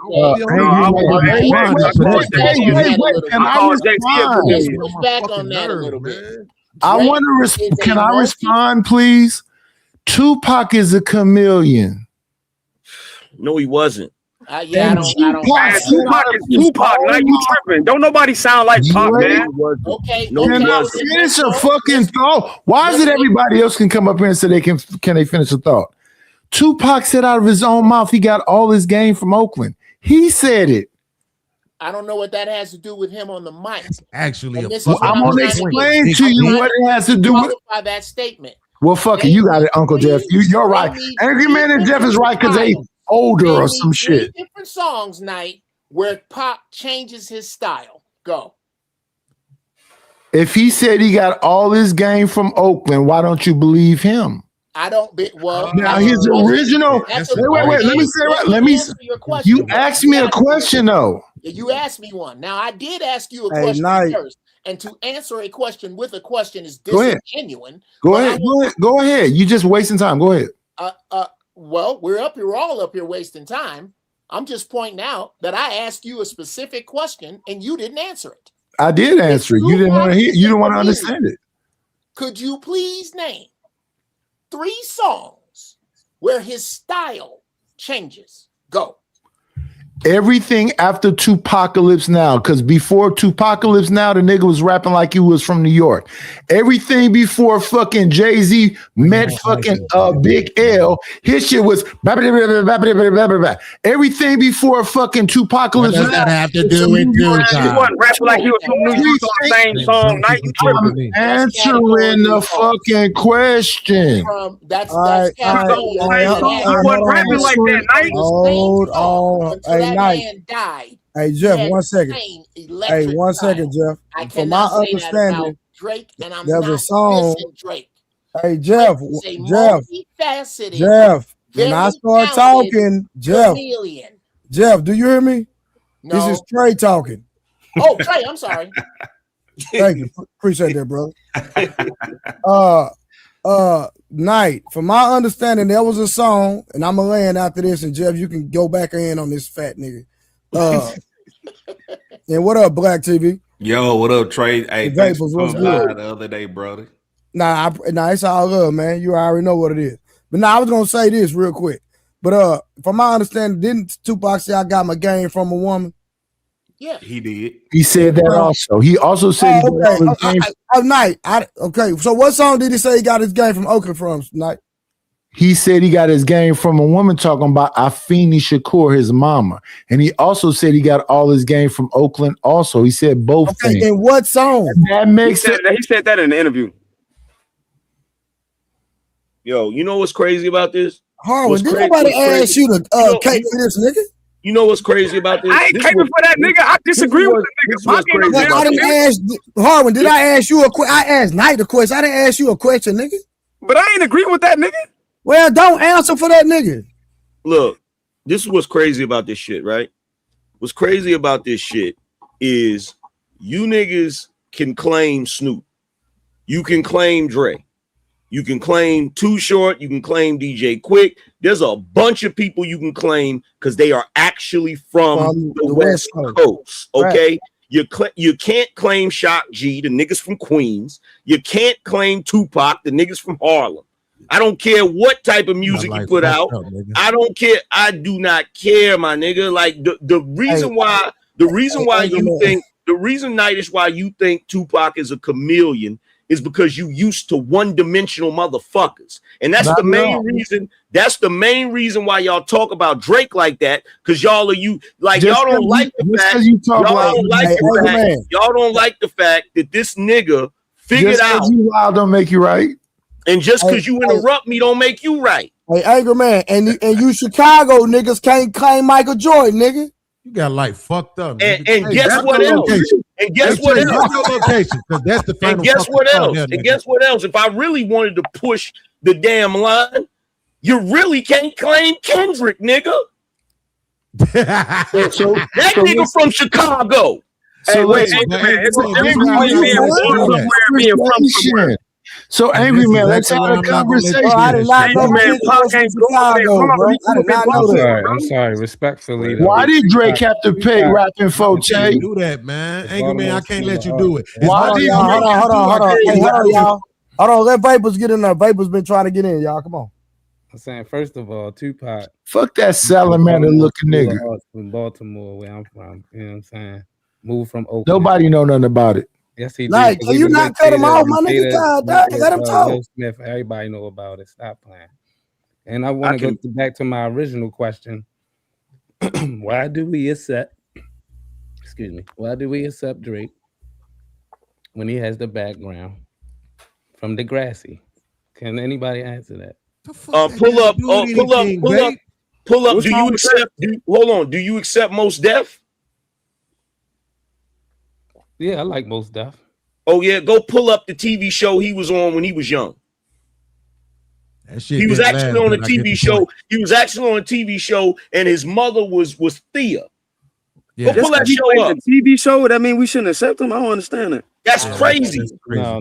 That's crazy. I said his background and the fact that he was on Degrassi. What is his background? Hold on for a second. Please, can we ignore one thing, Angry Man, that's irrelevant? Do we have to address every silly shit that's brought up? Can we just ignore it? You know that shit's irrelevant. Just let's not even address it. What I'm Angry Man. Here's my thing. I want to retract my statement. I want to retract my statement. Because I just realized when Ice Cube first came out, his whole production was handled by the Bomb Squad, which is an East Coast production team. So I want to retract my statement. You this nigga lied for no reason. But Beans, when you said 50 first album, we know 50 from the East Coast, but like you said, his first album was all West Coast beats motion. Absolutely, it was driven by Dr. Dre and the production team. Absolutely, right. First of all, wait. That's incorrect. Hold on. That's incorrect. Correct me if I'm done. Correct me if I'm done. Because I'm trying to get to this point. Yeah, they just making up shit as they go. So listen, but at the same time, even though I'm retracting my statement, right, that about the production team and where they were from, the sound in itself still matters. So one of my favorite Tupac songs. You're wrong. I know. Absolutely, you're right. So one of my favorite songs, Angry Man by Tupac, is called "Representing '93." In the song, he says, "Once again, it's your friend out of Oakland, hoping I can rock this shit to get you open." Right. So he's claiming the spot. What do we do with that? Ignore it. Let me ask y'all a question. Legitimate question, right? Next one. What do we do with it first? Legitimate question. Do you just take it as a bar, or do you take it as like It's nonsense because James, think about it. If a nigga, if I move to Chicago right now and I start claiming Chicago, nigga, and I blew up in Chicago, you niggas gonna say nah, nigga.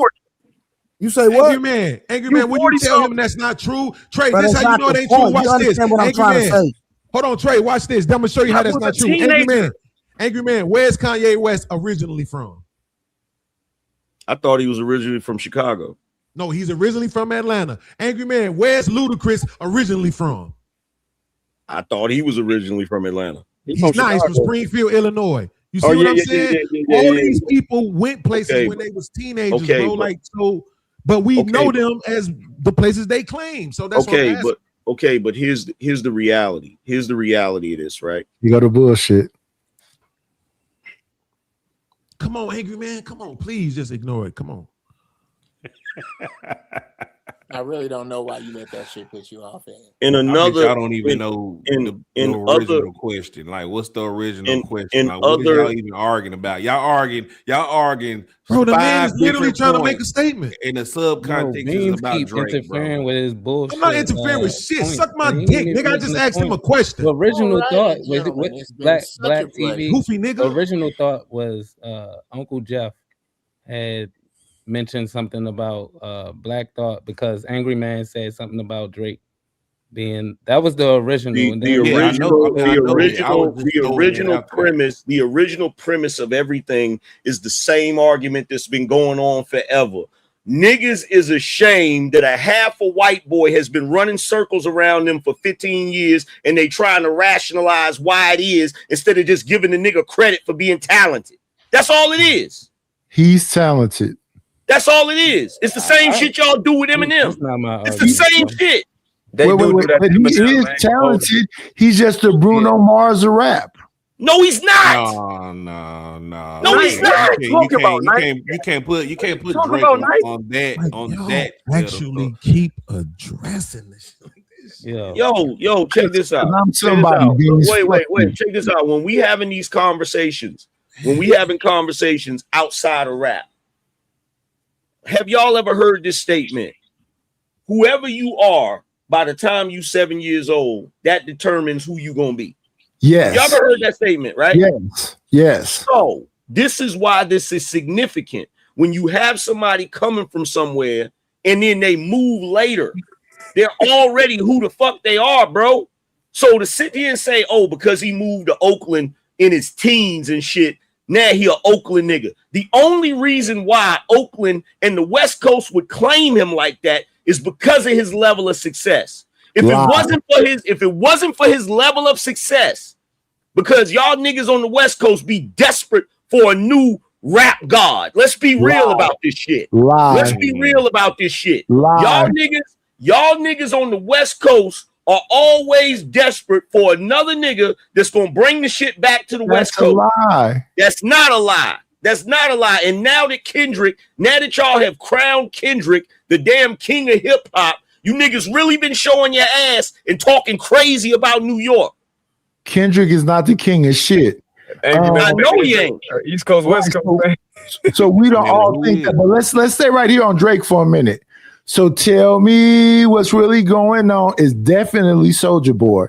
And what's that other name? The Mojo, that definitely rapping folk. Right now, you got a fucking Mac Dre song on this shit he just put out. That nigga's everybody. And guess what? Guess what, Nidus? Hold on. No, stop. Hold on. And when R. Kelly first came out, everything he was doing was Aaron Hall. Is Aaron Hall more talented than R. Kelly? No, stop. Hold on.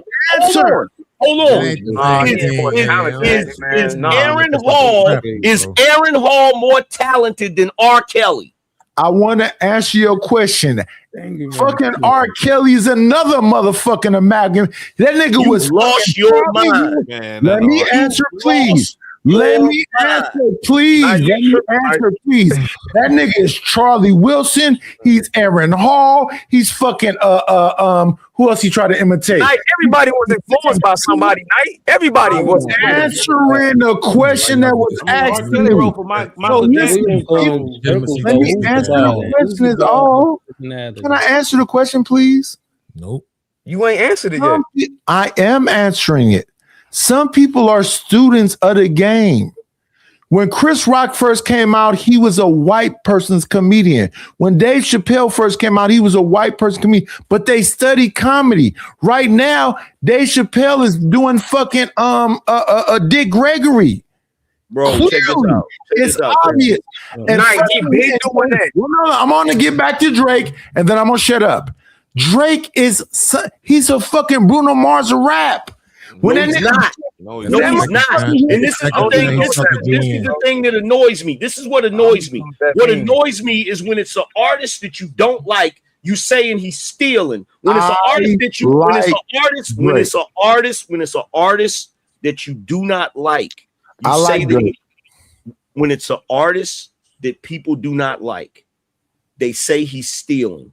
When it's an artist that you do like, you say he's influenced or he paid homage to those who came before him. Y'all are bugging right now. I can show you where Michael Jackson gets his dance moves from. And newsflash, it's a white boy. And newsflash, it's a white boy.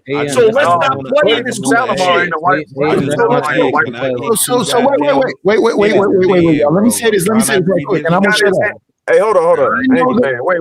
Wait. Now we can't let Angry man. I understand your point, but I can't let you get away with that. Don't do that to me. Well, don't do that to Drake, nigga. Don't do that to Drake, nigga. I ain't do that. Don't do that to Drake. Wait, hold on. You arguing with two different people.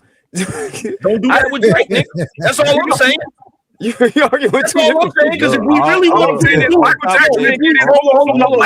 it, hold on. Check this out. If we really want to get into it, I'm not just a hip hop head, nigga. I'm a music connoisseur. I'll show you where everybody stole their shit from. Yeah, majority of artists. Majority of artists. The only nigga that didn't steal his shit was Ike Turner.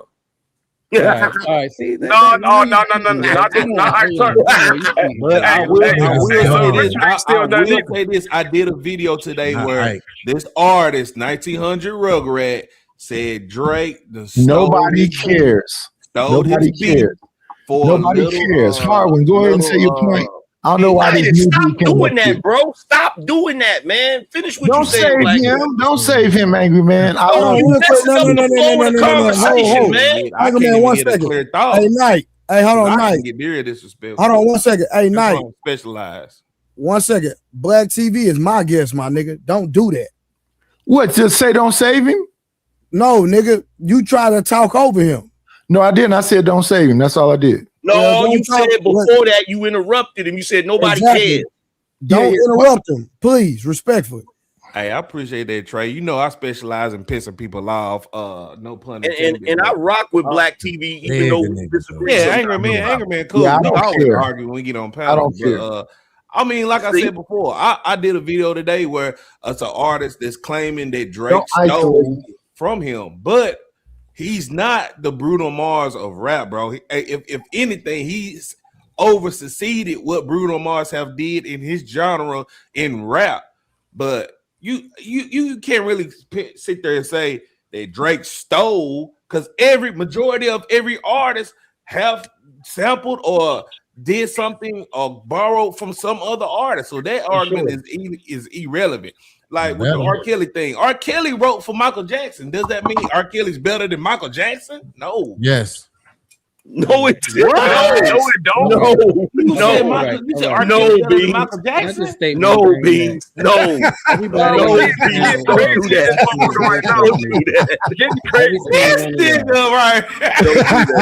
Don't do that, bro. You don't even believe that. Don't do that. Hey, look, wait. This is what I'm gonna say. Though, right? Because this the thing right here, Angry Man. When he first said that, the first thought that came to my mind is making songs. Yo, this nigga R. Kelly is better. And the reason why I'm finna say that is because name the motherfucker who helped him with his songs. I'll wait. Who helped with who? He might. What you want to say is he's a better songwriter. He's not a better artist. Yeah. That's what I literally just said that. And this is my point. This is why I didn't really want to get into This is why I didn't really want to get into the Drake and Black Thought conversation. Because one of the reasons Drake, in my opinion, is doing his thing is because he's a more well-rounded artist. Like he knows how to do what he's doing, and borrowing from other people to tighten your shit up. That's what artists do. Absolutely. Michael Jackson did that. He borrowed a lot of dance moves from James Brown. Absolutely. All kind of shit. But that's not the point though. The point is this, is that y'all are the suckers because y'all kept falling for the bait. It was that shit. Come on, man. We know this nigga is not the Bruno Mars. Like, why even respond to stupid shit? This dude brought a whole new sound to the game in 2009, and everybody and their mama tried to do it afterwards. Like, it's no reason to argue about certain shit like that. Drake is fire, bro. But Angry Man, this thing that you own, like, I need to see before you became a content creator, Angry Man, right? Because this thing you're doing as of May 18th, 2026, pretending at all like the Iceman album is good, it's sad to see. Now look, I'm gonna say this Yo, check this out. Let me address this nigga real quick. Right? I knew it was coming. So here's the thing, bro. If the album was trash, I would say it. I don't have no problem doing that, right? but there's already numerous tracks on that album that I've been bumping. I'm talking about fucking Whisper My Name. I had that shit on repeat, nigga. Okay, and nigga, and I'm a critic, nigga. I talk shit about artists. Hold on. Okay, Angry Man. Before you go, go ahead. Can we agree that Drake stands similar to Cowboys fans at this point? I'm a Cowboys fan. That's what you about to say about Cowboys? What you about to say about Cowboys fans, nigga? Nothing at all. Drake is successful. The Cowboys ain't won since the 90s.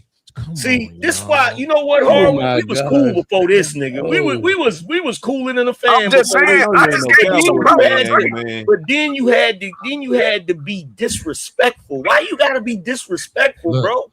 Angry man, let me say this before we get off track, bro. Like, before we get off track real quick, let me say this real quick. Because Angry Man, look, I went and downloaded them bitches, right? Soon motherfucker said them shits dropped. I went and download. I tried to give them a listen. Now, to be honest with you, I am a beat man, right? So if the beat don't catch me, I'm not gonna finish listening to it, right? I don't give a fuck about you saying some nice shit, especially if you nice, because I expect for you to say some nice shit. But if the beat don't catch me, I ain't listening to it. Them shits just was not. I mean, I skipped through them other two albums like they didn't exist. But I will say it's one song on there that just inspired me to do a whole new song that I finished today. I sent it to my brother. That nigga said he pulled over and was going crazy, right? And it's called not Drake inspiring you. You right, but I'm not a Drake hater, so that's you can't put that on me. I've always said that I even thought Drake had the best song out of the battle. I thought Family Matters was actually the best song, but it's called Janice Shut the Fuck Up. Yeah. They bumping the hell out of that shit right now. Yeah, that motherfucker going crazy. I ain't gonna lie, that shit nice. Now that's the Drake I was hoping to hear. And guess what? I don't even really rock with that one. I know that. I don't even rock with that one. That's because you're not an artist, though. Because you're. Who not an artist? Nigga, don't disrespect me like that. Nigga, you done lost your mind. AI don't count, Brody. AI don't count. Not accusing him of being an AI rapper. Hey, Angry Man got some AI shit over there. Let me tell you something. Let me tell you something right now, my nigga. Let me tell you something right now. Let's be clear about something right now, nigga. I am a complete artist, nigga. When I say complete artist, nigga, you better check my resume, nigga. I can draw, sculpt, paint, write poetry, write music, and I can rap, nigga. Stop playing with me, nigga. Bryant right now. Stop playing with me, nigga. No, I don't sound like Dr. Cheyenne Bryant because I didn't need no white institutions paper to solidify my shit. Listen, at this point in 2026, I'm gonna be honest with you. You remember how? I don't know how the rest of y'all seem kind of young, but AM, you remember how when we was younger, if you couldn't play basketball, that shit was laughable, especially if you had any kind of height on you. In 2026, like if you just can't even put together a 16, that shit's kind of laughable. Oh, and I'm a tattoo artist. Stop playing with me. Like, look, here's the thing. Here's the thing, my nigga. Here's the thing. He came back with something else. Here's the thing. Y'all want to play this little goofy game, right? When it comes to art, period, nigga. And by the way, when y'all talking about my AI songs, I wrote the lyrics to them shits. AI didn't write my lyrics, nigga. Stop playing with me. Did you perform it, though? I can perform it. I'll run circles around all you niggas. Angry Man. It's better to write it than perform Give it. us no bars. Drake perform raps, too. You know? That nigga nice, bro. I can't take nothing away from Drake. I'm gonna tell y'all something. That Janice Shut the Fuck Up. Drake is a great artist. I had to listen to Iceman over the past few days. And at first, me and Chick Smooth, we reviewed it on live. I didn't like it, but after listening to it for the third time, it's a bop. It's a bop. That Janice Shut the Fuck Up is a hit, bro. Chig did a live stream.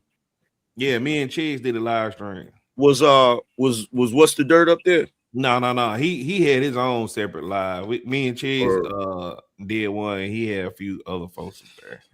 Yeah, I was hoping he was gonna come by, but Janice shit, bro. So like this, what I do a lot. Watch this. This is what I do a lot. And to anybody who's not an artist, they probably won't understand this. sometimes I will write my verses to a song that I hear on the radio or something, but I'll lay it to my own beat. Right, so I did that with the Janet shit. As soon as I heard it, it had me going. I opened up my Gmail, I started writing, came up with a whole song. Then I made my own beat to it. How many? That's what I sampled for the beat. Angry How many Man. shows you sold out, Beans? Phil Collins, nigga. Yo, that shit. You remember Phil Collins? I don't care anymore. How many? Hey, how many shit, shows you nice. sold out, Beans? But I'm mad y'all trying to come from.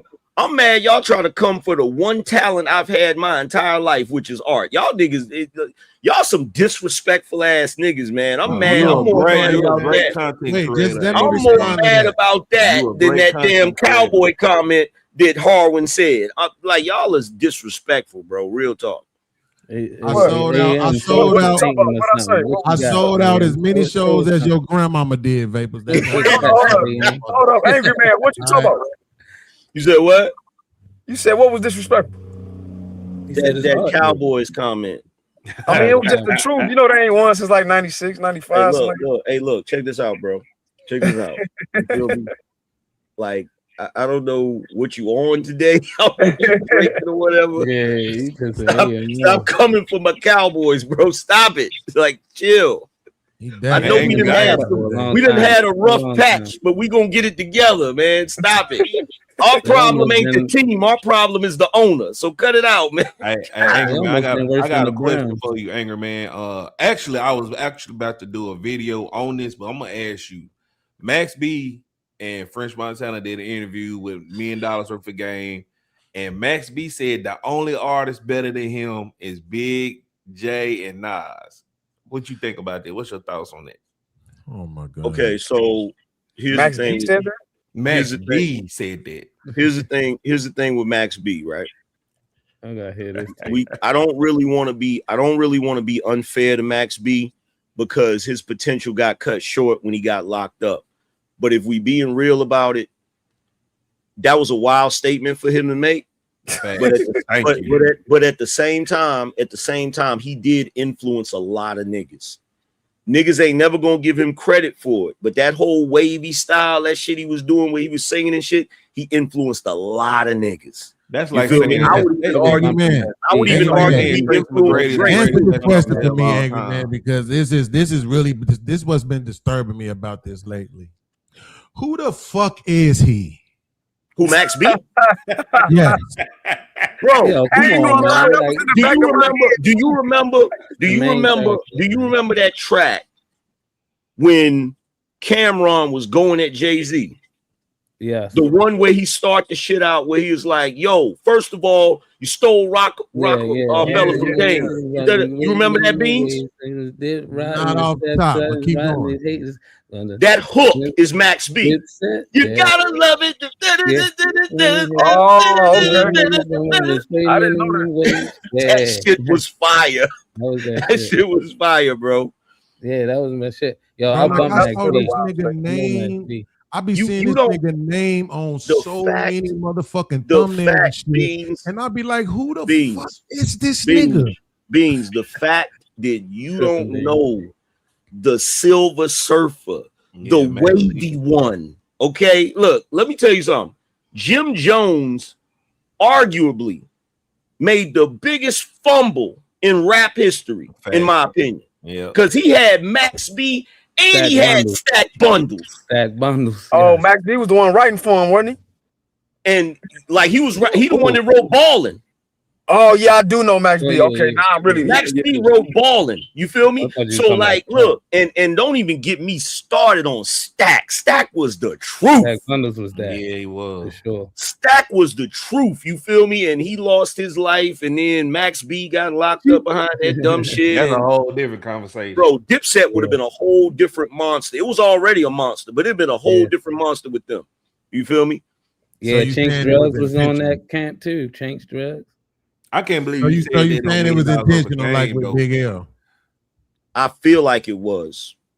It sounds. I'm not going to jump down that rabbit hole, but I feel like Yeah, I'm just asking your opinion. I feel like certain niggas didn't think they would shine if them two was around. That's all I'm. Because look, here's the thing: a lot of they style that the niggas was doing came from Max B's way of rapping on tracks, and make no mistake about it, the Dipset look.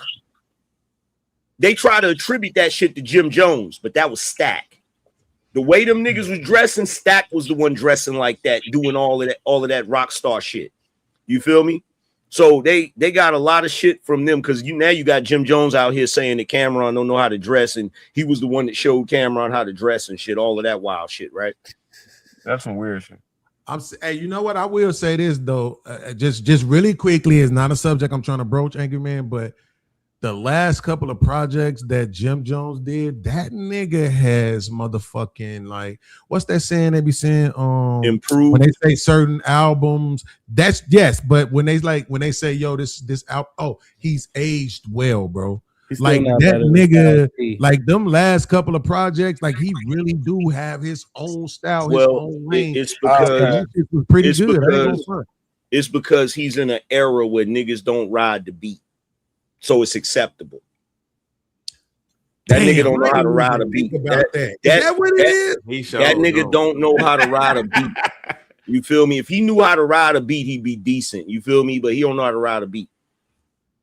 Damn. But yeah, yo, if you get a chance, look up some of Max B's songs because he got mixtapes Baby. out. Look up the mixtape. I'm gonna be honest with you. I'm not gonna do that. I kind of like the fact that I don't know who the fuck this nigga is. And I want it to remain that way. I just asked you because I'm like, every time I look up, this nigga name is on a motherfucking thumbnail, his picture and shit. Like, I'm like, who the fuck is that? Because before he got locked up, he was one of them dudes. He was one of them dudes that was up next. Before he got locked up, he was on his way to being next. You know what I'm saying? Just like my man True Life. True Life was ill. But then he caught that charge. His brother caught a murder charge, and he was accessory to it, so he got locked. Oh yeah, the elder bars looking ass nigga. Yo, that nigga actually, that nigga actually did make some nice music back in the day. That's type crazy. Like he was one of the motherfuckers that I was competing with mentally, because I'm like, yo, it was around the time when I was trying to slow down. You know, I used to do that fast rap shit. So I'm looking at all these motherfuckers from New York. I'm like, damn, man. I ain't trying to sound like niggas, but it is like the coherent. Oh my God, Angry Man. I heard this song the other day. What the fuck is this nigga named? BMB Black and this other nigga named Curtis Coke. And they got this song called Battering Ram. They from upstate New York. Oh my fucking God. Yeah, I have it. Deep. Oh my God, Angry Man. I'm talking about New York rap, nigga. Oh my God! But the problem with any upstate New York nigga, just like with Griselda and 38 Special, Buffalo niggas, they not gonna. And I hate that because of New York culture, they not gonna get credit the way they would if they was in the boroughs. That's the sad part about it, because they upstate New York and shit. They that can boy spit. Conway machine though. Bro, that motherfucking, the video is so, like, the video is them in the trap, bro. Nigga got on a Carhartt suit. The other nigga just regular denim. They got a pit bull with the logs on the door, and they just going, bro. I'm like, yo, this is what I'm let me ask y'all this. Right here, New York fucking rap. I love it, bro. Let me ask y'all this, because I gotta point this out about Drake and the artistry. What do y'all think about the visuals of them videos, man? Man, which video? I ain't watched this. My favorite is the one where it's like black and white. It was going in and out black and white. That was dope. I was vibing to that. But he got about the new Drake shit. He had this joint where he like back, because y'all know he been planning this rollout for a minute. So back when he first announced the Iceman shit, that first episode where he had the little dudes following him that looked like Pinocchio. Yeah. So now he got the video where the Pinocchio dudes, it's like a bunch of dudes, and it's like they in there planning some shit. They loading up guns and shit, and they supposed to be going after Drake, right? and then you got the visual of the birds circling. You know what I'm saying? The buzzard circling, and then they show from a bird's eye view their truck is flipped over, they laid out and shit, and this nigga's just walking by. Because you know the other meaning, not just Iceman being Iceman from the X-Men, Bobby Drake, right? But you also have Iceman that was the hitman back in the day. So cats don't even like, bro, the artistry that this dude is doing is just like, y'all can judge the music however y'all want to judge the music. But in my opinion, bro, this dude is doing shit that I haven't seen cats do in a long time. In fact, the last time I saw cats really do some visual shit that had me like, yo, that's an ill concept, was the Jizza shadow box, where they was like in two different military camps and shit, and they in there spitting, and they got the flags and shit. Yo, that was some ill ass shit. But the shit I see Drake doing, that shit is crazy, bro. And niggas still gonna hate on it, but it is what it is. My favorite line, I would say, is the line he said about LeBron James. That had me with the 23andMe. What he said, I'm not surprised with you switching up because that's how you made your career out of, or some shit he said. He said, I'm not surprised. I'm not surprised to see you in this arena. Yeah. You made your career by switching teams up. Yeah. But he also said, don't ask me about 23andMe. He fake and I'm not. It's in my DNA. Like, what? Then he had one on another track where he said, I gotta father my mother and treat my son's grandfather like an older brother. Bruh. I ain't gonna lie. He had some lines in this damn album, though. I ain't gonna lie. Bro, you know what's crazy? This is what I keep telling people, but they don't believe me. When Drake first came out, I hated that nigga. I could not stand that nigga's music. And then one day I listened to that, because like I didn't start rocking with him until I want to say 2017 or 2016 or something like that, right? Yeah. When I heard that shit, what's the joint? If you're listening to this, it's too late. If Yeah. you're reading this, it's too late. If you're reading this, it's too late. And I'm sitting there. That made me a Drake fan. But that's what the stuff Quentin Miller started writing. See, that's when I stopped. That album made me a Drake fan again. Because I know that album by heart. Hey, check this out. Harwin. Quentin didn't write that, man. Quentin didn't write that.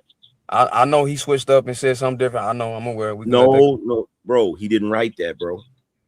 Okay. Talking about Quentin Miller. Yeah, we them reference tracks ain't real. I put it to you like this, bro. I put it to you like this. I asked the man. I heard you say that. I asked him myself. He said he didn't write that. Now, whether he lying or not, I don't know. Why he would lie to me, I don't know. I mean, he said that same thing on Vlad TV too. He switched up again, so that I understand. But we know them reference tracks is a real thing. Yeah, but we and can't. That's my second favorite Drake album. Here's the thing: even if we go in on him about that, right? Even if we go in on Drake about that, what annoys me is people will say, "Okay, he got reference tracks and somebody wrote for him or whatever," but niggas act like Drake don't write at all. No, I mean, I wouldn't believe that. What I will say is though, we wouldn't give Whitney Houston a pass for somebody lip singing for her. But somebody wrote up music though. R&B though. But that's a singer though. A singer, I hate that comparison. That is an idiotic comparison. I don't mean no disrespect to whoever just said that. But here's why. Aretha Franklin and Whitney Houston's skill set is their vocal cords. They're not singer-songwriters. Mm-hmm. Same thing. We can make that same argument with Michael Jackson. His gift is his entertaining and his singing, etc. Not songwriting. That's a R. Kelly thing. That's a Smokey Robinson thing. That's a Babyface thing. A rapper's talent is their ability to put pen to paper.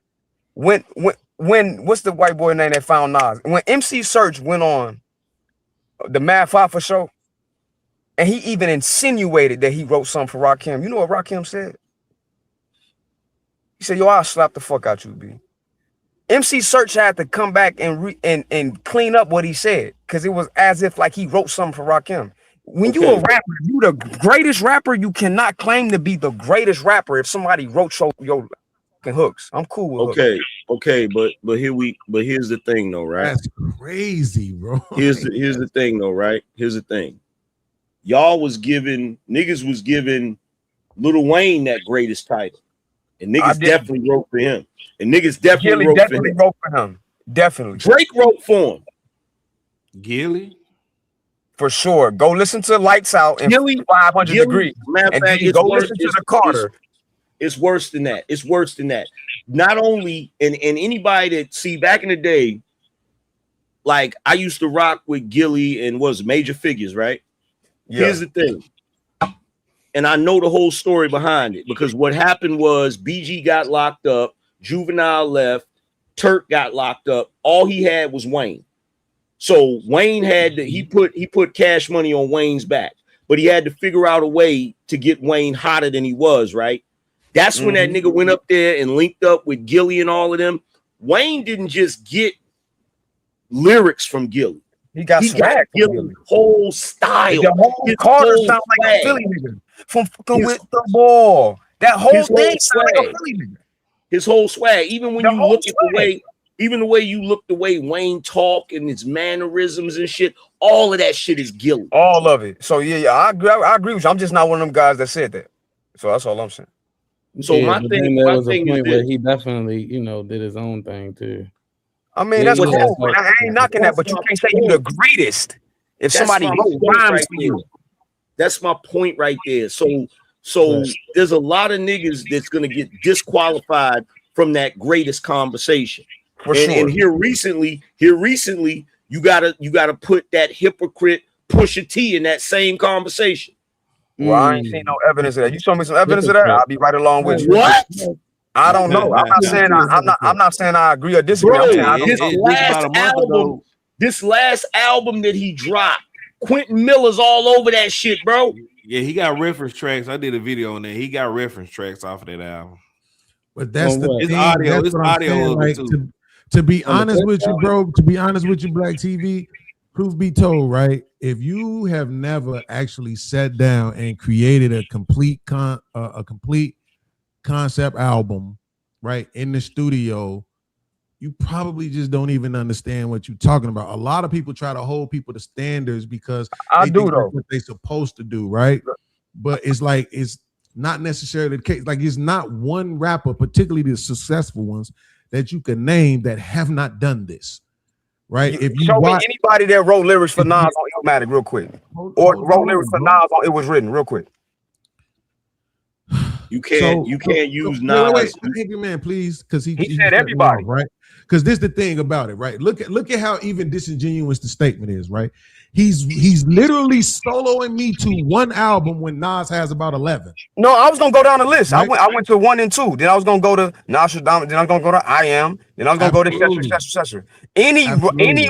I'm not talking hooks again, because I've sat down. I went to Columbia College for music business because I was a rapper. I had do or die former artists when I was performing at Adriana in Chicago, trying to sign me to be my manager. Like I actually got a whole album. I got songs on the internet, so I understand where you coming from when you say, "Yo, people that really don't understand the concept that they never did." I get you, but that don't apply to me, is what I'm saying.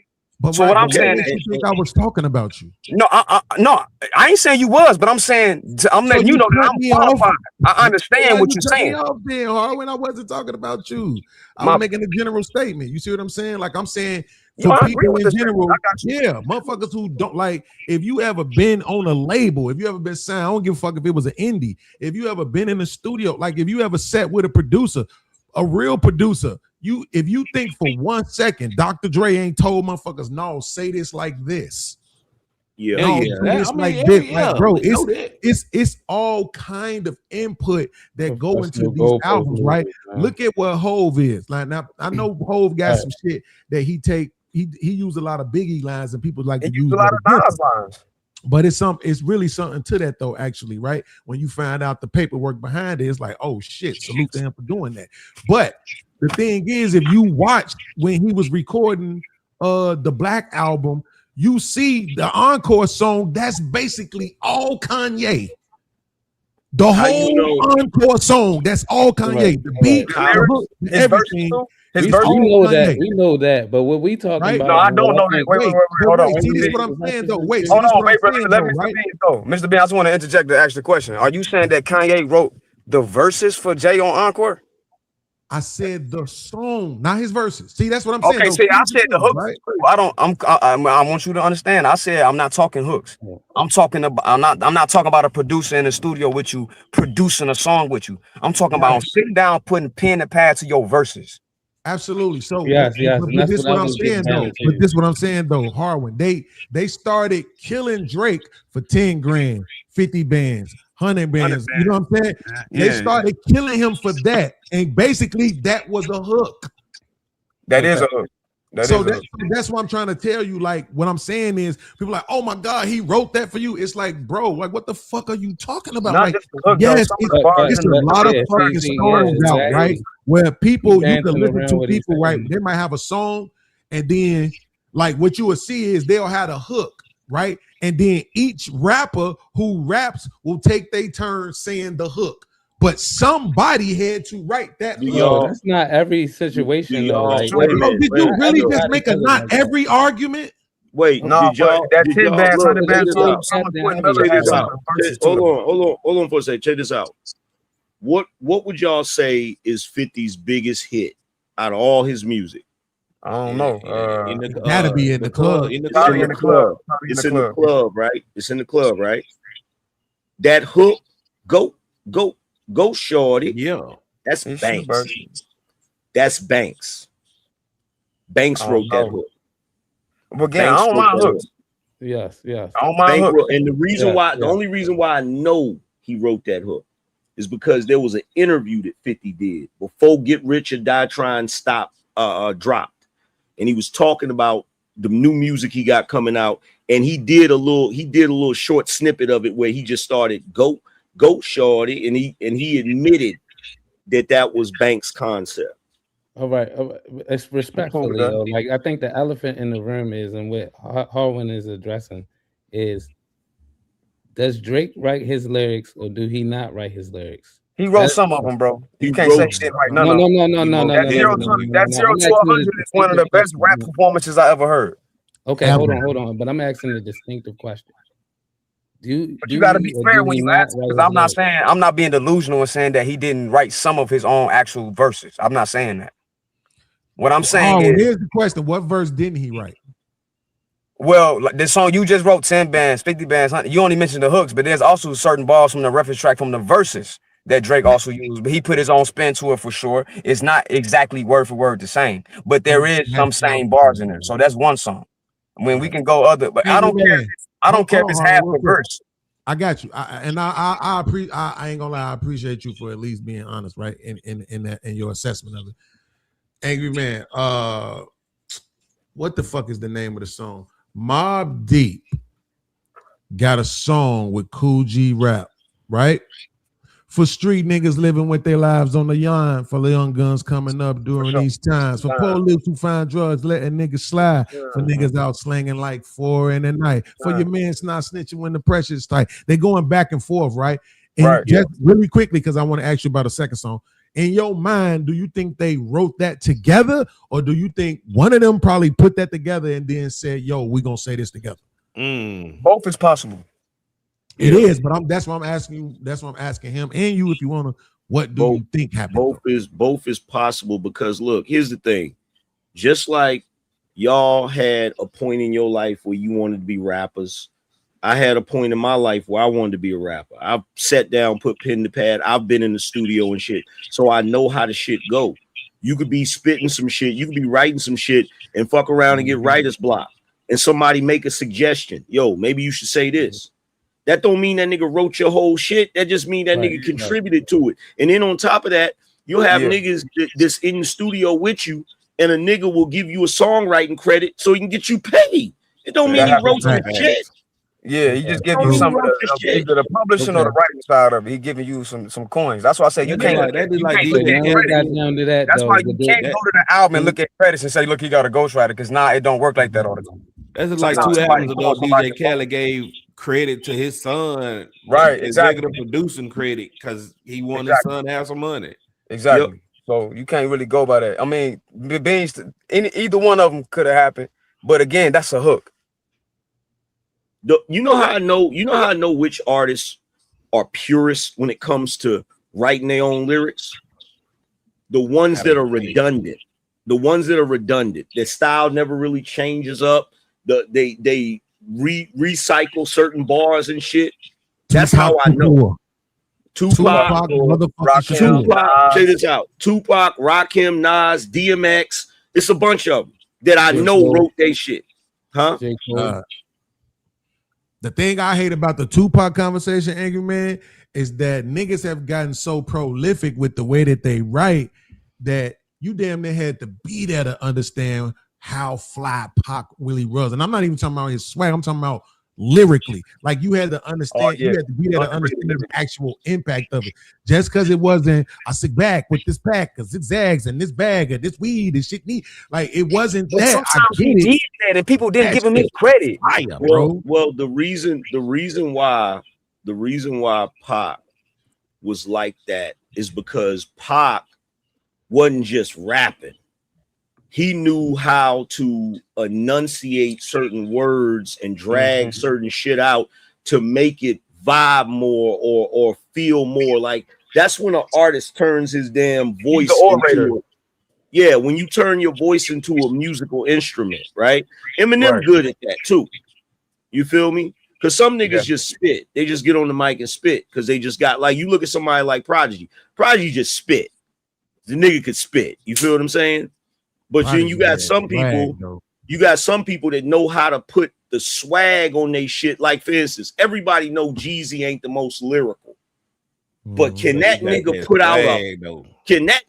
out a track, bro? In his prime, in his prime. True. But Angry Man, but Prodigy had swag too, because to your point, when I first heard the joint with Kool G Rap, I thought Kool G Rap had the best verse because it was more, and I'm just using the term for the sake of a lack of a better one, it was more lyrical miracle. But when I started really getting into it, Prodigy verse was so fucking his cadence. You talk about how he was cadence and how he rapping with the syllables. Oh my God. I mean, it was just so melodic. That nigga, I'm like, yo, this nigga different. This nigga just talking to you. Prodigy underrated. That's a very fact, underrated. Yeah, very underrated.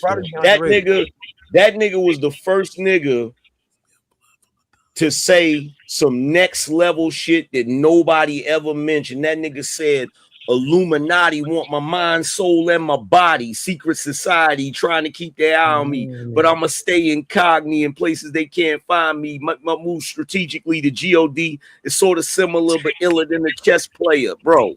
That nigga said, I'm gonna give you all of my twos so maybe you can three. Prodigy will forever SHINE. My shit attract millions like the moon attract the sea. This nigga was dropping knowledge in that shit that went over niggas' head. Nigga wasn't even paying attention. You know all them niggas are Dr. York, baby, so. No, Prodigy is that. Still that. He's still New York used to be the shit. That Mobb Deep album, that album's sick, man. Back to this Drake shit. What y'all think is next for Drake? Cause I think he dropped all his music to get out of his deal. He dropping an album. He dropping an album this winter. That's what's next. He dropping an album because like he got like a 6-month grace period with the label, and what you can't say about him is he ain't. He said Lucian Green in every song. He's something about Lucian Green. I think his next album gonna be his best album. Oh yeah, here's another bar. Here's another bar he gave y'all. Here's another bar. Here's another bar. Here's another bar he gave y'all. He said, I'm fighting the man. I'm not suing rappers. Y'all don't understand. Yeah, he said that. I get it. And the crazy shit is niggas is talking shit to him and making fun of him suing Universal. And he's literally, we're watching in real time as this nigga go through the same shit Prince and Michael Jackson went through. Yeah, that was the whole reason Prince started calling himself the symbol instead of the name and shit. Yeah, Prince still, even in his deathbed, not getting rid of his catalog. Because Jay-Z at one time tried to buy a whole bunch of unreleased music, right?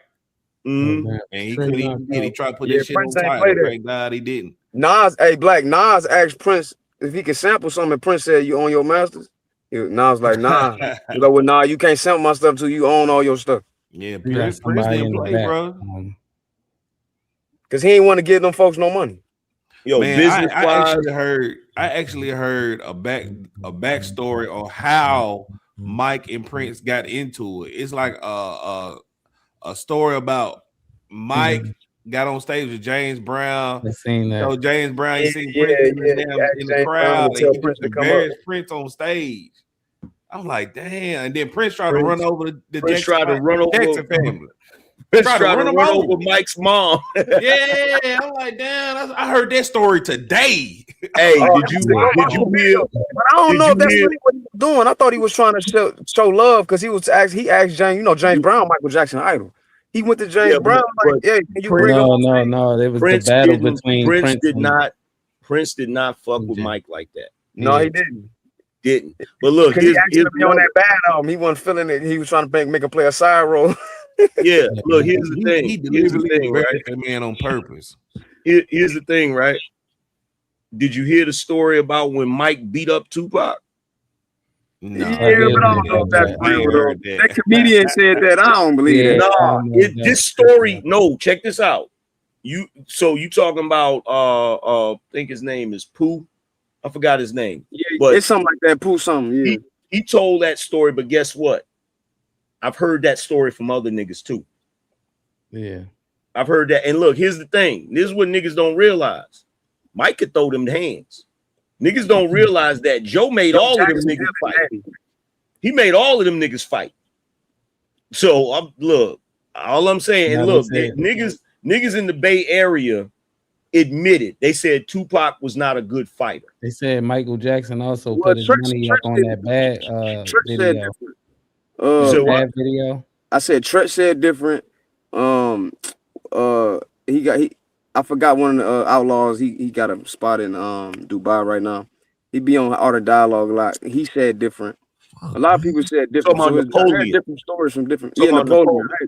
I heard different stories. Some people say he could scrap, but even if he could, that don't mean he couldn't take an L. I mean, Well, no, well, the dudes in the Bay Area that he rocked with before he got famous, they said Tupac, he wasn't a good fighter, but he would fight you. He wasn't scared to fight niggas. Like he'll fight niggas. He just wasn't good. He just wasn't that good at it. You feel what I'm saying? Like he wasn't the best at it. So I don't know. That story's too odd to me to be a fake story. It's too weird. You feel what I'm saying? Odd to be real to me. Nah, it's too odd. I ain't gonna lie, man. When I saw that shit, I ain't believe it. But I agree with you what you're saying. I heard the same thing about Pac, and it resonated with me because I'm the same fucking way. I ain't all these niggas I'm golden gloves and all that. That's fine, nigga. I'm just ready to do it. I'm just ready to do it. I don't got no training, no background, nigga. But now the one thing he would do, he'll blaze your ass. Yeah, he'll bust us. Man, what else I heard heard different stories from different people, man, that seen them get on. So you know how it go.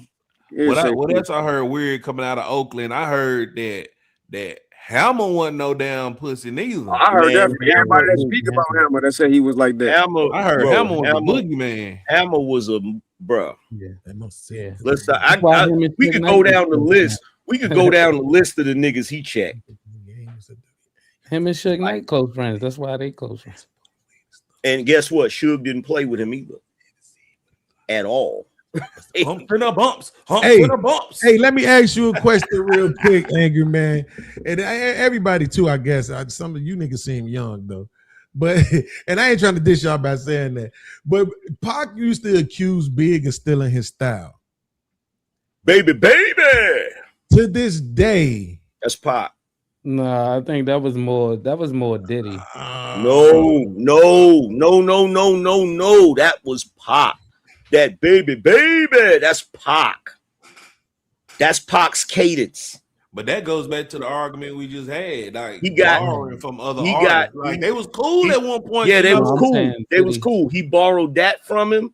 He borrowed that from him. And when you say Puffy, what you got to realize, if Puff and Big borrowed shit from Pac. That Versace shirts and shit. That's a fact. That's Pac. That's all Pac. That's a fact. Pac. That's Pac. And see, what you got to realize about Puffy, this is the reason why him and Biggie really got at odds. Because Biggie and Pac was cool with each other, but they looked at Puffy like he was a lame. So And that Puffy nigga was is jealous. Tupac.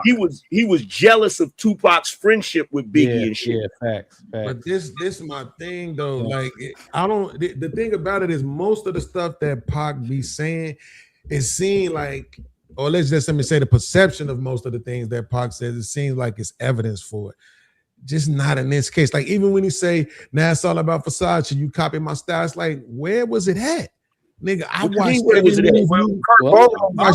movie. Diddy said that same thing, and he said he talked about personal conversations Diddy had with him. Like if you go watch Straight Game TV by Delray Richardson.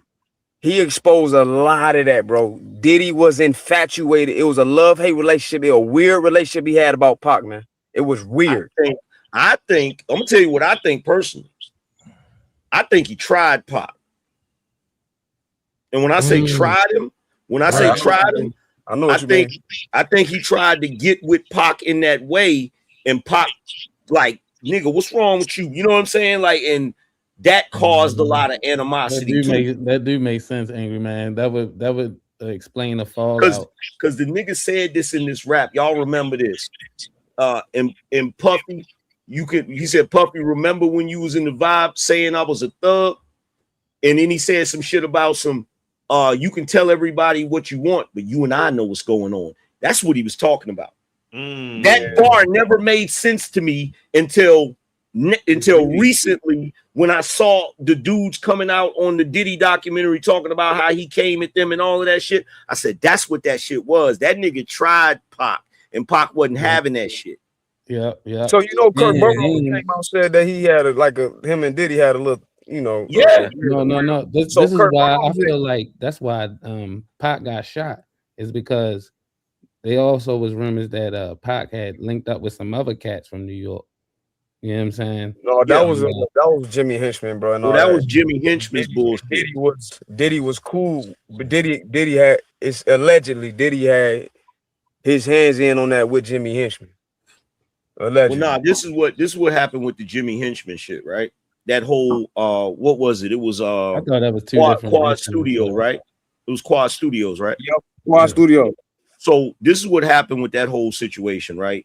Because that whole shit was convoluted. Like, it looked crazy, right? But with that situation, you got to realize Haitian Jack and Jimmy Henchman, them niggas did time together in Rikers in the juvenile division, right? It was Jimmy Henchman, Haitian Jack, that nigga Hamo that used to be Mike Tyson's bodyguard that they claim shot 50. The one that 50 was talking about, yeah.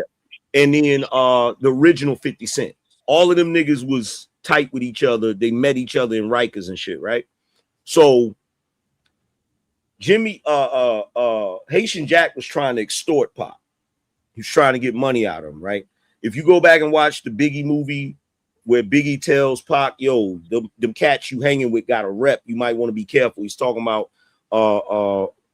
Haitian Jack, right? Yeah. So evidently they had some words or something, right? And there was an issue. So they was gonna Jimmy Henchman was gonna set that nigga up at Quad Studios, right? Right. Now, the reason why Biggie was at Quad Studios is because Biggie was recording music for Junior Mafia behind Puffy's back. He was writing for them, and he ain't want Diddy to get no royalties. He didn't want Diddy to get the money, right? He was, because anything he wrote, Diddy would get the publishing, right? So Diddy got word of it. That's when he was starting the firm. Yeah, Diddy found out about it. So Diddy and Andre Harrell was gonna go down to Quad Studios and surprise this nigga Biggie, right? Yep. So all of this happened at the same time. So when Pac got there, he saw Little C's on the fire escape, and Little C was like, "Yo, Pac," you know what I'm saying? And he was like, "Yo, Biggie up here recording." He's like, "Yo, I'm coming up there." Like, that really happened, right? So when he went, when Pac and Stretch went into the damn thing, that's when they set him up, right? Puffy had already got up there. Puffy was already up there with Andre Harrell in another studio. because they was getting ready to go in there and get at Biggie, right? So when Pac got hit up, by the time they thought he was gonna die, but he didn't. By the time he got up to the floor and came out, Biggie and them was coming out. He seen Biggie and them, and he thought because Biggie and all of them was together that they planned the shit, right? So that's how Biggie and him fell out, right? And then on top of that, when you look at the video footage, when the news cameras was there, you see Biggie coming out, you see Puffy coming out. The shit really looked like they set the nigga up.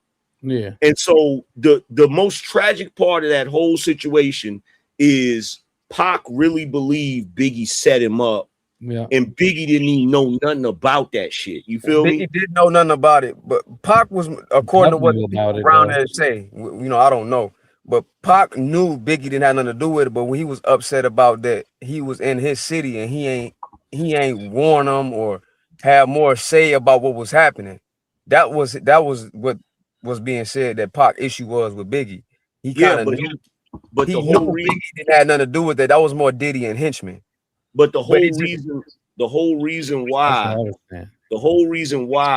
he was mad about Biggie not warning him or any of that, because he think Biggie had prior knowledge of it. Right. That's what I'm saying. He didn't think he set it up, but he thought Biggie had prior knowledge that it was gonna go down.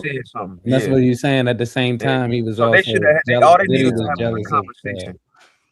But the crazy shit about it, Diddy and henchmen definitely. The crazy shit about it is Biggie was oblivious to that shit. The whole Junior Mafia was oblivious to that shit. They ain't even know nothing about that shit. They didn't know Diddy was there. But you know what, though? That was the point I was making earlier, Angry Man, about the motherfucking white dudes like Norm and Liv, right? How it gets exhausting rehashing all these niggas' past crimes because, nigga, when in 96, when Reasonable Doubts came out, nigga, I could give a fuck about a Jay-Z. Nigga, Pac said, fuck you is fuck you. Like, that's just how it was for a lot of us. Like, if Pac said, fuck you, nigga, that's the truth. That's a whole lot of truth. Here's the funny thing, because, you know, I always got a hater in the chat room talking about Angry Man sound like he really know these niggas. You'll be surprised who I know. You'll be surprised who I know. Between who I know and between who my wife knows. You'll be surprised. So the point I was making is this, is that it was Hard Knock Life, 1998. One of my homeboys was like, he was the one who was inspirational in me slowing down and stop trying to rap like Twista and shit. And he played Reasonable Doubts and Hard Knock Life for me. Oh, and In My Lifetime. And the first joint. And I'm sorry, not In My Lifetime. In My Lifetime, Volume 1. Yeah, that's Volume 1. So and he kind of was like, he like, man, fuck all that Tupac shit. Just listen to the nigga, bro. Like, listen to how he's verbalizing everything. You can understand him. Like, I don't got no problems with twisting them, but bro, like, we don't got to redo that shit. We don't got to rehash that. But I'm like, man, Pac said, fuck these niggas, though. I'm still on this Pac shit. So here's what happened. I realized at about, it was Blueprint.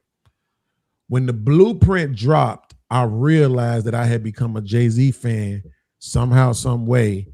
I wasn't thinking about the fact that Pac said, fuck you no more. And I don't even know how it happened. And then when I tried to go back to it, I just couldn't, because at that point I had too much respect for this nigga's body of work.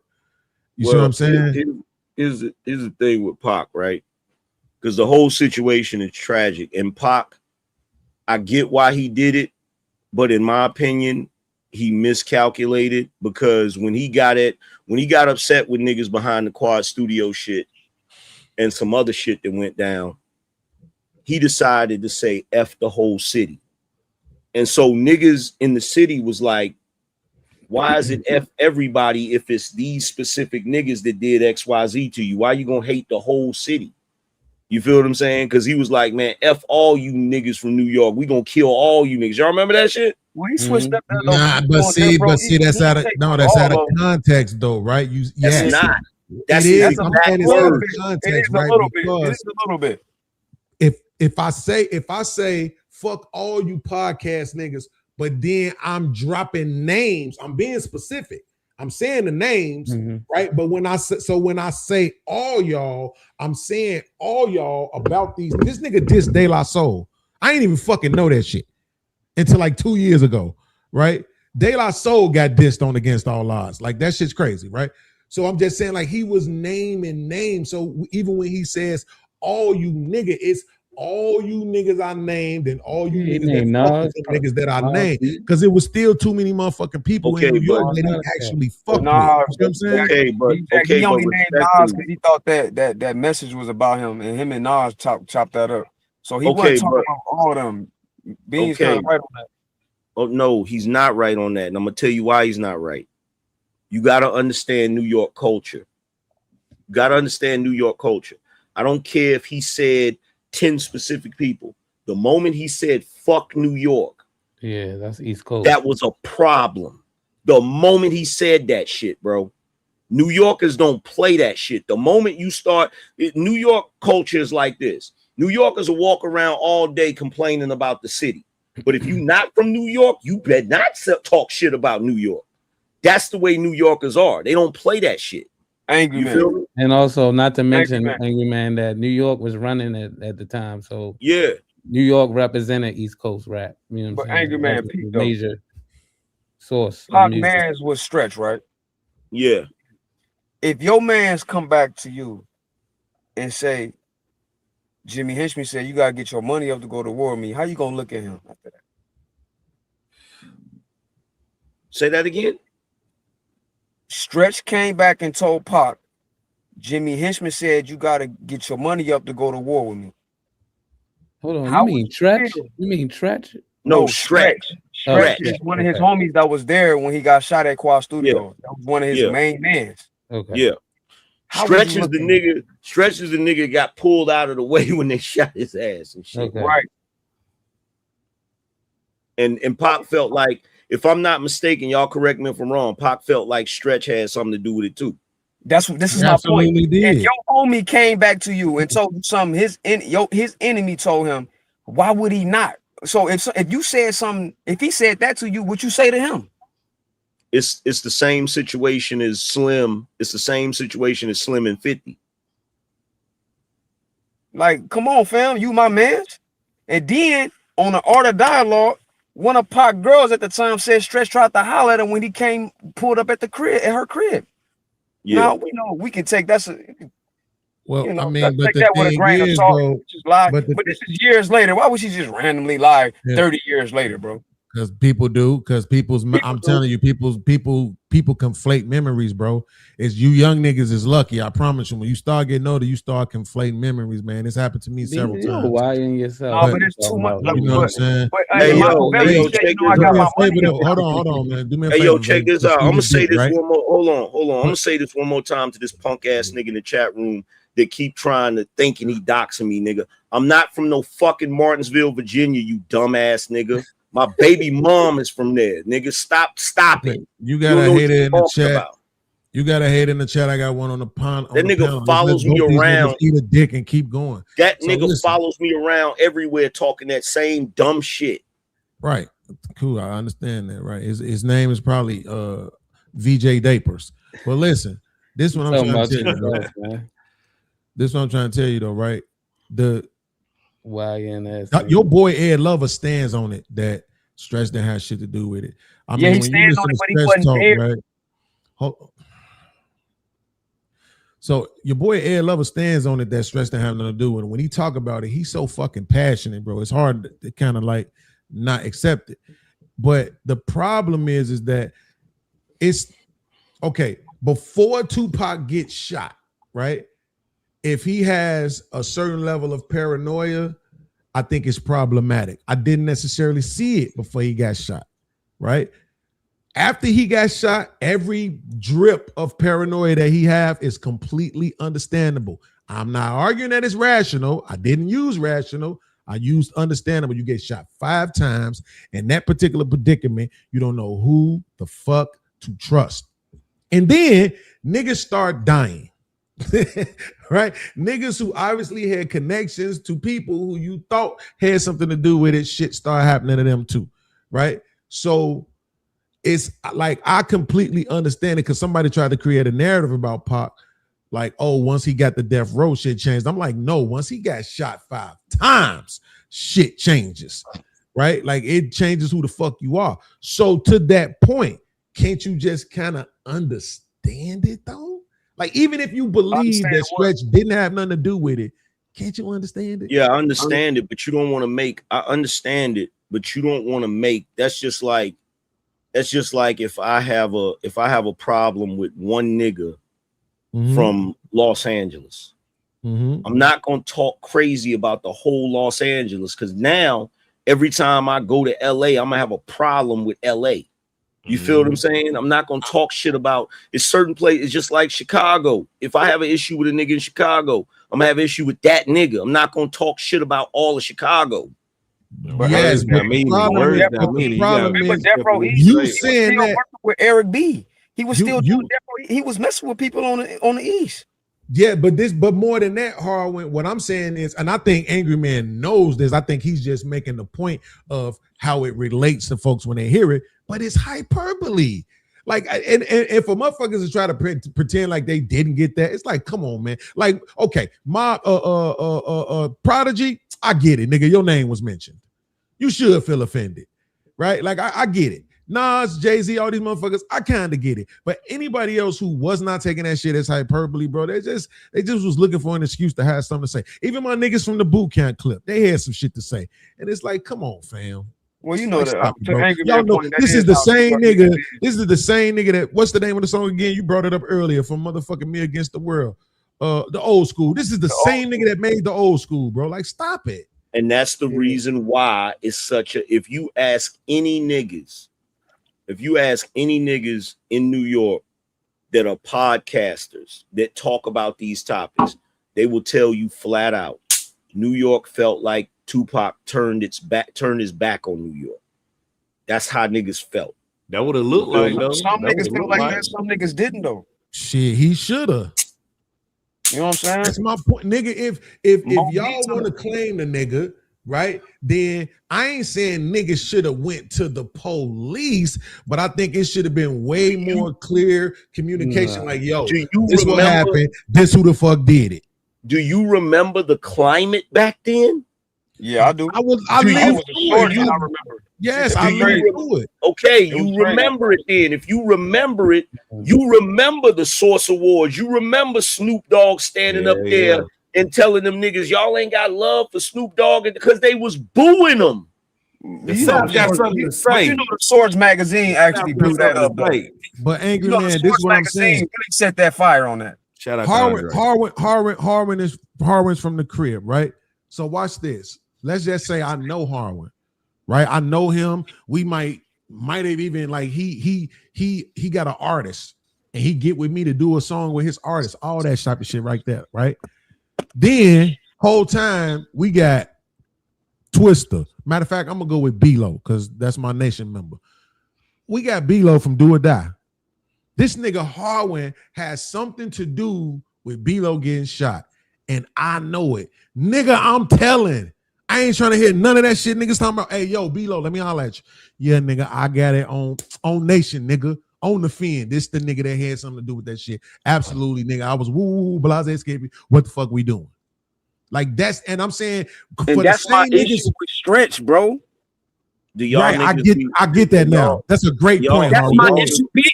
That's my exact issue with Stretch. That's what I'm trying to tell Angry Man. Are y'all the niggas that be throwing up the forks and the pitchforks? No, that's not him. He the Finn is he under the People Nation. But Angry Man. Yeah, that's my people I grew up with and shit. But Angry Man, that's what my point with me. Beans just said is real talk. You cannot be delivering me messages from the dude I know had me shot. Of course not. Let So me ask you something. Let me ask you something. I don't want to take the mic. I just want to ask you. Are you confirming that particular conversation happened after the shooting? That happened after, bro. That was after. Ed Lover tried to defend Stretch. And in my personal opinion, I feel like Ed Lover, like nigga, you wasn't there.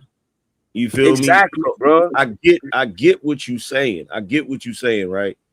I get what you're saying, but I'm not talking about, you know, Stretch. That's some goofy I know shit. you talk about all the New York and how they demean where the way I was brought up like this. Don't tell me what a nigga said about me. Tell me why he comfortable telling you. So Exactly. I understand what you're saying, right? But what I'm trying to reiterate, what I'm trying to point out is that New York is the type of city where if you a famous rapper during that era and you tell the whole New York F you, niggas is gonna have problems with that. Maybe not every nigga, but the climate, I can see to that. I can see to that. Yeah, the climate is gonna be okay. You want to look? I put it to you like this. What's that nigga name that put out that track Gold all in my what's that nigga name from Atlanta? Trinidad James. He did a show in New York and he stood up there and said, yo, it's crazy because y'all used to run the rap game, now the South run y'all. You know how many problems that nigga had from that shit? Like that nigga couldn't even go to New York and perform. You remember when OJ the Juice Man performed in New York and they were booing the fuck out of him? And this was on camera. Yeah, this is home of the freaking Apollo, nigga. New York niggas will boo other New Yorkers, nigga. So if you talking like that and you not just a rapper, you one of the most famous rappers, and niggas know you was born in Harlem, and niggas know you was running around New York for a certain period of time, nigga. You're in one of the classic New York movies. You're in Juice, nigga. And then you say that about New York? Yeah, niggas gonna have a problem with that. Niggas still talking about it to this day. They was on Math Hoffa show talking about that shit. Niggas still feel some type of way about that shit. Bro, wait. Yeah, but them same dudes don't got no Guess what I problem just with looked up, bro? Guess what I just looked up and saw, Harwin? So guess what day Tupac got shot? November 30th, 1994. Guess what day Stretch got killed? November 30th, 1995. Oh, that's crazy. That ain't no coincidence to me, bro. This seems more likely that he probably did give Pac some sort of. I didn't know that, bro. That's crazy. I didn't know that. Saying? That's what I've been saying the whole time, though, bro. Stretch knew. Come on, bro. Stretch out of pocket. It's probably more likely that he actually was giving him some information. And Ed Lover, and the only reason why Ed Lover did that because Ed Lover was cool with Pac and he was cool with Stretch, and he had both sides to both of them. So he disappointed in Pac because he seen from the outside he wasn't there. But truth be told, though, you also could tell that like put you like this. We know for a fact that Biggie had a lot of love for Tupac, even though it went the way it went. We know he had a lot of love because he could have did way more damage than he did with them songs, and he didn't. He went out of his way to not even mention Tupac's name, right? Busta Rhymes said he did, but he didn't bring it up. Absolutely, that's my point. He could have done shit that he didn't do, right? You need to get that shit out. You know how many diss tracks I done on niggas in this space? I ain't released them all. But the fact of the matter is that what I'm saying is, the nigga genuinely had love for him because of the way that he responded to the attacks. Stretch at the same time, bro. I just believe Ed Lover when he talks about how much that nigga actually valued Pac. People think, oh, Stretch was a friend. Go get Pac's first album, Tupacalypse Now. Stretch is all across that motherfucker. Stretch is on the Thug Life album, on my favorite Tupac song of all time, nigga. So that really was his man's man. You see what I'm saying? Hey, so check this out, nigga. Check this out, nigga. You better not have no diss track on me, nigga. Because I'm gonna tell you right now. It ain't, yo, nigga, this ain't 98. I actually got studio equipment now, nigga. I freaking get on the mic on your ass, nigga. You better not have no diss track on me, nigga. Listen, man, I've done it. I don't call you Anger Man for nothing. So when I dropped the first joint, right, that was blatant straight drip diss, right? Ever since then, it's just I've been on my Drake shit. It's been subtle shots. Only people who know what I'm talking about and know what I'm talking about. Like, oh, that nigga talking about Anton right there. Oh, that nigga definitely talking about JP right there. Like, you know what I'm saying? Like shit like that. But I got another one that I'm gonna release though where I'm talking shit about man. All right, so what about the gay rumors about Tupac? What? Your grandmama, nigga. Yeah. No, I'm saying I feel like every Black 100 and many other I feel like mad. Whack 100 or Pac hater ain't show no evidence of none of what he talking about, bro. I don't even entertain that goofy shit he said about Pac. It's been so many niggas. It's been so many niggas that solidified nothing never happened to Pac in prison. Too many. But that nigga, wait. Angry Man, guess what? I think you was fucking right, nigga. I'm looking at these against all odd lyrics. Yo, I told you. Hey, yo, that nigga said Puffy getting vibe like a bitch to hide that fact he did some shit he shouldn't have did. So we riding for that. Yo, what the fuck, bro? Keep going. Keep going. Like stuff about Dre. Let me find out, bro. Nah, I mean, cause he was damn near flirting with he spilled all he of was the damn near beans. flirting with what's the name on that podcast, right? He spilled all of it on against all no, go listen to that shit, that bomb first shit. Oh yeah, for sure. For sure. Oh yeah, the bomb. All that gay stuff though with Pac, nah, that's cap. Absolutely.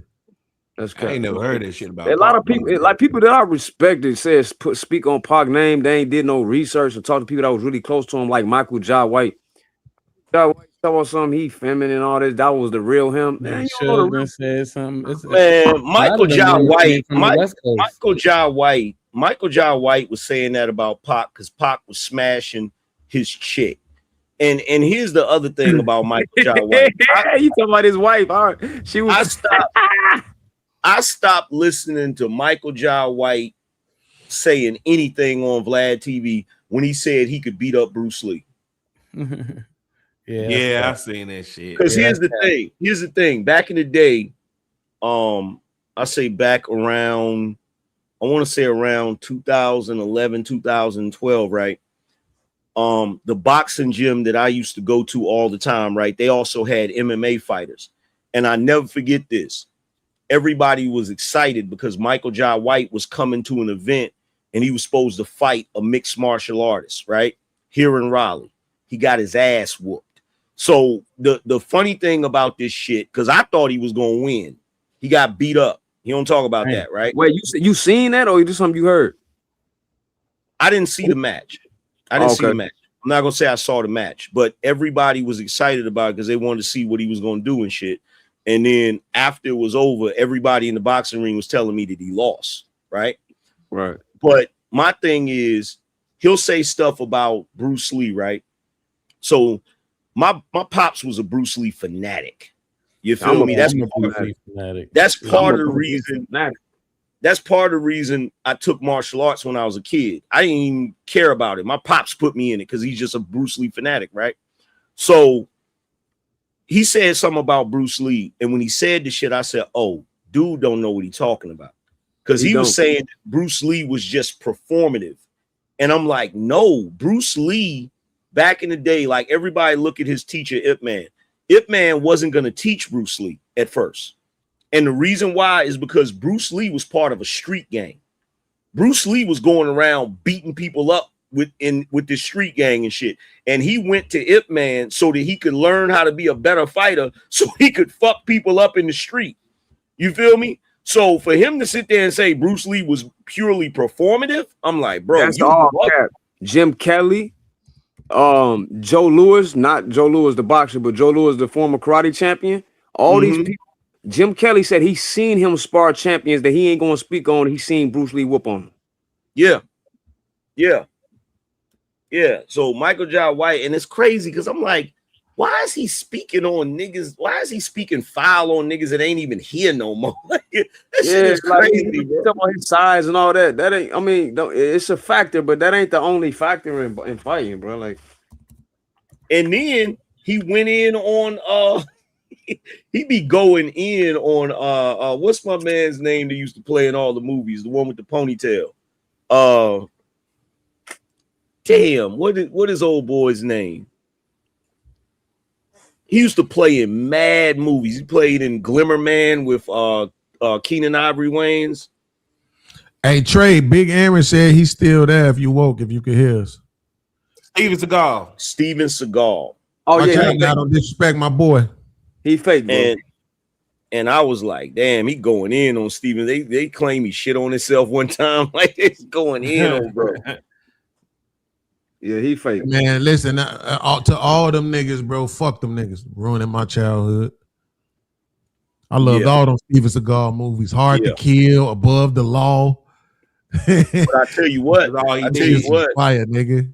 I tell you what. Hey, look at Black and do it again, do it. I tell you what, check this out, right? When it come to the martial artists, right? Hell no. You know who people really don't give credit to?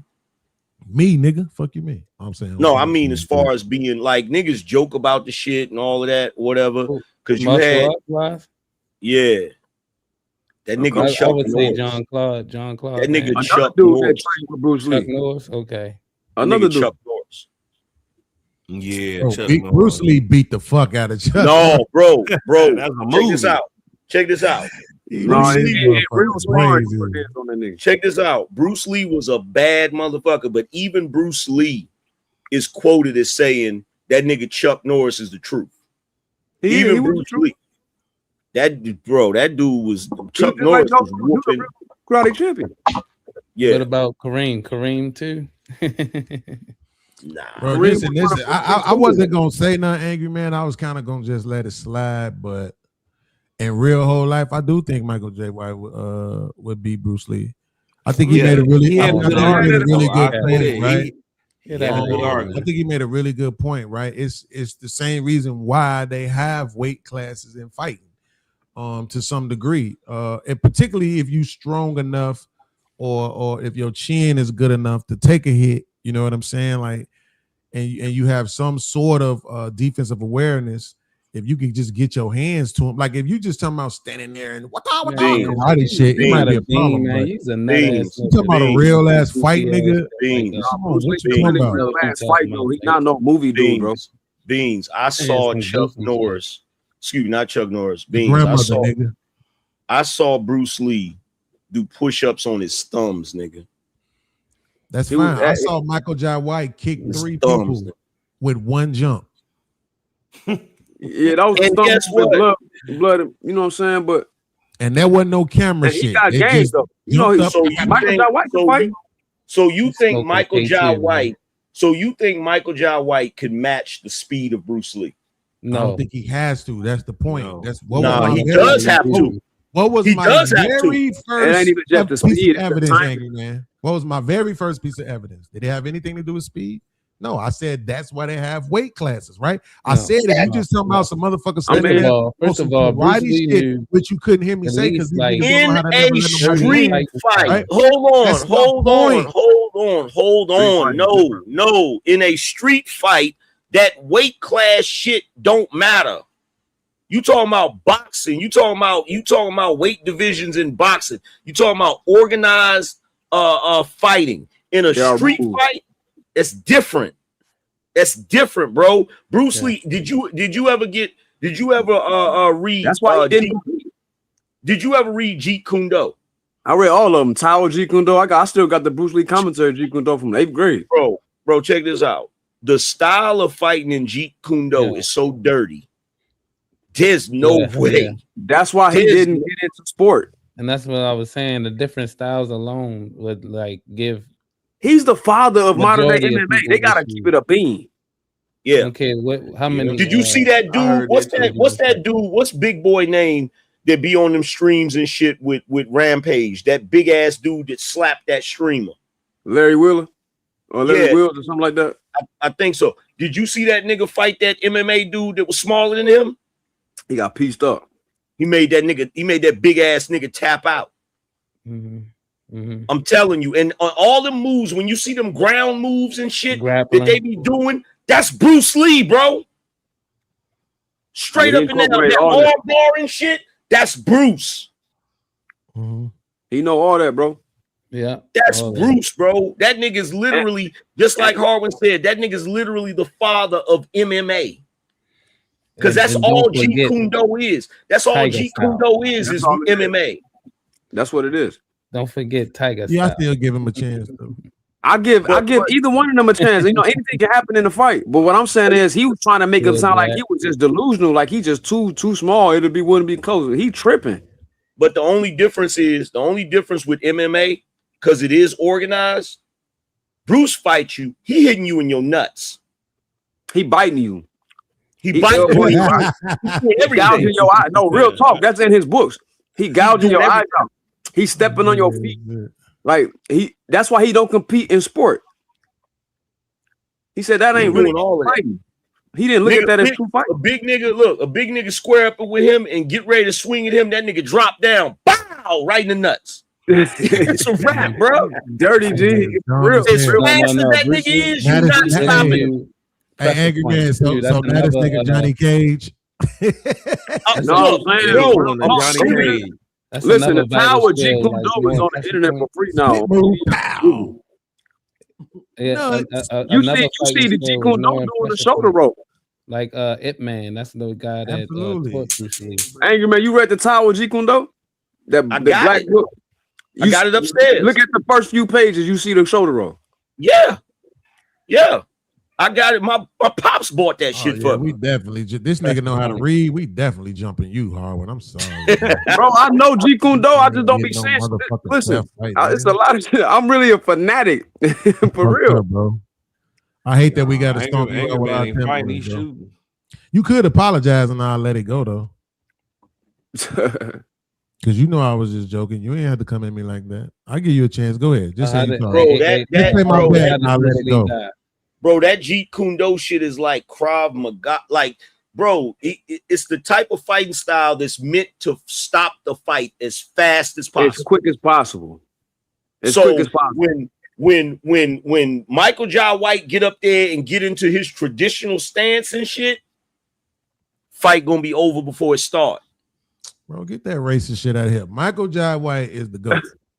No, Michael Jai White can fight for real too. Don't get me twisted. Michael Jai White can fight. I know man said he heard about him losing. You know what I'm saying? Anybody can lose a fight. But everybody catch losses. Like he been fighting forever. He been doing his thing forever. So I ain't gonna front on with Bruce Leroy. He ain't fucking with Bruce Leroy. Hey, no, they said Tight Mark has some hands though, for real. In real life. Yeah, they said Tight Mark had hands for real, like bro. Real niggas life. Be like healthy though, like that's what I'm saying. Like if you got like less than 20% body fat, nigga, ain't no fair fight. Like we jumping you, nigga. Healthy ass niggas want somebody to stand in front of them. Fuck you. Yeah, Bruce Lee, like before he even trained anybody, he was like, you gotta be top notch. Oh yeah, we the same size, 5'7", 135. Yeah. My boy Anthony was Golden Gloves hard when that nigga fought. He fought Golden Gloves. He fought. We was 15. That nigga was fighting, and I remember he had headgear and everything. He used to let us put it on, and he was just trying to show us shit. And then one day, you know, we was all just talking shit, and that nigga just one by one pieced us up. No, you see, one by one, nigga. You definitely got your ass whipped in Harvey, but. My mama didn't let me, so my Uncle Jack was fresh from prison. I don't know. He from the 9. I don't know if you probably he know. I don't know if where you from, Beans or whatever. I don't know if you hold on real quick. I don't know if you know this, Vapor, but don't nobody do this dumb shit that you doing to me no more. Cause don't nobody troll me no more, bro. Like you the only stupid bitch in the space who still think that shit's cute. You and Jay Prince, the only two niggas who think that shit's cute, bro. I'm not even trolling me, bro.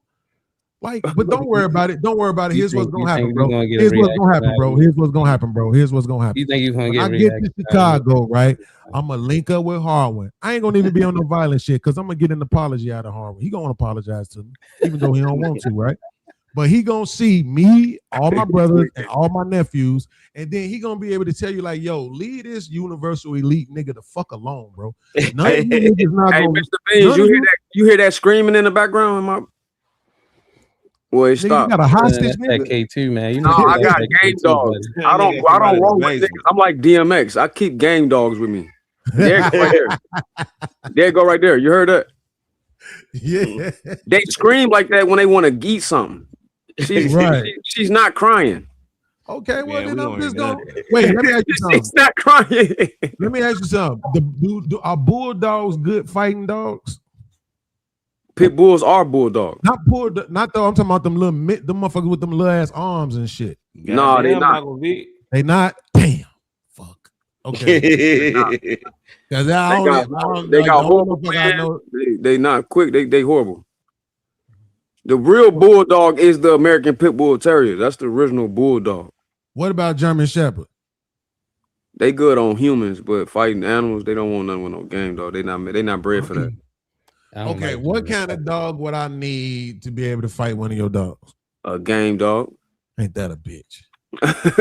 You need fire with fire. I mean, this the difference though. Game dogs ain't big like a massive, like a cane corso. Motherfucker pull up with a cane corso. I would say this: the cane corso better take care of what he got to do within the first 5-10 seconds, because he's going to get tired and he will quit. You hear that screaming? Yeah, I hear cool. it. Okay, cool. Yeah, My cousin, the game dogs don't quit. That's what they call cane corso, nigga. So That's why they call game dogs. He got some damn demons over there.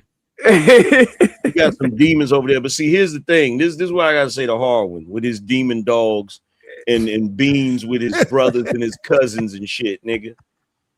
I roll around like Raymond Reddington from the Blacklist, nigga.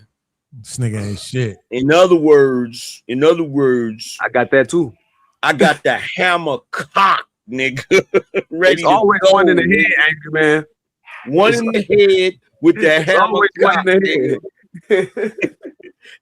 And regardless, I'm not in tip-top physical shape, but my guns are in perfect shape, nigga. See, this was wrong with the community now. Niggas don't want to just get jumped and take their jumpings like they used to. Nah, nigga, them days is over, nigga. No else.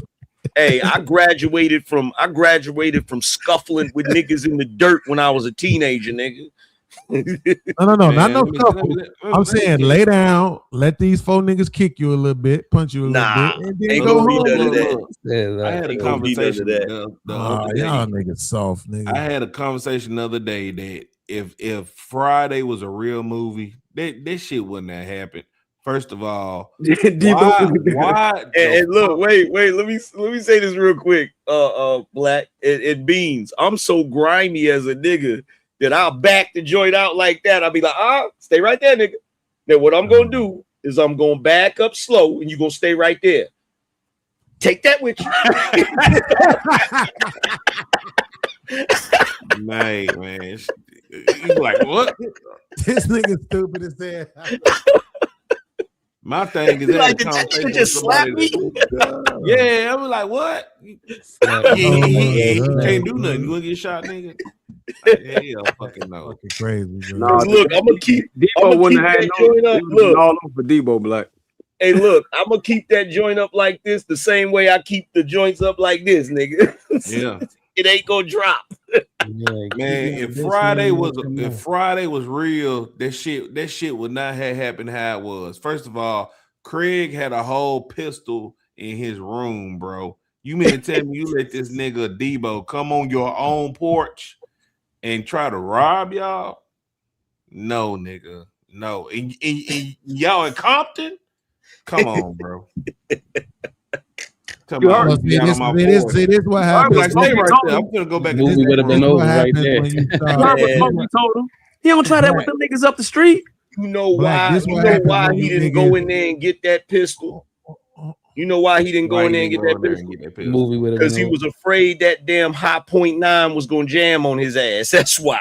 No, listen. This is what happens, right? When niggas start going back and reevaluating. Oh shit, you got to think about it, Black. You saying it wouldn't have happened because he had the pistol. What did he do when he pulled it? None. You realize he never fired that Never motherfucker. used it. His daddy told him different. Smokey No, fired he that did. motherfucker. No, he did. No, he did shoot it. He shot he did shoot it. He did. He shot it. He did shoot that big arm. first time. He just missed everything, but he shot it. But they missed too. They had. Yeah, they was missing. Like, and you know why? Because that nigga didn't want to hit shit. Let me tell you something. Let me tell you something. As a nigga who has been behind that thing a couple of times in my life, allegedly, every single time I was intentionally missing, nigga. I wasn't trying to take nobody's life, boy. That's not what I wanted to do. Look, let me tell you that something. That nigga Craig didn't want to When take a nigga- nobody's life. That's why he never did it. When a nigga pull a gun out like this and start doing like that, that's a fact. that nigga ain't hitting shit. Now, if Oh, you God. get into it with a nigga and that nigga pull out that joint and do like that, you in trouble. You in trouble. He locked that motherfucker on you like that, nigga. Because look, you mess with the white boys. The white boys, when they back that thing out, he gonna be like, hey, for real. Yeah. That nigga, think about it, Black. That nigga, after that nigga moved to a whole nother neighborhood. Man, what? And he didn't take his gun with him either. Got into it with some more niggas. Ended up on top of a car, running from a dog. All kind of shit. That nigga. Hey, wasn't trying to I got kill a question nobody, for you. I got a question for you, Beans, because I need to ask somebody. Every time I see the second Friday, I always see this scene and I think about it, but I never ask nobody about it. When Debo raised up behind Baby Joker and he went to hit the nigga, why did he yell "bam" when he hit him? He said, he did do that. He definitely did. Hey, he ignorant. Hey. That's a fact, bro. No, he ignorant for that. Crazy.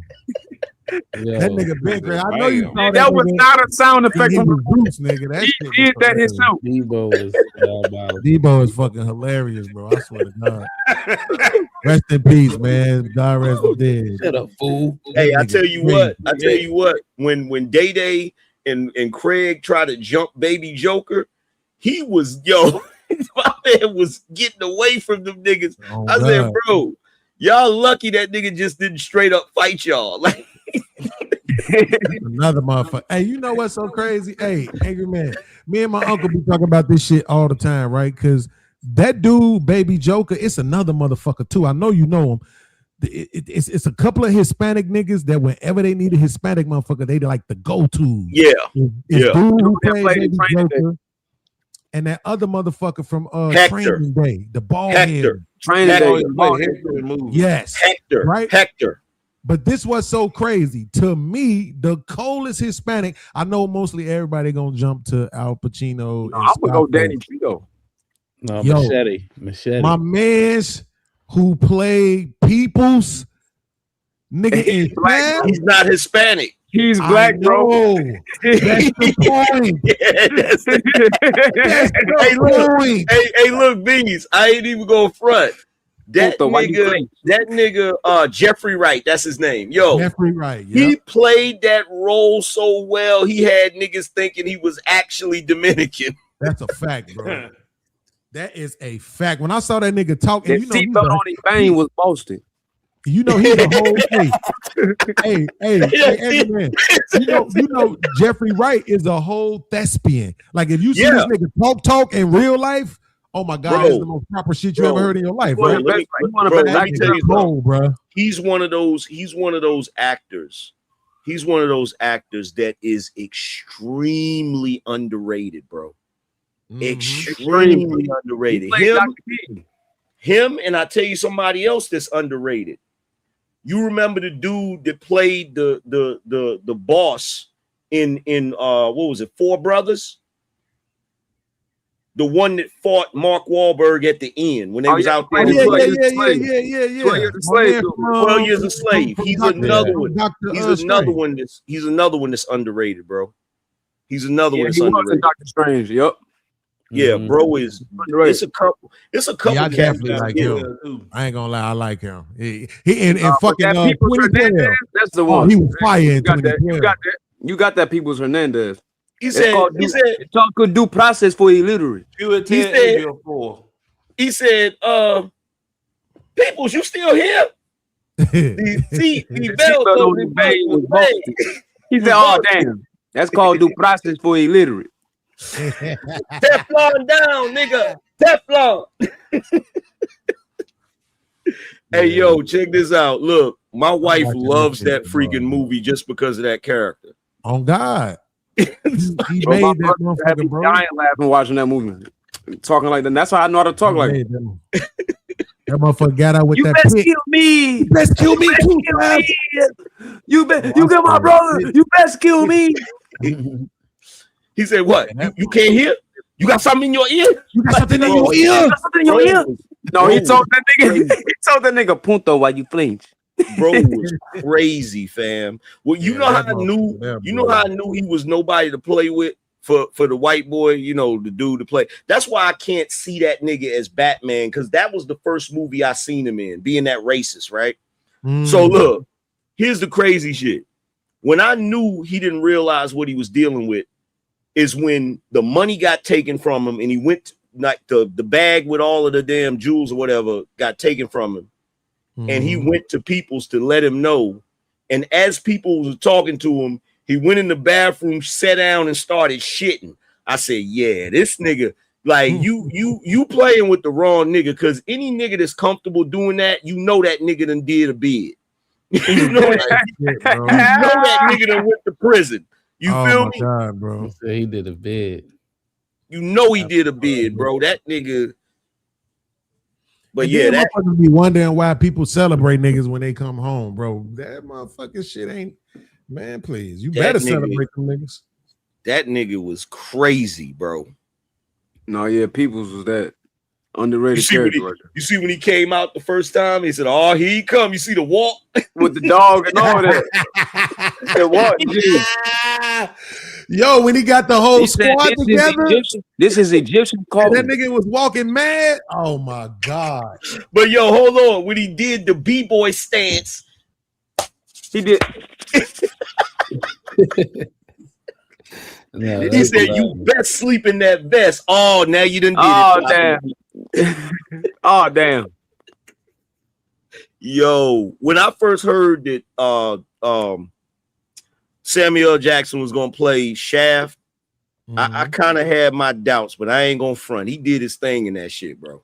Absolutely. Oh yeah, he cooked that shit. This nigga, hey, listen, I know the go-to for everybody is Denzel, but I'm sorry, bro. Sam is the one. Oh, he's the GOAT. Bro.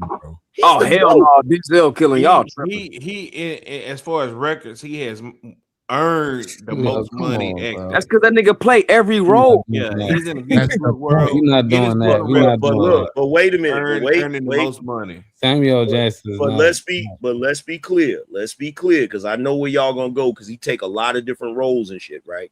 He's still look, I'm not gonna front on Denzel. Denzel is ill. You feel me? But bro, what was the movie where he was the negotiator? Yeah. With what's his name? Weirdo. Bruh, Kevin negotiator. Spacey. Yeah, Kevin Spacey. Negotiator. A Time to Kill. A Time to Kill. He killed that. That's a good one. Time to Kill was a good one for sure. He killed that. That nigga was. I mean, I don't know a bad role he played. He elite. Don't get it twisted. He's elite. Listen, Unbreakable was good. Yes, bro. I don't know a bad role Samuel Jackson ever played. Like, think about it like this. Samuel's best role is Django Unchained, bro. Without a doubt. Without a doubt. Because I legit hated that nigga. I legit hated that nigga. Hey, Harley, think about it like that's how good he was. He made me believe him. I believed him, Angry Man. Yes, that's how good it was. That's how good he did, dog. Wait, hold on, Black, hold you on. trolling, bro. Because you Come on. cannot bring up Django without bringing up the Hateful Eight. Yeah, he did good, but Django Django just too different. Man, Steven But from look, Django but just a Harvard, different mother. He's the most diabolical nigga ever in That's his cinema. top wait, but 5 Harvard, best look. roles He's, of all time. G. bro. Steven is the most diabolical character in cinematic history. But Harvard, this how you got to kind of look at it, right? Nah, Like, Snakes on the this Plane nigga was. I fucking think played. he killed Snakes on the Plane. What the fuck was the name of that movie? God damn it! It was. I was Deep just Blue thinking. Sea, nigga. You got ate by the shark, my mom. Too many damn Deep snakes. Blue Sea. Wait. Someone pissed me off about Deep Blue Sea.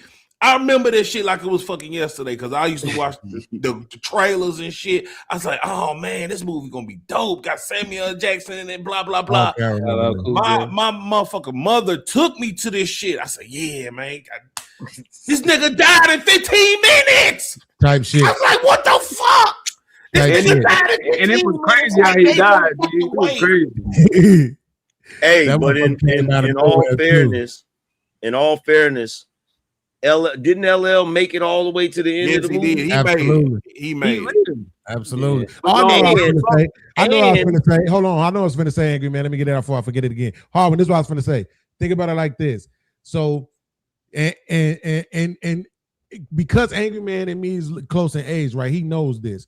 Aries Spears is not the first motherfucker to talk about the fact that Ice Cube plays Ice Cube in every fucking movie.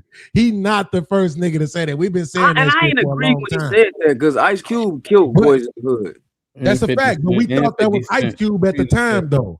We thought that was him. We didn't know he was really. Are we there yet? We didn't know that. We thought he was really that He's nigga. really more like Barbershop. He more like Barbershop. I would agree with you, absolutely, right? But here's the thing, though. You see how he get killed for it, but Samuel L. Jackson don't. For some reason, that nigga is Samuel L. got Jackson range, in every dog. role, but it worked. He not But though. guess what? But He's the Guess go-to what? for the angry But black guess man. what? It's because he's not. Look, here's the thing. He got range, bro. It's not. You're right. Ice Cube does get killed for that. But here's the thing.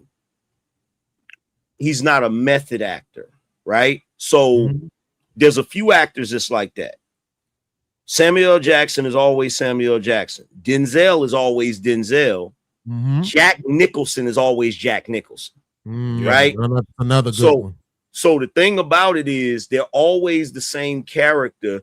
One of the few characters I say is a different nigga in every single movie is what's old boy's name that played Commissioner Gordon on The Dark Knight? The one we were just talking about. Jeffrey Wright. No, that's from the Batman. I'm tripping. The one you talking about is Gary Oldman, but that played in the Gary Oldman. Yo, bro, some of the movies he's in, you don't even know it's Gary Oldman. That nigga was in Fifth Element, bro. That He nigga was was in Fifth Element. That is him. My favorite role of him is The Professional, though. He was in Bram Stoker's Dracula. He was Dracula. He was Dracula. That was him. Yo, that's he crazy. was, bro. He was in But Johnny Depp like that though. Oh yeah, he the king of that. Johnny Depp. Wait. Let me point this out real quick though. But Angry Man, think about it. I don't want to take no credit away from him. But the two movies you named so far though, that's heavy makeup. That's heavy makeup. You see what I'm saying? I ain't taking it away from him, but that's heavy. Element was crazy makeup. But in the Professional, he ain't got no makeup on in the Professional. Leonardo DiCaprio. Bro, too, check this out. He What played. about old boy who played Abraham Lincoln, Angry Man? Oh, that's the same dude from Gangs of New York. He one of the best. He's another one. But look, here's the thing, bro. He played Winston Churchill, fam. Who? Gary Oldman? Yes. Yeah, he did. Oh, damn. Bro, he even played. Look, here's the thing. I'll give you two movies where he was totally different characters with no heavy makeup. Because the Winston Churchill shit was heavy makeup too. That was heavy makeup, but I'm gonna give you two where it wasn't heavy makeup.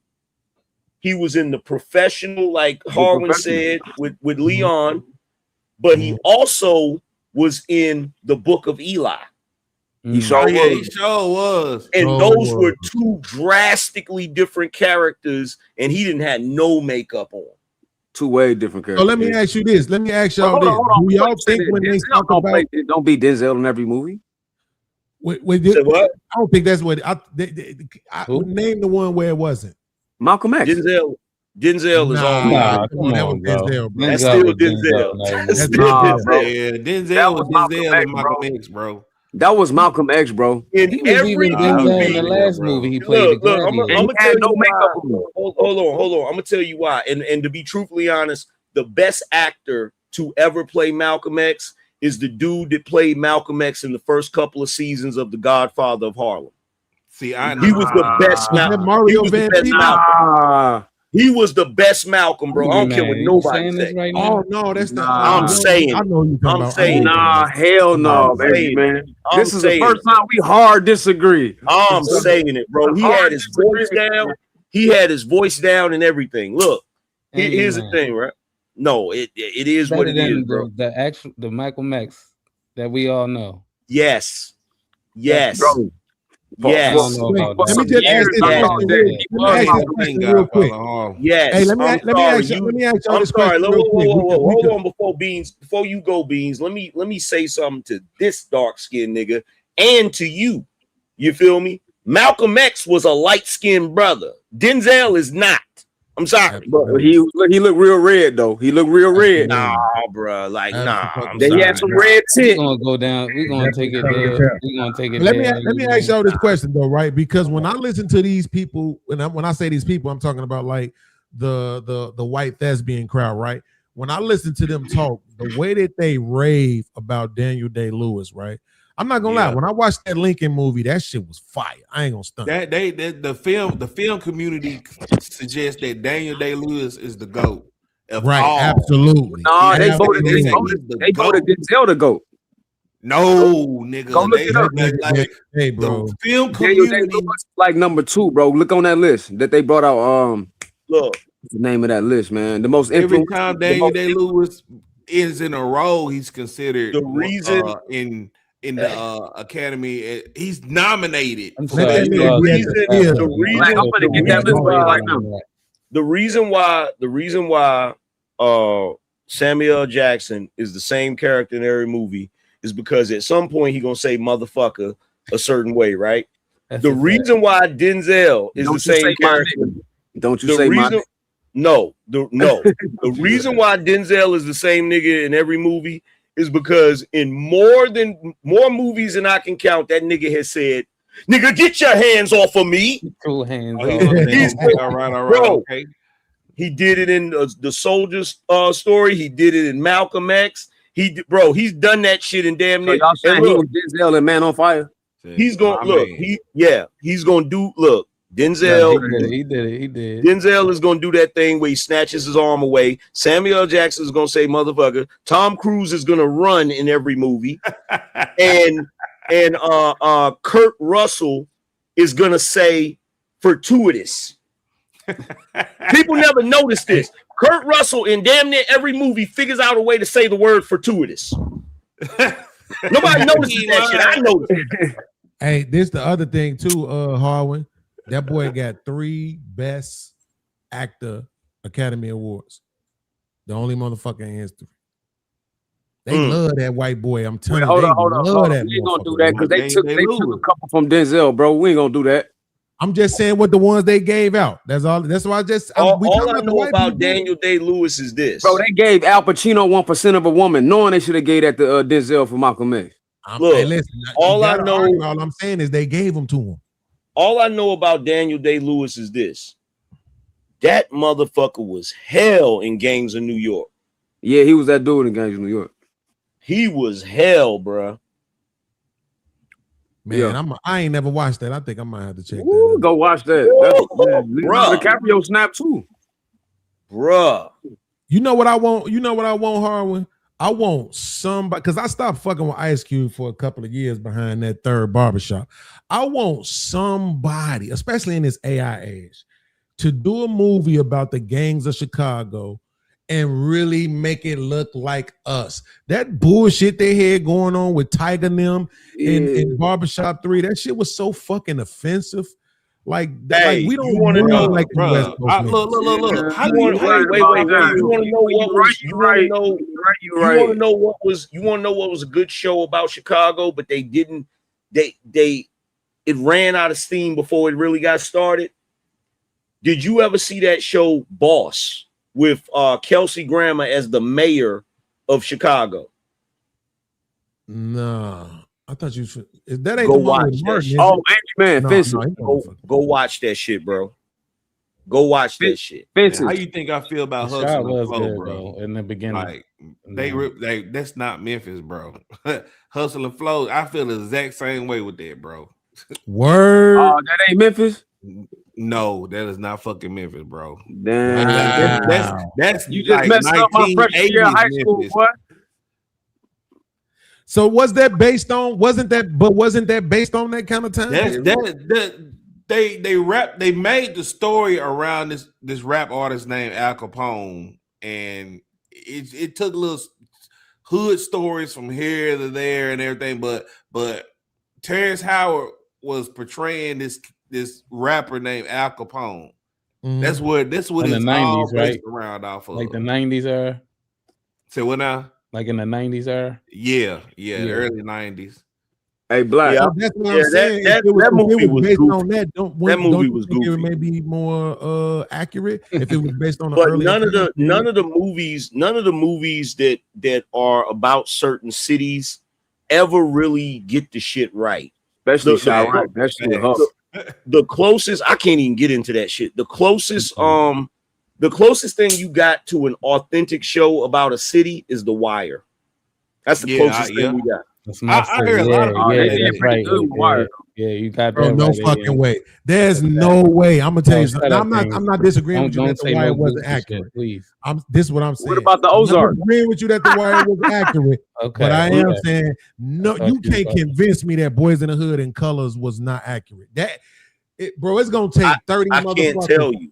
I can't tell you because I'm not. I've heard a lot of people say The Wire is accurate though. No, I heard a lot of people say Menace to Society. What about New Jack City? No, man. No. It's not even a real city. Oh no, You man. can't say that ain't a real city. Hold No, on. Black, it's call just it not. Jack City. Black, you go to this right here. This Here's New the York thing. Times most influential 25 right here. Man, Colors, nigga. Here's the thing. Look, here's the thing. When it comes to the West Coast, I can't tell you what's accurate for the West Coast because I never lived out there and shit. I just know what I know from rap and movies and shit. You feel me? But with like New York, niggas like New Jack City. But in my opinion, there's never really been an accurate New York movie. What about Sugar Hill? Not even Sugar Wait, Hill. when you say that, but you basing it on black culture? No, I'm basing it just on New York culture. Like, so the closest thing I would say would be like probably New York Undercover, but it's from the police perspective, so it's goofy. Like, oh, you talking about the TV show? Yeah, I'm talking about the TV show. Like, it's never like I've never seen one like with New Jack City. Now, don't get me wrong, them taking over those projects, that was a real thing. That was some shit that niggas really did back in the day. But they didn't do it like that where they had fucking computers and shit and all that goofy ass shit, right? So, But what about Out of Belly and Paid in Full? Yo, that's a great fucking. Oh, Paid in Full. Yeah.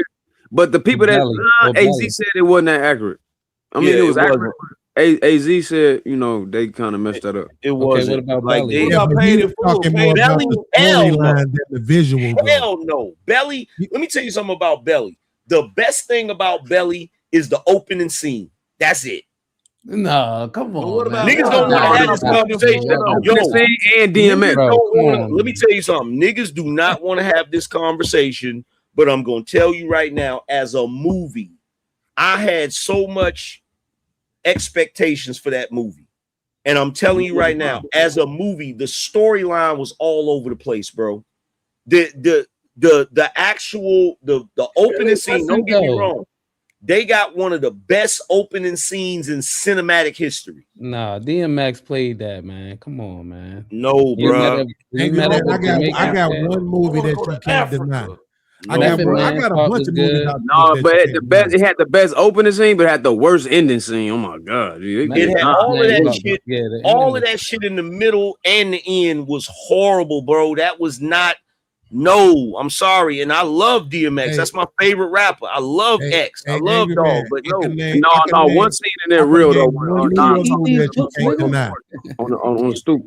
You heard You me? said what? I can You said what? name one New York movie that you can't deny, even though it's old. What's that? Beat Street. You can't deny that one.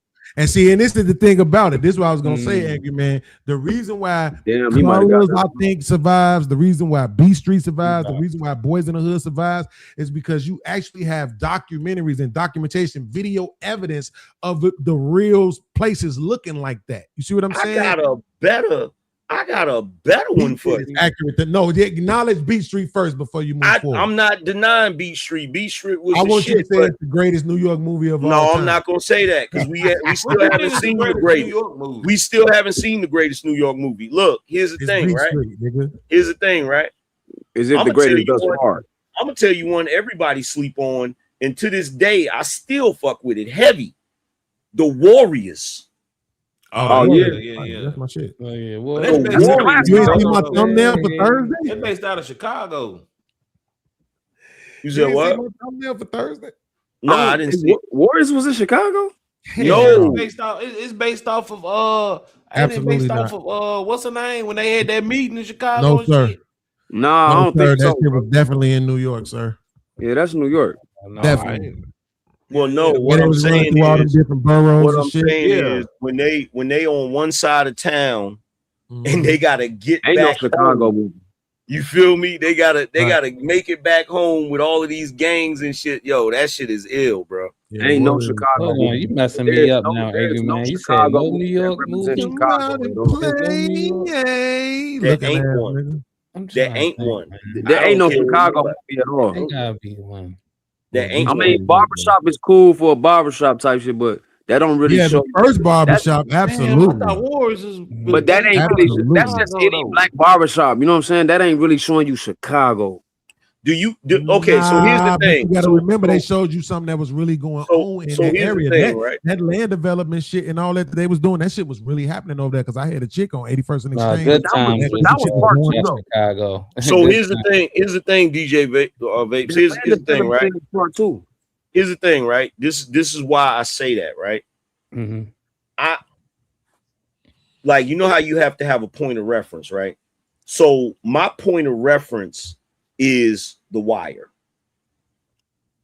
Every time I look at any movie or television series that's based on a city that has a certain type of character, like Chicago, LA, Atlanta, New York, Baltimore,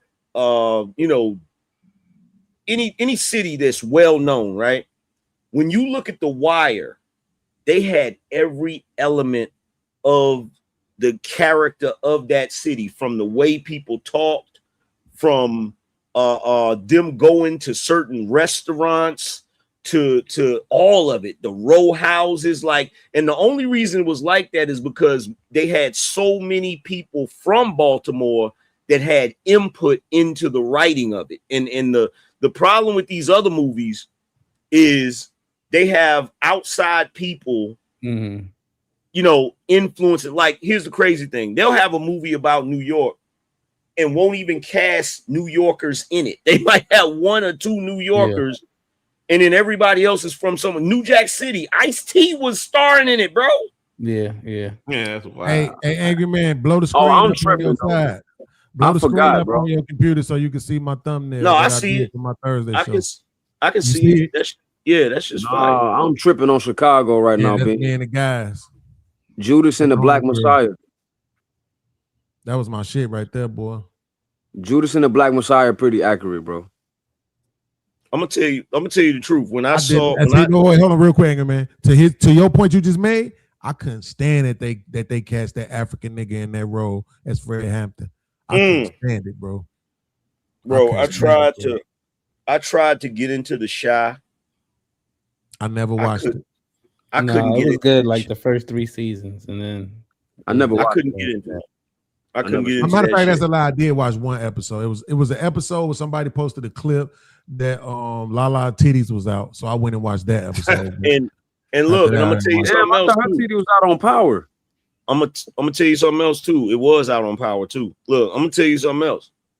That freaking ATL movie, garbage. Yeah, that's not garbage. That's not ATL either. Garbage. I lived in Atlanta. That shit was garbage, bro. That's BET's prized possession right there. That shit is some bullshit. I tell you this, the one motherfucking movie they did get right about Chicago was Cooley High. Now that's the one movie they got right. Yeah. That's my shit. Cooley High is good. They got that one right. But other than that, Beans. She said, wait a minute, the Lone Ranger.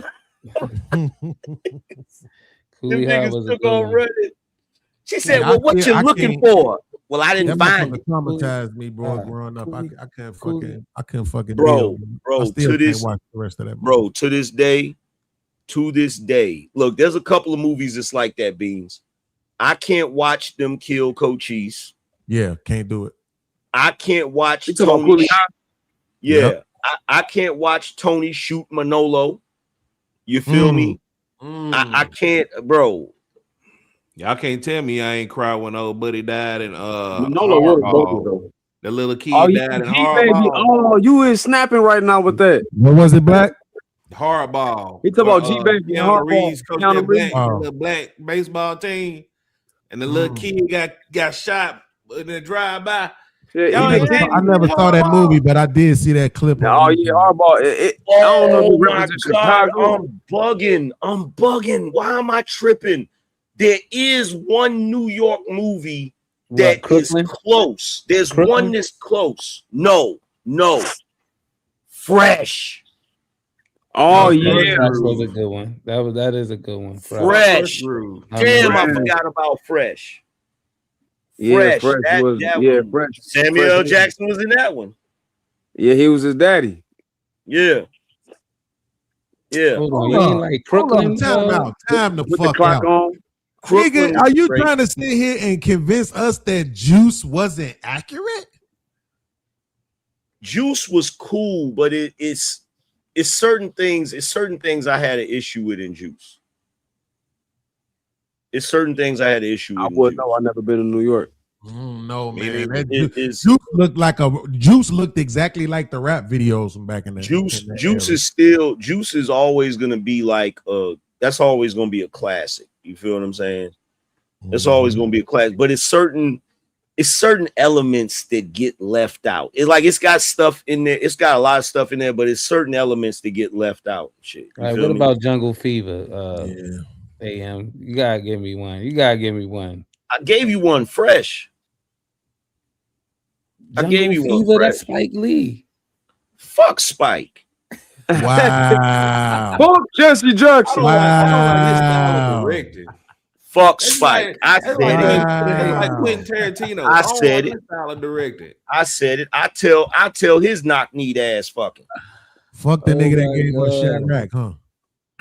That shit. That's why I'm saying it. That's why I'm saying it. That's a low light of his career. Don't bring that That's up. why I'm saying it. That's why I'm saying it, bro. We got to start calling this Chiran now, I guess. That's why I'm saying it. That's what I'm saying. And matter of fact, here's the thing. Do the right thing. Do the right thing would have been it if he didn't put it. It was goofy shit he put in there. You feel what I'm saying? Being artistic and shit.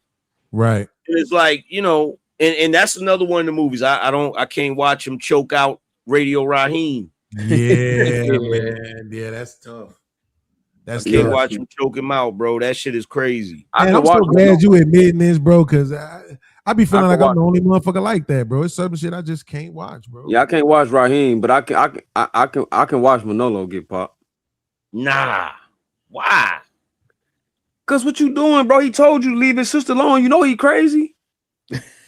Yeah, but that's your man. Yeah, but that's your man. Why you like you? That's your road dog. Like, yeah, that's just like Scarface, man. That was. It might be. It might be because he killed him. Okay, yeah. That we can see the optics, right? But it might be because he killed him that we can kind of like look at it from the positive way. It might be because of that. Because like, let's say he didn't kill him, they had got into a fight. We all probably would have been like, man, you should have just left his sister alone. But in reality, assuming that the nigga actually wasn't gonna be a player no more, who the fuck else would you rather have with her? Yeah, the nigga that you know will put a bullet in the motherfucker about her, put a bullet in the motherfucker about you, nigga. You know this nigga gonna provide. You know this nigga gonna be like, you see what I'm saying? Like, but like Scarface didn't give a fuck. Scarface took out his homeboy because he did this shit behind his back. Oh, I tell you, that's why I can watch it. He did it behind his back after he told him no. Beans, I got another one for you. In fact, this is my favorite movie out of all these gangster movies. In my mind, Carlito made it, bro. He made it to the spot. It was able to rip hard, bro. And he got popped right in his man. That dude turned. Carlito. Yeah, bro. James Franco is a good artist too. Fam, out of all the gangsters, I don't care what nobody say. Way down. Carlito was the illest one. He was the illest one, bro. I don't care what nobody say, because and I hate the fact that they did that that retro joint and ruined it. Because you remember they did when he was younger and messed it up with Puffy them. Yeah, I hated that shit. Around, you know. Yeah, but Carlito was dropping game. Let me fuck your head up, angry man. My first on wax rap name, Carlito. No, that classic though. Man, let me ask y'all this: do y'all who y'all think was right and wrong in the situation with the homie still G Money and Wesley Snipes and Nino and G Money? Yeah. G Money, they both out of pocket. G Money, explain. G Money, what you saying? That chick was a strag. Like, you gonna get mad at your brother because he wanted to smash a strag? Like, that wasn't your wife, nigga. That wasn't like, bro. I could see if it was his wife. You feel what I'm saying? But that was just some chick that he was smashing and shit, bro. But am I forgetting something though? Am I forgetting something? Because Nolo was smashing his sister, dog. He didn't intentionally bring it down though, right? He just was fucking with old boy who just so happened to be a fucking narc. Like, he didn't do that on purpose. You never do it on purpose, do you? Right? Like in Paid in Full, that nigga sent Alpo up on purpose, right? But that didn't happen in real life. That's why I understand. I'm just talking about the movie. So right. So I'm saying, like, that ain't what G Money did though. So why the fuck did he really have to kill Alpo killed his man? So Alpo killed Rich. That was the beginning of the rift between them. The bitch. Because if you remember when they was talking, and he told him, he's like, man, what you did, man? He's like, nigga, that skeezer, that ski hole. Like you trying to get you mad at me over this ski hole, nigga? Like, come on, man. But he really killed him because of the fact that he brought the Fed Raleigh ass nigga into the business, right? That's really why he shot him, right? Yeah, and that's crazy because said that he wasn't even going to snitch or nothing, right? He wasn't testifying or no shit like that. He didn't have to kill that nigga, man. Fuck that shit, bro. Yeah, that shit was messed up. As a gangster, he had to follow the G code. No, you don't kill the hoopers. You let the hoopers live, man. Fuck that. Let me ask this question. Shout out to Benji. Rest in peace. So let me ask this question then. Let me ask y'all this question then. Should Romello had taken out his brother sooner? Nah. I don't even remember what the fuck. Romello brother was riding for him. That moment at the end of Sugar Hill, that was an accident. But Romello was out of pocket. I mean, not Romello. His brother was out of pocket. His brother was on some other shit, bro. He was out of pocket Was he really out of pocket when what he did to his daddy though? I wouldn't do it. Let me get right. I wouldn't do it. Yeah. Yes. Bro, his daddy had his mom and them strung out, bro. But it's still his daddy, bro. Like, right. This nigga gave his daddy a hot. Come on, man. No, bro. No. It's bogus. It's bogus. No. And then on top of that, but Romelo shouldn't have got his brother though, because here's the thing. He said here's the thing, right? So Romelo's brother, he wanted Romelo all to himself, man. He didn't want that. He didn't like the relationship that Romelo, because Romelo kind of forgave his father. He didn't want the Romelo to have the relationship with his father. He didn't want Romelo to be with the chick. Like, he just was on some other shit, bro. But that's because his father, though. Hey, we saw that same shit in Jason's lyrics too. That's because his father. Same shit. With Jason lyric, right? Yep, same shit. Damn, I felt so bad for Forrest Whitaker. I ain't got no daddy. I felt so bad for Forrest Whitaker's character because that wasn't his fault. Like, the nigga was bugged out because of Vietnam. Exactly. Yeah. Absolutely, bro. Yeah. He was bugged hey, out. you know what's crazy? Now I'm gonna tell you one of the most underrated, quote unquote, gangster movies to me is Blue Hill Avenue. It's underrated. It's a cult classic. I couldn't really it used to be a BET favorite. It was cool, but I couldn't get into it, man. I don't know. I think it's because I'm looking at the nigga like he G Money. You know what I'm saying? Like, look, it just looks strange because in that movie it's G Money, but he's acting like Romelo. He was acting like Romelo. It just threw me off. You know what I'm saying? So I'm just like, that's a psychological thing. He did decent. Yeah, so I'm like, Blue Hill Avenue decent. I liked him in that character, man. Watch out, man. Let that man live. I'm glad G Money actually survived that shot, moved to another city, and started his own gang with his own homies. Because I'm good at it. Right. Same thing you did with James Evans in Good Times, nigga. I'm doing it with G Money. Fuck that. Get out and live your life, punk ass nigga.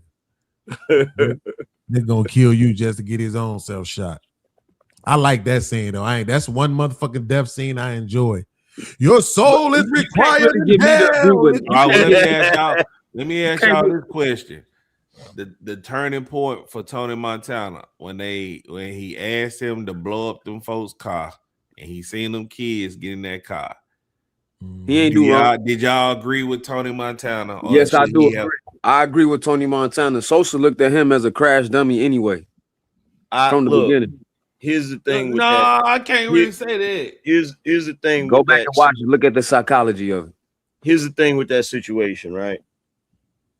The problem with that whole situation, and don't get me wrong, that's a messed up situation. I agree as a person, you can't do that shit. It's little kids in that car. He would have been more bogus than killing Manolo. But at the level that he was playing at, that's what they do. It was a mistake. At the level, the moment he decided not to blow up that car with them kids in it, he signed his own death warrant. But he stood on principle, though. He stood on principle, but it cost him his life. And he went out like a G. It cost him his life. But see, here's the thing. I feel like he didn't realize. I think that Tony thought that Sosa was another Frank. And he didn't realize Sosa already had them troops waiting if that nigga didn't do that shit. He had them already there if he didn't do that shit. Like, Sosa was thinking steps ahead. So, like, he already had him there ready to go. So, like, yo, if he don't do this shit, if he don't get this shit right, we getting him up out of here. Because think about how quick them niggas got there. Yeah, they was running in their house like they was goddamn the Putty Patrol on Power Rangers or some shit. They just ran up in that motherfucker. That nigga, what bugged me out about Tony Montana is he spent all that money on security and that nigga didn't have a panic room.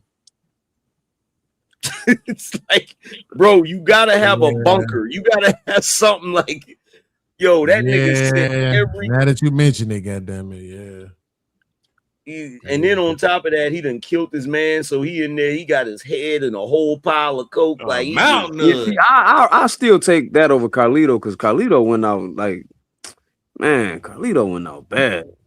Carlito made the biggest mistake of his life because he said it. He should have killed Benny. He said it. He said it in his mind. He said Benny gotta go, and then he let him go. Yep. He let that nigga go. Yo, another thing too, that nigga John Lake Wazamo. Do y'all know that nigga been pretending to be a Puerto Rican this whole time? Well, he was in the Mario Brothers pretending to be Italian. That nigga ain't even Puerto Rican. When I found that shit out, I was like, whoa, this nigga ain't even Puerto Rican. That's crazy. That shit is crazy, bro. That nigga was in Spawn playing the Violator. He was still Puerto Rican. Nigga, this is not a Puerto Rican role. This is not a Puerto Rican role, nigga. Yeah, he was Puerto Rican and John Wick. Hey, Angry Man, remember I told you I was using the name Carlito as my rap name, right? Here's the ironic thing about it. I had never actually saw the movie. Oh, shit. I didn't see the movie till like 10 years later. Word. Like oh, this nigga John Leguizamo Colombian? I never watched it. Yeah, he Colombian. So then when I did watch it, it was like, damn, this nigga died. But that nigga, black niggas taking all these dead niggas' names. But that nigga been claiming. But that nigga been claiming Puerto Rican. Really claiming Puerto Rican though, for real. Yeah, he was claiming that. Shit. He tripping. Yeah. That's just crazy, bro. And some African motherfucking Carlito. He's the knockoff Bad Bunny. But look, I tell you what.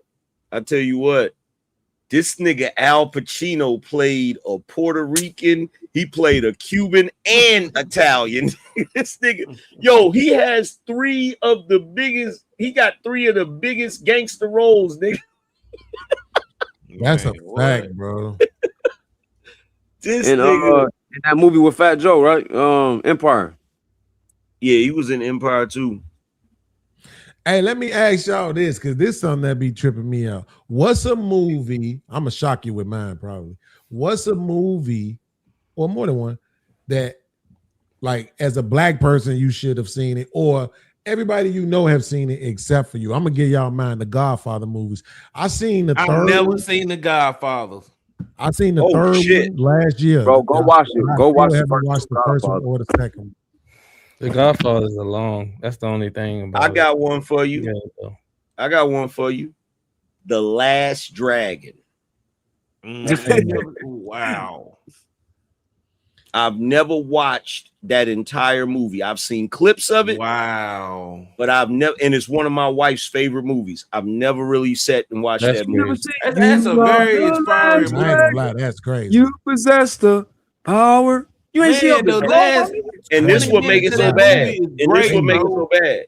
What make it so bad is recently I tried to watch it and couldn't do it. And I said, you know what? Too outdated. I said it's too outdated. If I would have watched it back in the day, it'd probably be one of my favorites. But because I didn't watch it, in my city too. That's crazy. Yeah, I was like, nah, man. I ain't gonna lie, that's crazy as hell. Yeah, that movie. So now. Damn. Yeah, Show Enough was a that's real like film. saying, that's like saying you never seen Howard the Duck. Like, how the fuck you get Howard the Duck? I ain't never seen this age? Nigga, that's my shit, nigga. I ain't never seen Howard the Duck. That's my shit. Hold up. I don't think I watched Howard the Duck straight through. Bro, I watched it straight through. I watched that joint over and over. I had it on VHS when I was a kid, nigga. I used to watch that shit over and over. And I still, to this day, I still feel sad that Howard wasn't able to get back home, my nigga. Yeah, Pops goddamn it took us to the drive-in to see that shit, bro. All that duck ass he missing out on. Ain't that a Marvel movie? Huh? Hey, yo, I ain't never seen the whole. It's a Marvel character. Yeah, I know that. I never seen the movie. The Last That's Dragon, another yo, movie you I didn't ain't see this? Oh my god. Everybody Yeah. be talking about all these movies and TV shows I ain't never seen. But no, let's not skip past what Black TV said. How you ain't seen The Godfather? Yeah, that's crazy. Man, that's like the only trilogy I have never seen, bro. Well, you ain't got to watch the third one. Epic trilogies. I done seen Lord of the Rings, from Star Wars, hell, even all the shit. I never seen Godfather. Star Wars movies. The sequel after Godfather, what was that one? What was that called? They snitched on him and all that. The sequel is Godfather 2 and then Godfather 3. No. It's the movie. It was from there. They was the same. So about Goodfellas. Yeah, Goodfellas. Yeah. Yeah. Man, I researched the real story behind that shit. The true life story of that shit is more diabolical than the movie. It is. You motherfuckers. Casino too. Yeah. Bruh. Casino, yeah, that was another both of their stories more diabolical. That scene on Casino when they put that dude head in the vice grip, that really happened. Casino, that's one of my favorite. That's my favorite for real. Tell me that Sam wasn't the ultimate simp. Yes. Yeah, he was. There's no character in cinematic history that was more of a simp than Sam Rothstein. Nobody. Yeah, I gotta think Number about that. one, I had an argument at work about it. I couldn't think of nobody more simpish than, because the whole movie revolved around that aspect of it. Is him trying to get his wife back. And you know what's Right, crazy? that's A lot crazy. of that is going on now at an all-time high more than anything. That's crazy. Yeah. That's crazy. That's literally a thing. That's a thing. You know what I mean? Chicks going there hanging out, messing with a rich dude. Somebody Got a whole took the conversation they had in the desert and put the words to episode of Looney Tunes with Daffy Duck and fucking Bugs Bunny. Funniest shit I ever seen. He said, "Don't you ever go behind my back again, you motherfucker." Like, and the way he set it up, it looked like they was really having that conversation. Yo, Angry Man, when he gave her the beeper, oh my goodness. Diabolical. No, the most diabolical scene in that whole movie is when he looked at him, he said, I think we may misunderstand each other. See, what I'm going to do is Monday, I'm going to come down to the bank, and if you don't have my money, I'm going to split your head open. Now, right about the time that you're coming out of your coma, I should be coming out of jail. And guess what? I'll split your fucking head open again because I'm stupid. I don't care about jail. Like, bro. That motherfucker said, like, when he got it back the first time, he was at some fancy restaurant. He said something to her. He was like, "If I would find out you have been fucking dead, fucking dead." Like, God damn. She got up, walked off. And then what was crazy about that movie? That supposed to be a gangster movie. Yeah. 75% of that movie was about their relationship. Yep. Yeah, he was simping hard. Because Angry Man, you brought up Fresh. I'm looking at this list, right? I never watched that movie from front to back. What, Fresh? Yeah, because I'm looking at it now as it's playing on the. It's a whole bunch of shit on here I'm not recognizing. I never watched that movie from front to back. Fresh is ill. The only thing that would have made it iller is if that little kid would have ended up growing up to be a kingpin. Oh. That would have made it iller. That wrong though. I ain't seen him do. He went from that to being dude. Was that him in I thought it was gonna be a lot more on this list. No, he was in the wood, but I ain't seen him in nothing else where he really killed Fresh. That little nigga was like a thespian for real in that movie. Okay, so bro, that little dude, the way he coordinated that shit to get them two to take each other out was ill. You think he told Samuel Jackson what he did? He was at that chessboard crying, boy.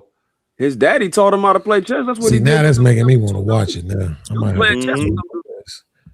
Oh, what about Brooklyn's Finest? That shit was corny. Wow. That shit was corny. Just gonna disrespect my man's like that, huh? Shit was corny, bro. From 8 Shit was blocks. corny. Every time they make a New York movie, they always want to do that shit from the fucking cop's perspective. That shit annoys the hell out of me, bro. Yeah. Like, could you imagine? Like, now when you look at The Wire, it gave you multiple perspectives. It gave you the perspective of the hustlers. It gave you the perspective of the cops. Then it gave you the perspective of the politicians. Like, it covered every aspect. Like, that shit was ill. But, bro, I don't know. I think some of those shows, some of those movies, the only way you can do them justice is with a mini series. Like, I don't think you can do it in one movie. That's just like that. That's just like that Monster Jeffrey Dahmer series. That shit. I didn't know he was fucking black dudes like that. I didn't even see that shit. That shit is sick, bro. Damn sure didn't watch that shit. I know what I did just watch. Harwin, you still up here? That man dead to this world. Hey, I just watched this motherfucking video, bro. A fucking shootout on Fulton and Washington. Today? No, the video is from April 4th. Bro, it's like 6 niggas with all kind of artillery, bro, just dumping up the street at somebody, bro. Yeah, like, this shit look wow. Out the way. And they don't even understand that it's a whole camera right here. They all walking past the camera, faces and shit. You know what I'm saying? Like, they don't even understand this camera is right here catching their ass on film like this, right? Apparently, whoever they were shooting at, they shot the motherfucker, but he survived. But yo, it just look wild. Like, motherfuckers be telling me certain shit, and you see certain shit was, you know, in the media, sometimes they be seeming overhyped, you know. But this shit look crazy. This look like some Africa shit, bro. Like, just 6 niggas in the middle of the street dumping. Not with no 22s. You know what I'm talking about? These niggas got heavy artillery. This shit look crazy. Hey, yo, Bean. Hey, yo, fuck you bean pie head ass nigga. Why the fuck that shit look crazy, bro?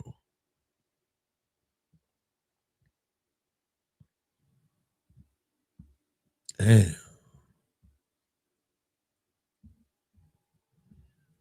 I don't even know how to think about these niggas, bro.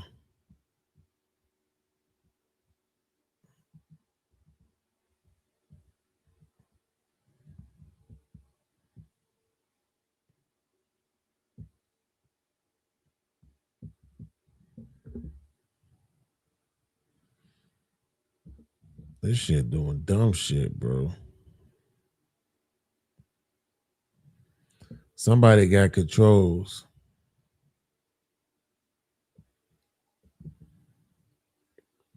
Cause this shit says I'm in the show.